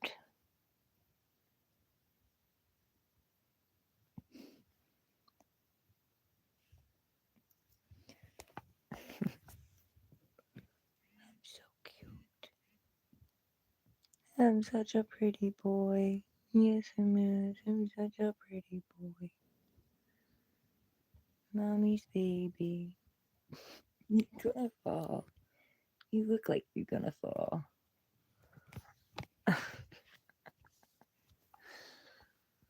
He don't care. I don't know why he sleeps on like the very edge of the bed.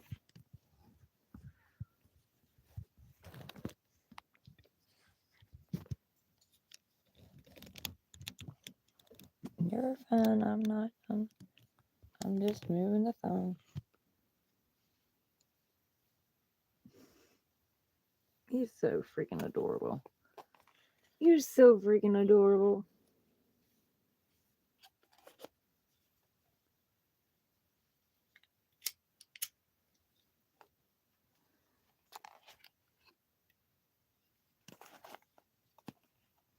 You're gonna fall.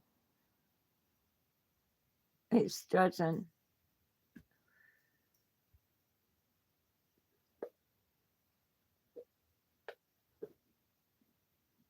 I think you got it. If you're still here.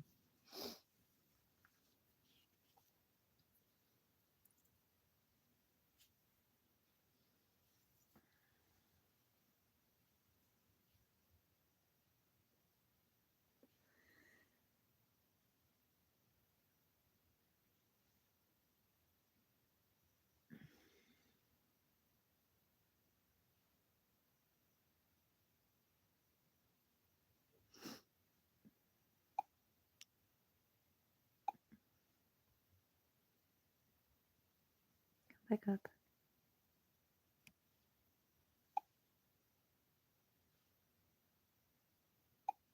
Okay.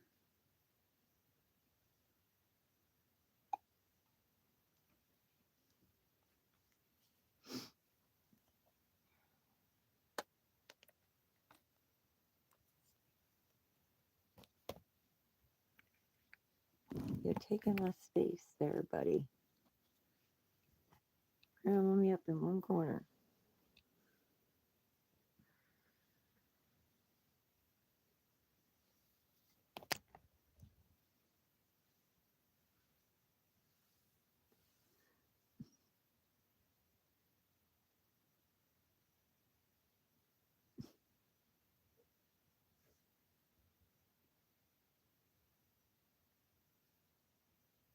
Oh, your paw pad is rough. Mommy needs to get some stuff and put on it. Mm-hmm.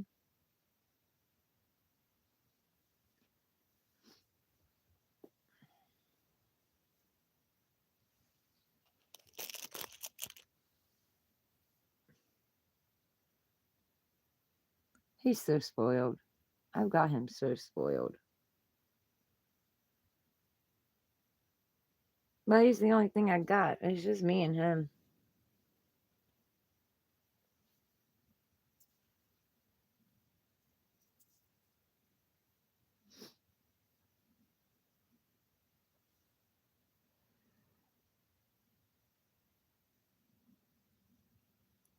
Yorkies more.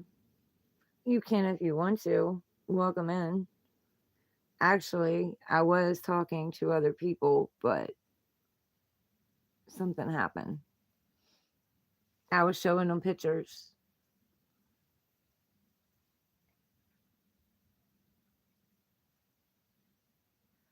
But you do whatever you want.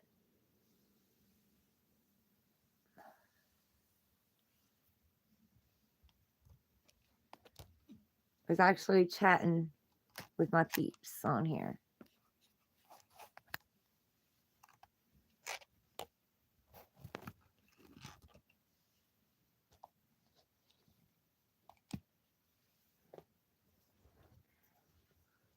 You're all right. You ain't gotta move. You don't gotta move. Mommy's gonna turn heat back on. You're right. Lay back down there. You're right.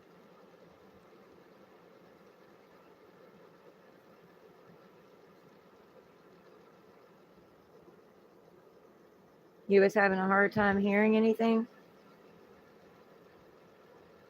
Yeah, I was showing pictures, but then I don't know. I don't know where they went. But my Wi-Fi went out for a little bit too, so.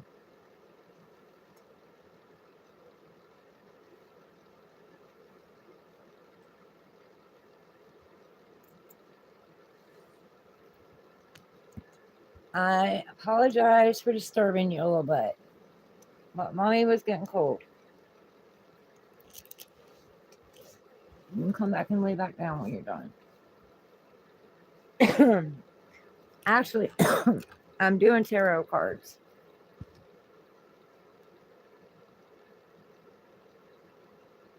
But they got me going down memory lane.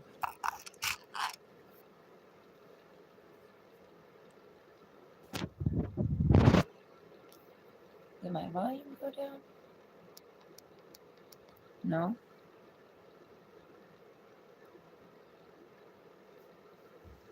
Can you hear me now?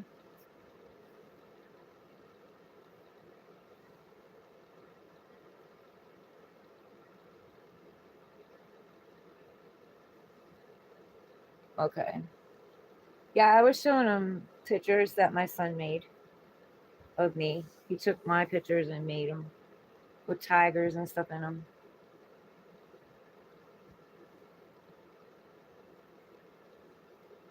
But then it went to my Wi-Fi cut out for a minute.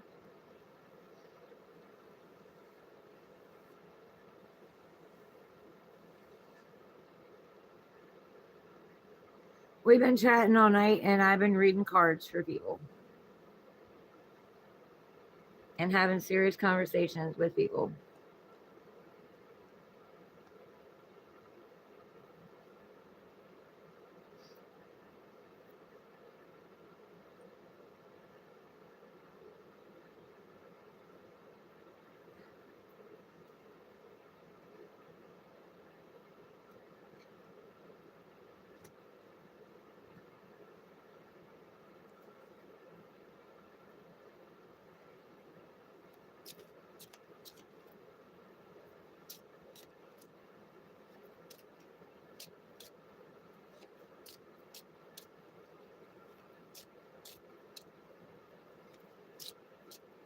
Do you want a reading?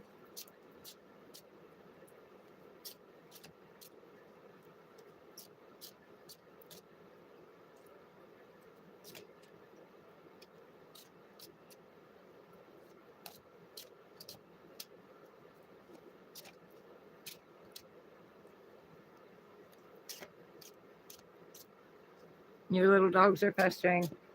My dad's dog barked for, I guarantee you, 30 minutes yesterday morning. 30 minutes. Could not get her to stop. And she's got her own room across from the living room. Her and her sister do. And that's all she does is bark. It drives me crazy. I love her little butt, but ooh.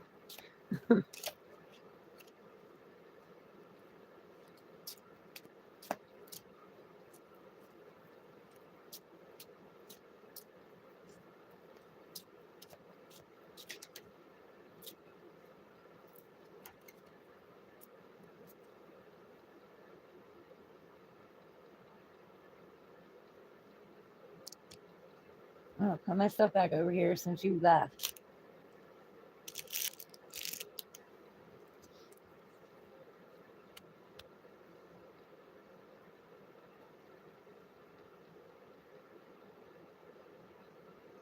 Do you want me to do a reading? Oh, yeah, I know. Oh, I know. She's bossy. You named her Squirt, and she's 2 years old, and she is definitely bossy. Her daddy is Cocker Spaniel and Wiener Dog.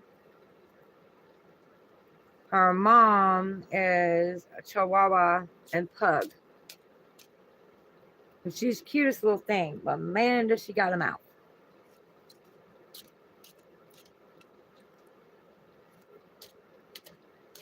I'm surprised you haven't heard her yet. None of you have heard her yet. It's about time she starts waking up.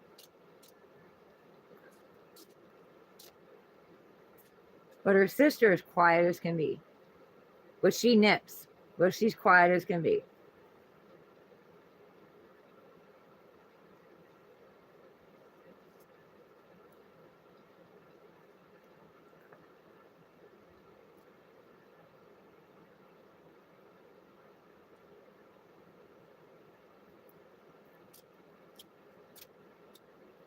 But I love them.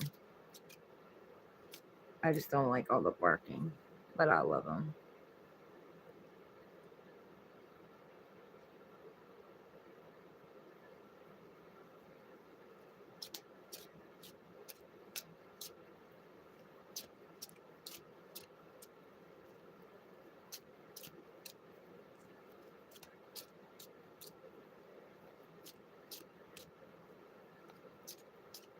Yeah, I've been doing free readings and just chatting with people.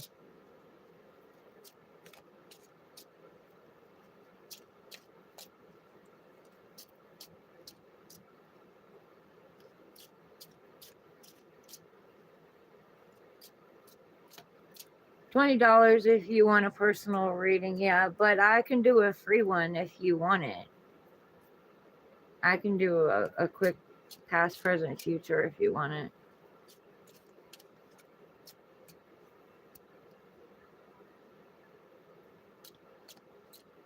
It's up to you.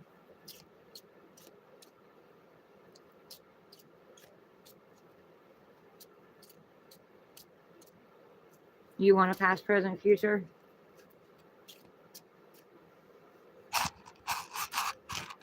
Yeah, I might as well, because what I came on here to do didn't happen. Like, everything got changed up. But God's source divine works in mysterious ways, so.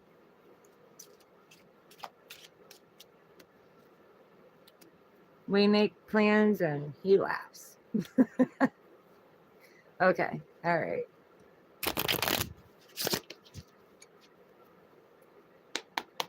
Clear old energy, bring in new energy. What do you want to tell Yorkies and more about their past, their present, and their future? Give me one card for past, one card for present, one card for future.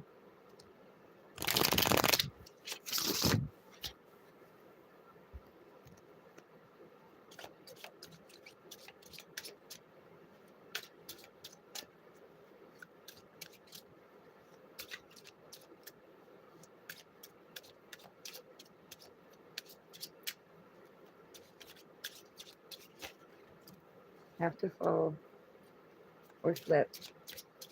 One card for past. Thank you. One card for present.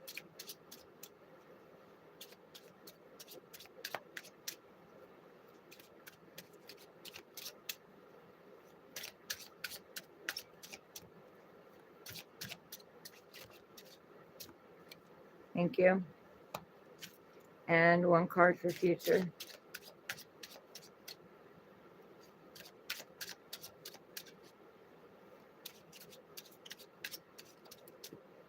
Nope, one. One card for future. Thank you. Okay, where did I?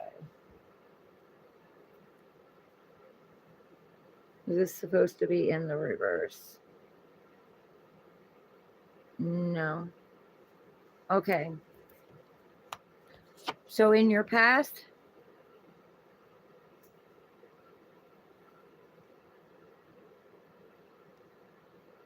Chandler Brown, welcome in. That's your opinion, honey. God Divine Source uses me. Anyway, in your past, Yorkie, you were stuck. You felt stuck and stagnant. You weren't moving forward. You felt like maybe you've done everything that there was to do. There wasn't no more out there for you. You built something. You had something that was very passionate and fiery and did grow for a little while. But you lost your passion and your fire with it.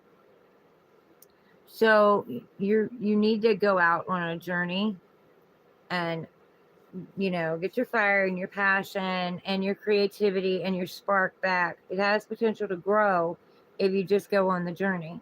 You are the creator of your own world. So this was in your past. So you were the creator and are the creator of your own world. So, you got to keep your thoughts positive, because if you think negative, you bring negative. It's all energy. You know what I mean? So if you're being negative, you'll bring negative to you. If you're being positive, you'll bring positive to you, because God Divine Source has no choice but to match that energy. So it's like a back order. If you go into a restaurant and you order a dinner, you're not going to get your dinner at the snap of the fingers. You have to wait for the order. Well, the same thing with your energy and your thoughts. It goes out and it reflects back, comes back at you. So anyway, in the past, they were telling you to light your fire back up, light your creativity back up, get your spark back. Has potential to grow, but you got to get off of here. You got to stop looking out over the world, and you got to go out into the world and enjoy it and take the journey. That was your past. Your present is justice. You're getting justice right now. Your scales are being balanced. Your truth is coming out. The truth is being eliminated to you. You're standing in your power. You're wearing your crown. You know who you are. You know what it is that you want. And you're bringing justice to yourself. This curtain back here has fell. The illusions are gone. In the present, all the illusions, all the things that you told yourself before is gone. You're bringing justice and balance to yourself. You may be getting justice in the system, in the courts of law or whatever too. Take it how it resonates. I just, I get the messages and I give you what I see. So they're also saying that you're starting to open your heart back up. It's not much, but you are starting to open it back up a little bit. You got a little bit of trickle of green in here. So you've been through a lot. You've been in a place where you didn't have equal give and take. You weren't treated fairly. You weren't seeing things clearly. You've taken the sword and you've cut out whatever it is that didn't serve you, what was toxic in your life and wasn't good for you. Okay? That's where you are in the present. In the future, you have something rushing towards you. There may be a message coming to you. And it's coming faster than you think it is. Because this is a knight, carries a message, and it comes in fast, it's rushing. This is almost one of the fastest knights in the deck. It probably is the fastest. But you've got to be careful, because also, even though this has potential to grow, and if you don't want any children, wrap it before you tap it, because this does have potential to grow. If it's an in and out, hit it or quit it, this can be my hit it or quit it card too, so be careful. But this can also be the indecisive person. In 1 minute, fiery, determined, goes after what it is they want, but then gets indecisive and is back and forth on the decision. A lot of times it's out of insecurity and fears and trauma issues that they're dealing with. But if this isn't a message coming towards you, this is somebody coming towards you very fiery, very passionate.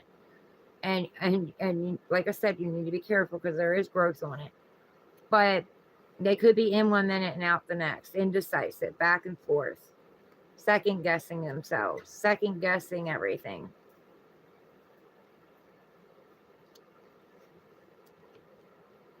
So just be decisive. If it's not a message that's coming into you and it is a person, they're very fiery.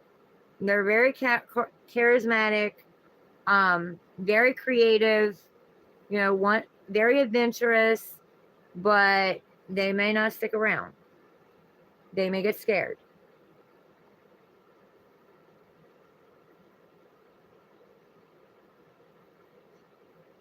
Gun it. Yeah, I know. They've been put in that little box that I was talking about, you know what I mean, and conditioned, and that's all they see.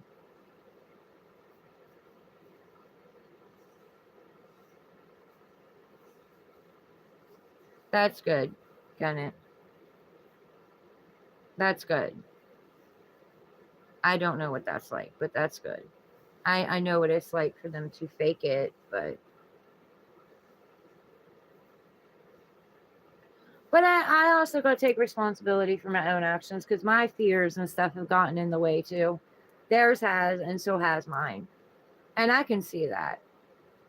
I can see where my trust issues and my abandonment issues and my issues with authority, because no authority figure ever protected me nor took care of me. They were the ones hurting me. But I can see where that has played a part and affected my life and my partnerships. But Yorkie's more, did you understand that? That makes sense to you?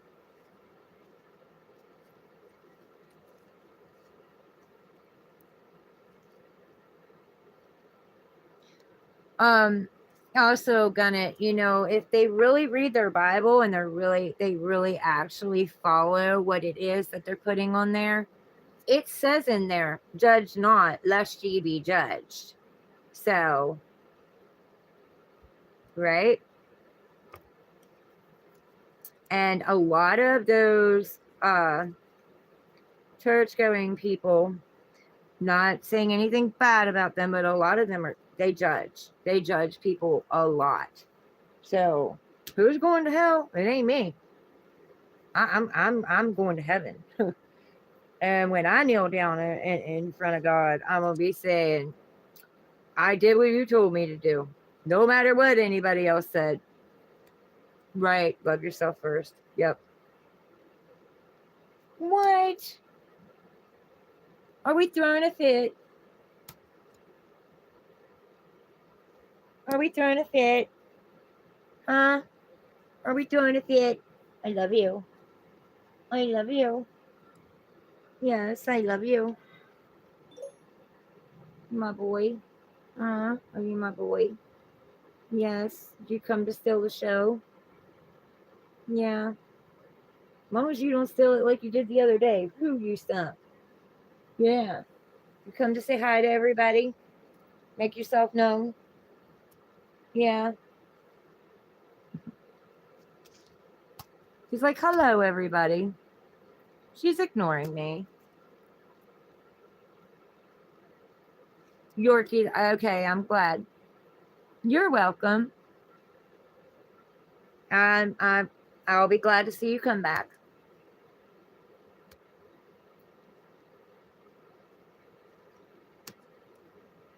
All right, get you some rest. Take care of yourself. Be safe. And don't be too hard on yourself.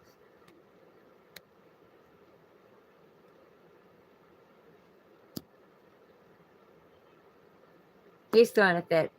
He's up and moving around now. He wants out. I hear you. I hear you throwing your little fit. And as soon as you go out there, you're going to get Squirt started. And she's going to start barking. You have everything you need in here. You got water, you got food, and you got your bathroom.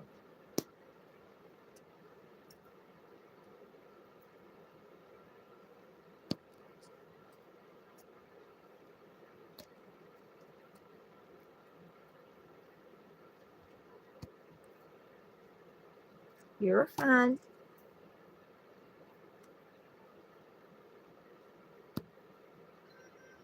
I hear you. I know. I know, boss. Yeah, I know. Mm-hmm. I know. Yes, can I help you? Can I help you?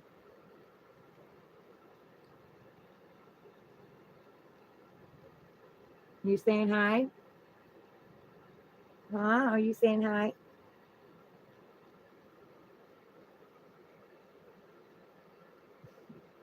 He's saying, I'm not getting what I want right now. I'm mad.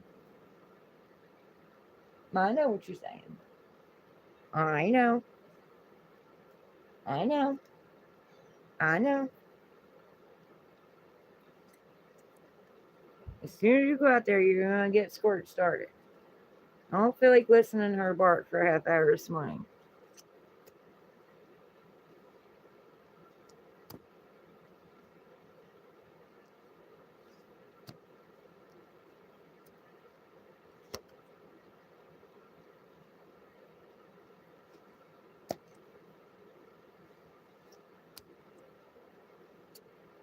I got lost in pictures and you guys disappeared.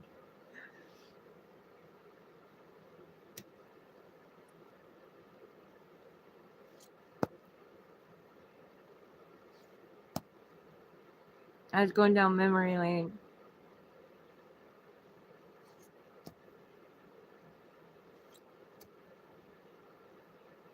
And then my internet went out for a second.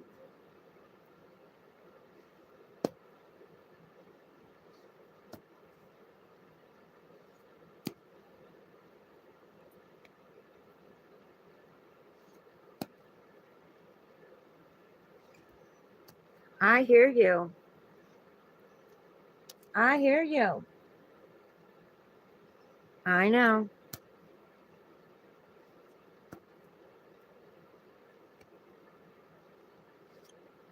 We talk to each other. He talks to me. I know. I promise you're going to be okay. I promise you're going to be okay. I promise. Yeah.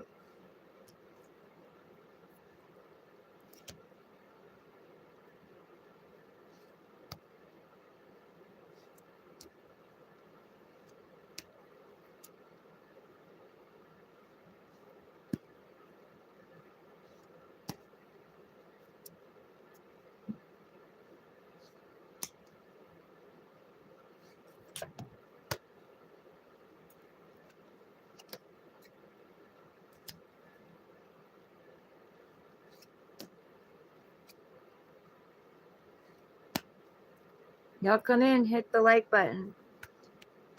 Show this channel some love, guys.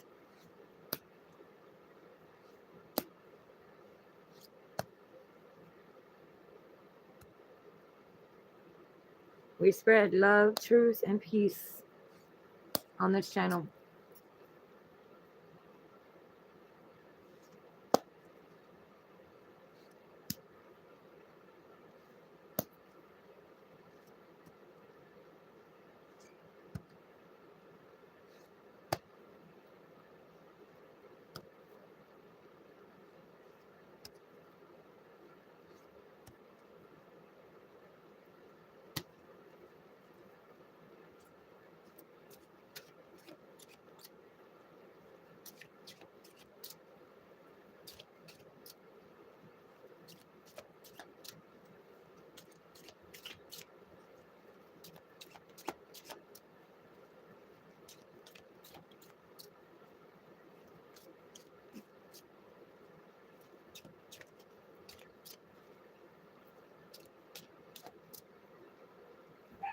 Oh no. There she goes.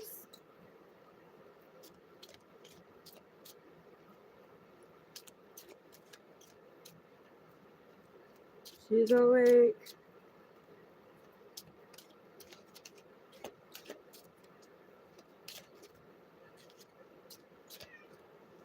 I hear you. Yep, I hear you.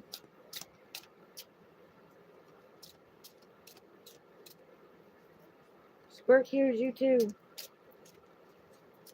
Mm-hmm.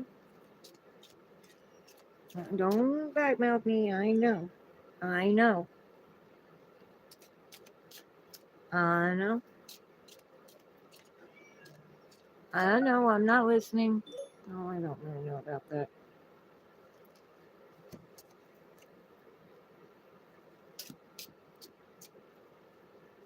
Happy birthday, Julia.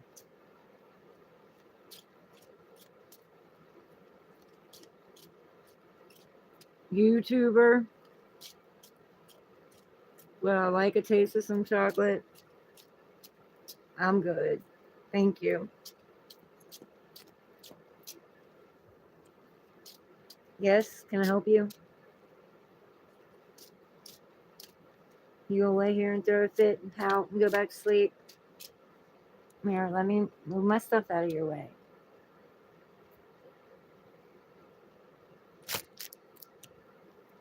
Okay, there you go. Lay back down there and pout.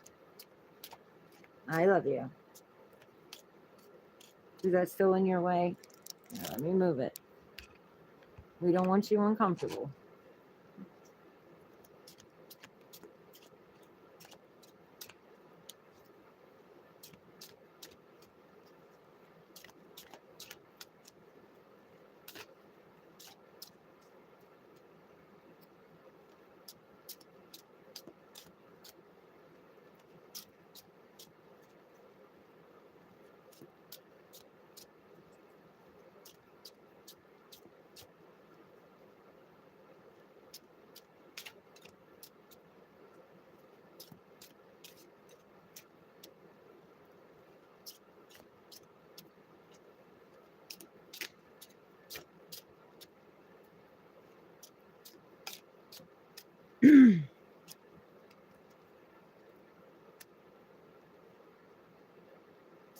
I've been celibate since August when the guy I was dating had a heart attack and passed away.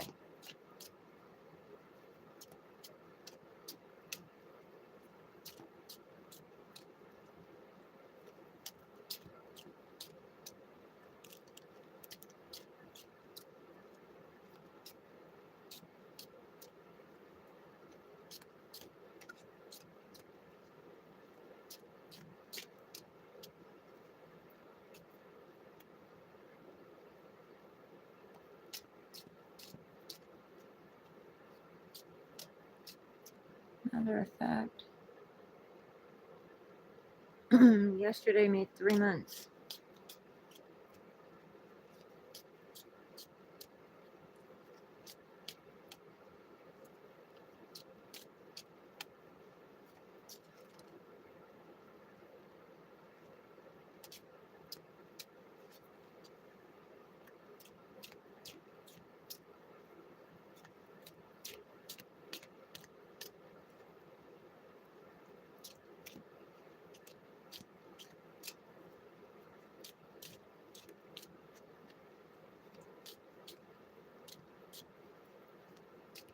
Am I annoying you?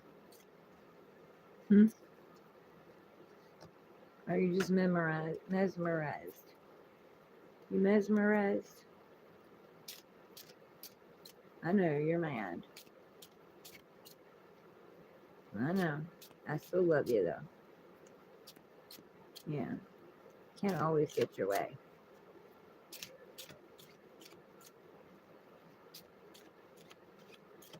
You know, the minute you go out there, she's going to start barking. Mm-hmm.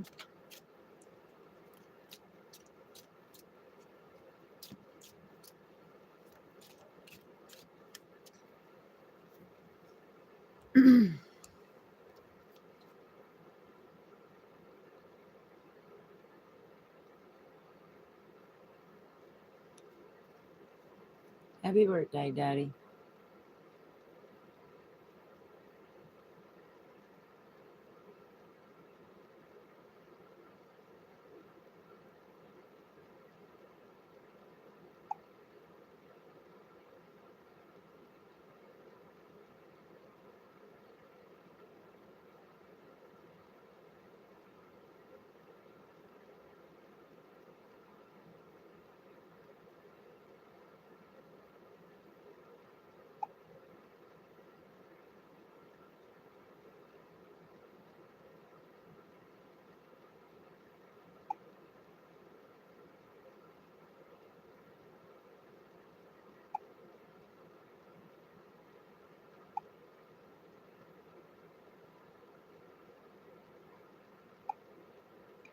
Drizzle today.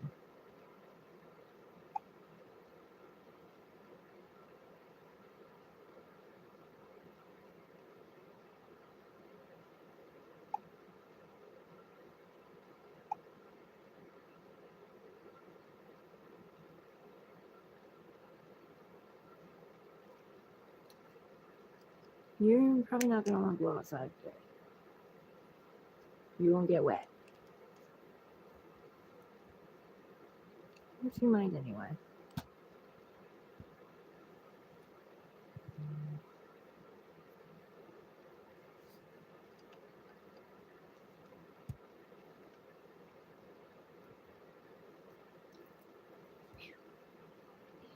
What's in here? Now it's getting cold. And that heater's not working.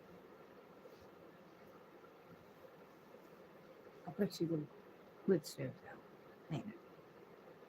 Yep, because I ain't heard that. And I've been in here.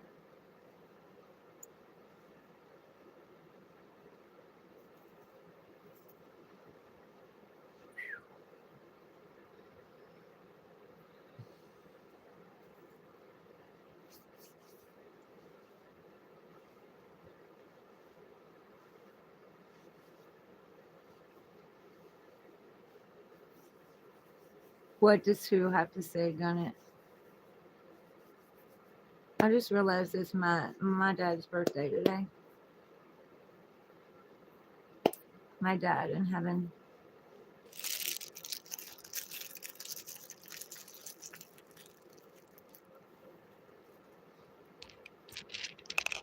That's probably why I was channeling past on loved ones.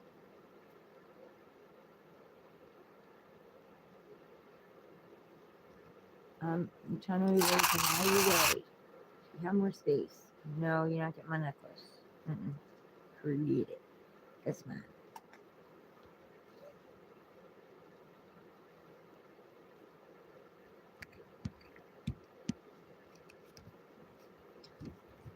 Is that what you were asking? What past on loved ones have to say? Then because that's what I was supposed to do today, but God Divine Source had other plans.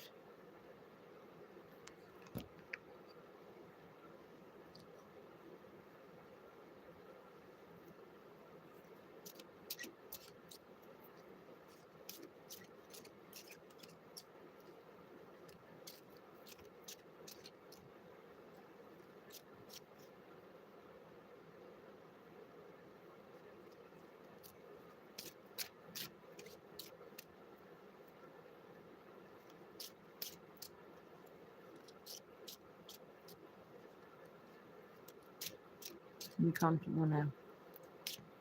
You comfortable? You gonna pout? You gonna pout and go back to sleep?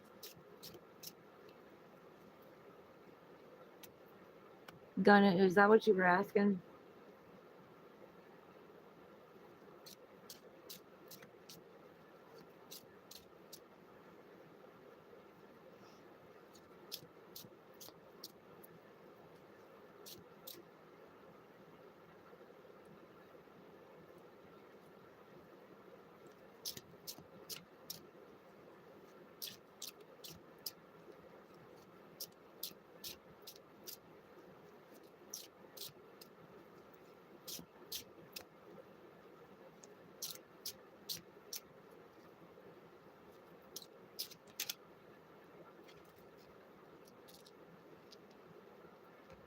Do a reading.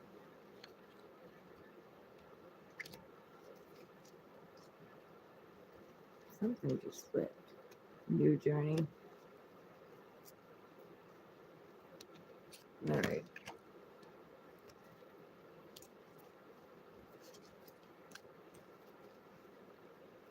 All right.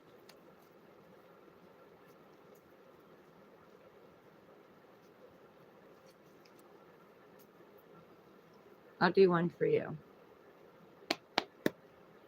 Clear out energy, bring in new energy.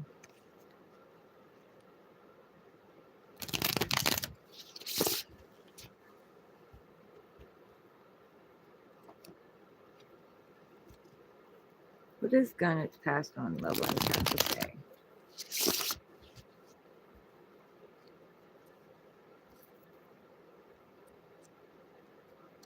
What do you hear? You sat up. You heard something. You perked your ears up. With the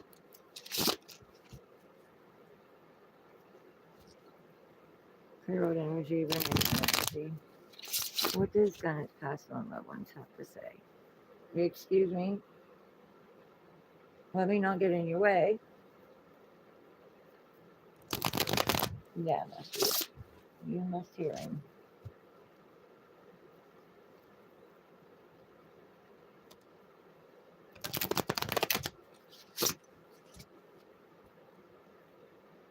Oh no, I must have been bothering you.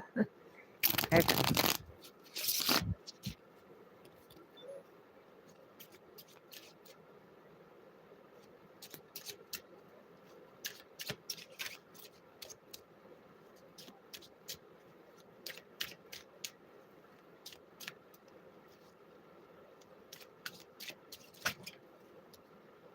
Okay, how many is that? I'll check that one. I'm pretty sure you got that card before. Okay.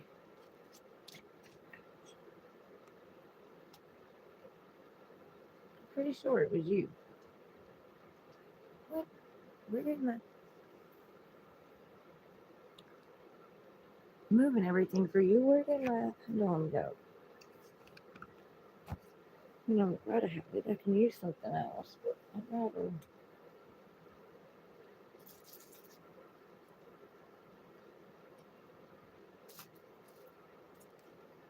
Okay.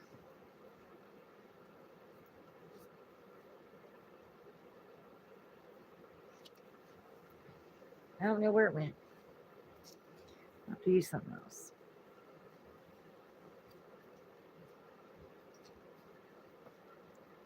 Moving everything out of his way, Mr. I gotta have my own way.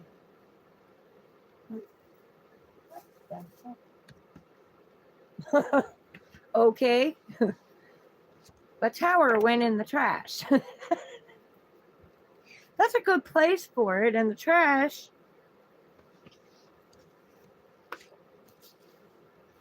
I'm over the tower moments.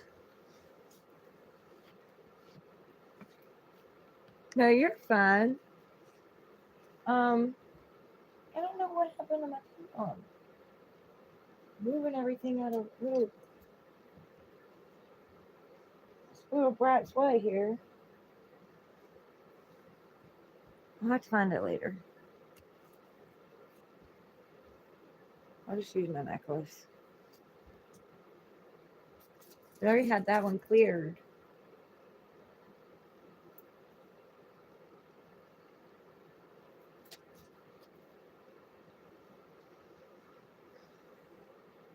I call those from pure white divine light.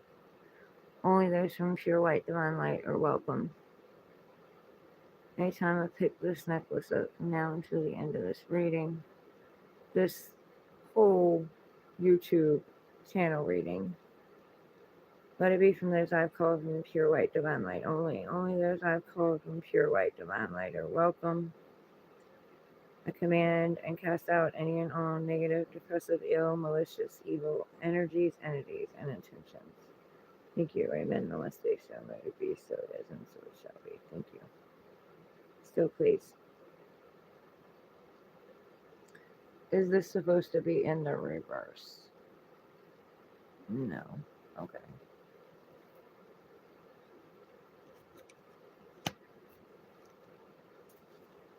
All right. One more. Give me one more. Keep the underline on the bottom. Okay. I got the cards upside down. Yes, I do. Okay. So then I know that's supposed to be it. Right. All right. So you're all right.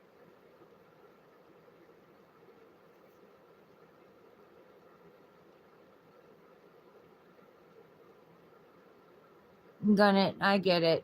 Trust me, I get it. You're fine. Don't apologize. You don't have to apologize. All right. So, Gunnet, they're saying that yes, they know that you're the wounded healer, or you're wounded and you're healing. They know that you've been through a lot, and they know that you're guarded. They also know that you've won some battles and you've lost some. What they're saying to you, though, is to allow yourself to rest, to allow yourself to lick your wounds, recover, recuperate, and then you need to go on a brand new journey. You need to unblock your heart, let your passion and your creativity and your fire back in, and you need to go on a new journey. This isn't happening to you, it's happening for you, because the things from the past were no good for you.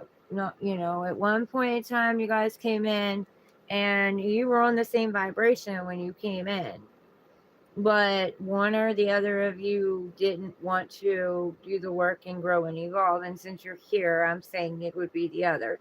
Didn't want to grow and evolve. And whether or not it's your fault or their fault or however it goes, if one's doing the work and the other isn't, even if, say, it was your fault, we'll just use that for an example. I'm not saying it was, we're going to use it for an example.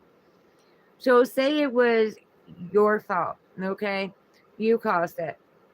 So you take accountability for it being your fault. And the other person is like, well, it's not my fault. So you do the work and say you're down here because, it was your fault. But you're close enough to where your vibrations still meet. And they say they're not doing anything. They don't got to work on themselves. It wasn't their fault. It was yours. And you do the work and they don't, you're still not on the same page. You know what I'm saying? And you're not meant to go back and get them. They're meant to raise their vibration with you. So whatever that was doesn't serve you anymore. All it is doing right now is pulling you back down. So they're saying they know you're wounded. They know that you've been through hell and back. But God, Divine Source, puts their warriors on the front line. Why do they put them on the front line? Put them on the front line because they know you're going to get the job done. They don't think you're going to get the job done. They know you're going to get the job done. So just as we have to have faith and trust in them, they also have faith and trust in you. And that's why you're on the front line. You're not weak. You're strong. The weaker ones go in the back. The stronger ones go in the front. So not only you have faith in them, God has faith in you as well. Spirit, whatever it is you believe in. So they know right now you're in the Nine of Swords. And I'm pretty sure you got this card the last time. Correct me if I'm wrong, but I'm pretty sure you did. But anyway, I've done quite a few readings, so I might be wrong. Anyway, they know you're in the Knight of Swords, right? The Nine of Swords right now.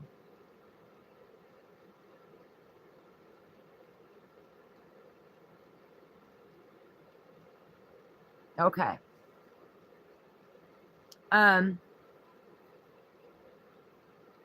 Yeah, we're all kind of exhausted and tired.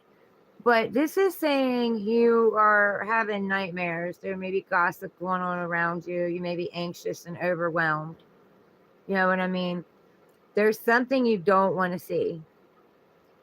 There's something that you already know. You already know intuitively what the decision needs to be, but you're overthinking it. And instead of, taking one of these swords down, speaking your truth and cutting out whatever it is that needs to be cut out, you've been repeating patterns, and maybe that's what you need to cut out, the cycles, the patterns. I don't know. You're going to know how this resonates with you. They say they see your pain. They see your pain. They see your struggle. They see everything that you've gone through. They see the repeated patterns that you've had to deal with. They see that there's something you're not wanting to see right now. And they're telling you to take your power back. You can either let this take a hold of you and control you. The overthinking, the, sleepless nights and all of that overpower you and take over you. Or you can take your power back and take control of it. They know you're strong. They want you to know you're strong. But they're telling you not to overthink it.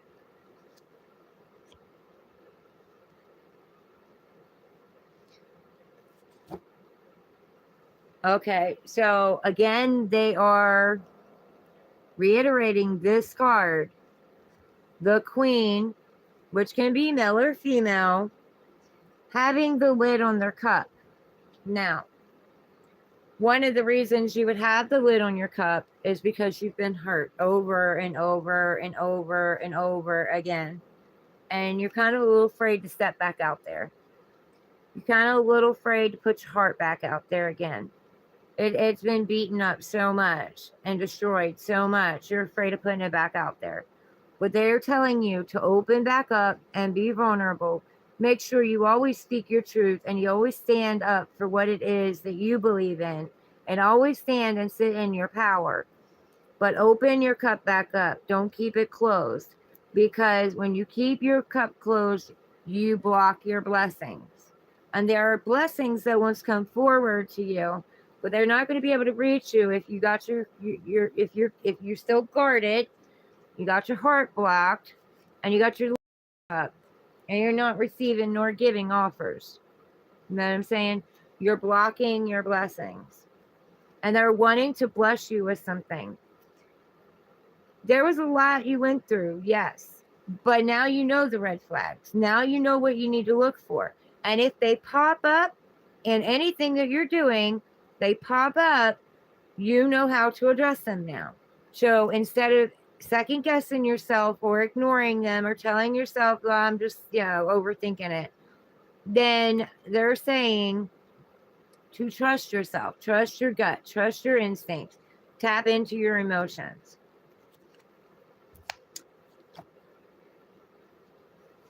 You're all right. Okay, so they are telling you that you need to go within and study. There's something you need to study.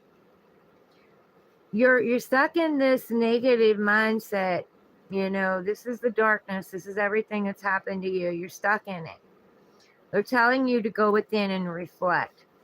What has this taught you about yourself? What has this taught you about where maybe you were an overgiver? And I've done it, so I'm not judging. Don't think I am.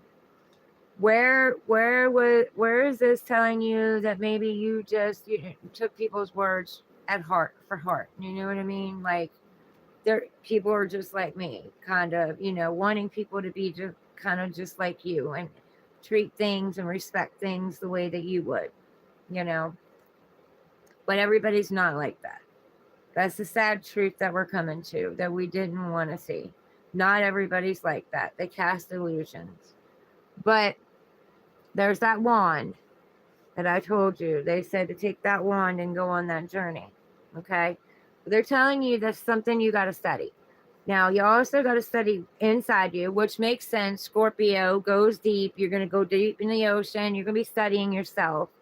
But they're telling you that you are in this lantern. You're not the lantern. You're the star. You're a star. You're supposed to be out here shining. You're not supposed to be trapped. You're not supposed to let anybody box you in. You're supposed to be out here shining And you're supposed to be out here being the leader. You're supposed to be out here leading. Don't let people make you feel small. You're supposed to be bright and shiny and big and out there and seen. So don't hide. You know what I mean? But they're wanting you to go within and study something. And there may be something you need to study too. If this would be career, which I really don't feel it is. I feel this is love. But if this would be career, then there would be something that maybe you need to study to up your career, to change, to put yourself on a higher pay grade, or to go after entrepreneurship, or to do something like that you would want to do. But because there's cups in here and wands and one set of swords where you're overthinking, because swords are thoughts, wands are action, so they're wanting you to take action. I think this has to do with love.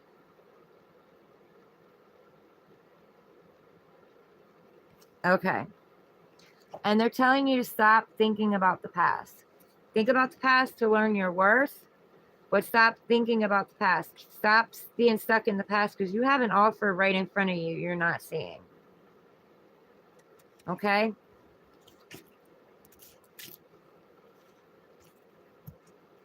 All right. Enjoy your day. Stay safe. And don't be hard on yourself. And I will see you later.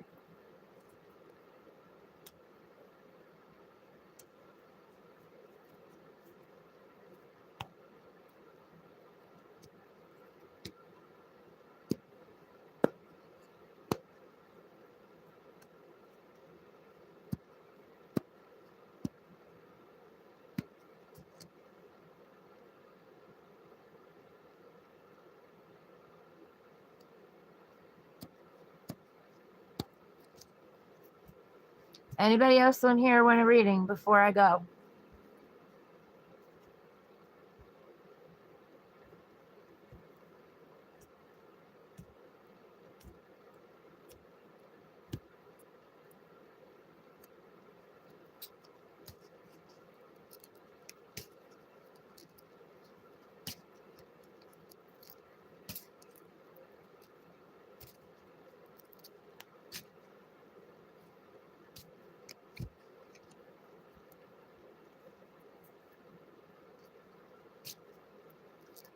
Speak now or hold your peace.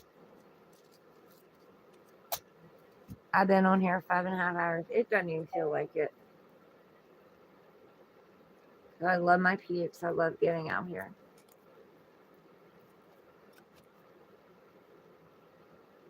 Of course, I got to retitle that reading now. You almost got me.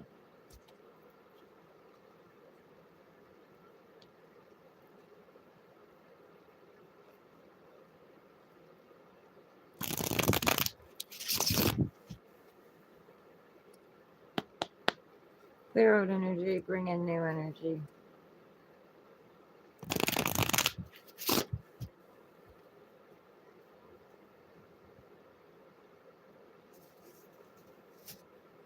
Can't believe my car's in the trash. The tower, I don't mind that. Although I don't really mind the tower. I know it takes out of my life what no longer serves it.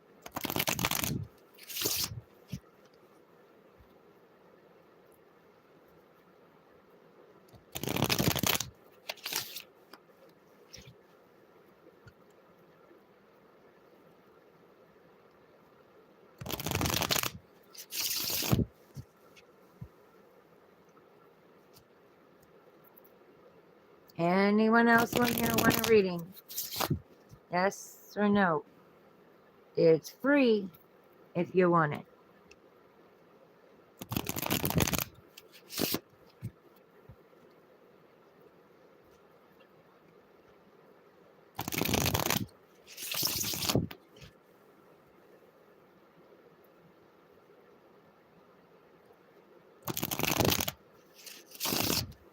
Okay, well, I guess not.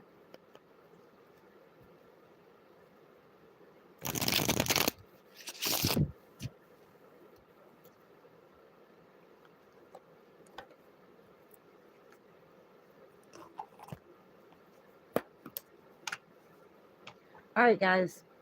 Well, I love you all. And I will see you all later. Take care of yourselves. Be safe and be easy on yourselves. Love y'all. Later.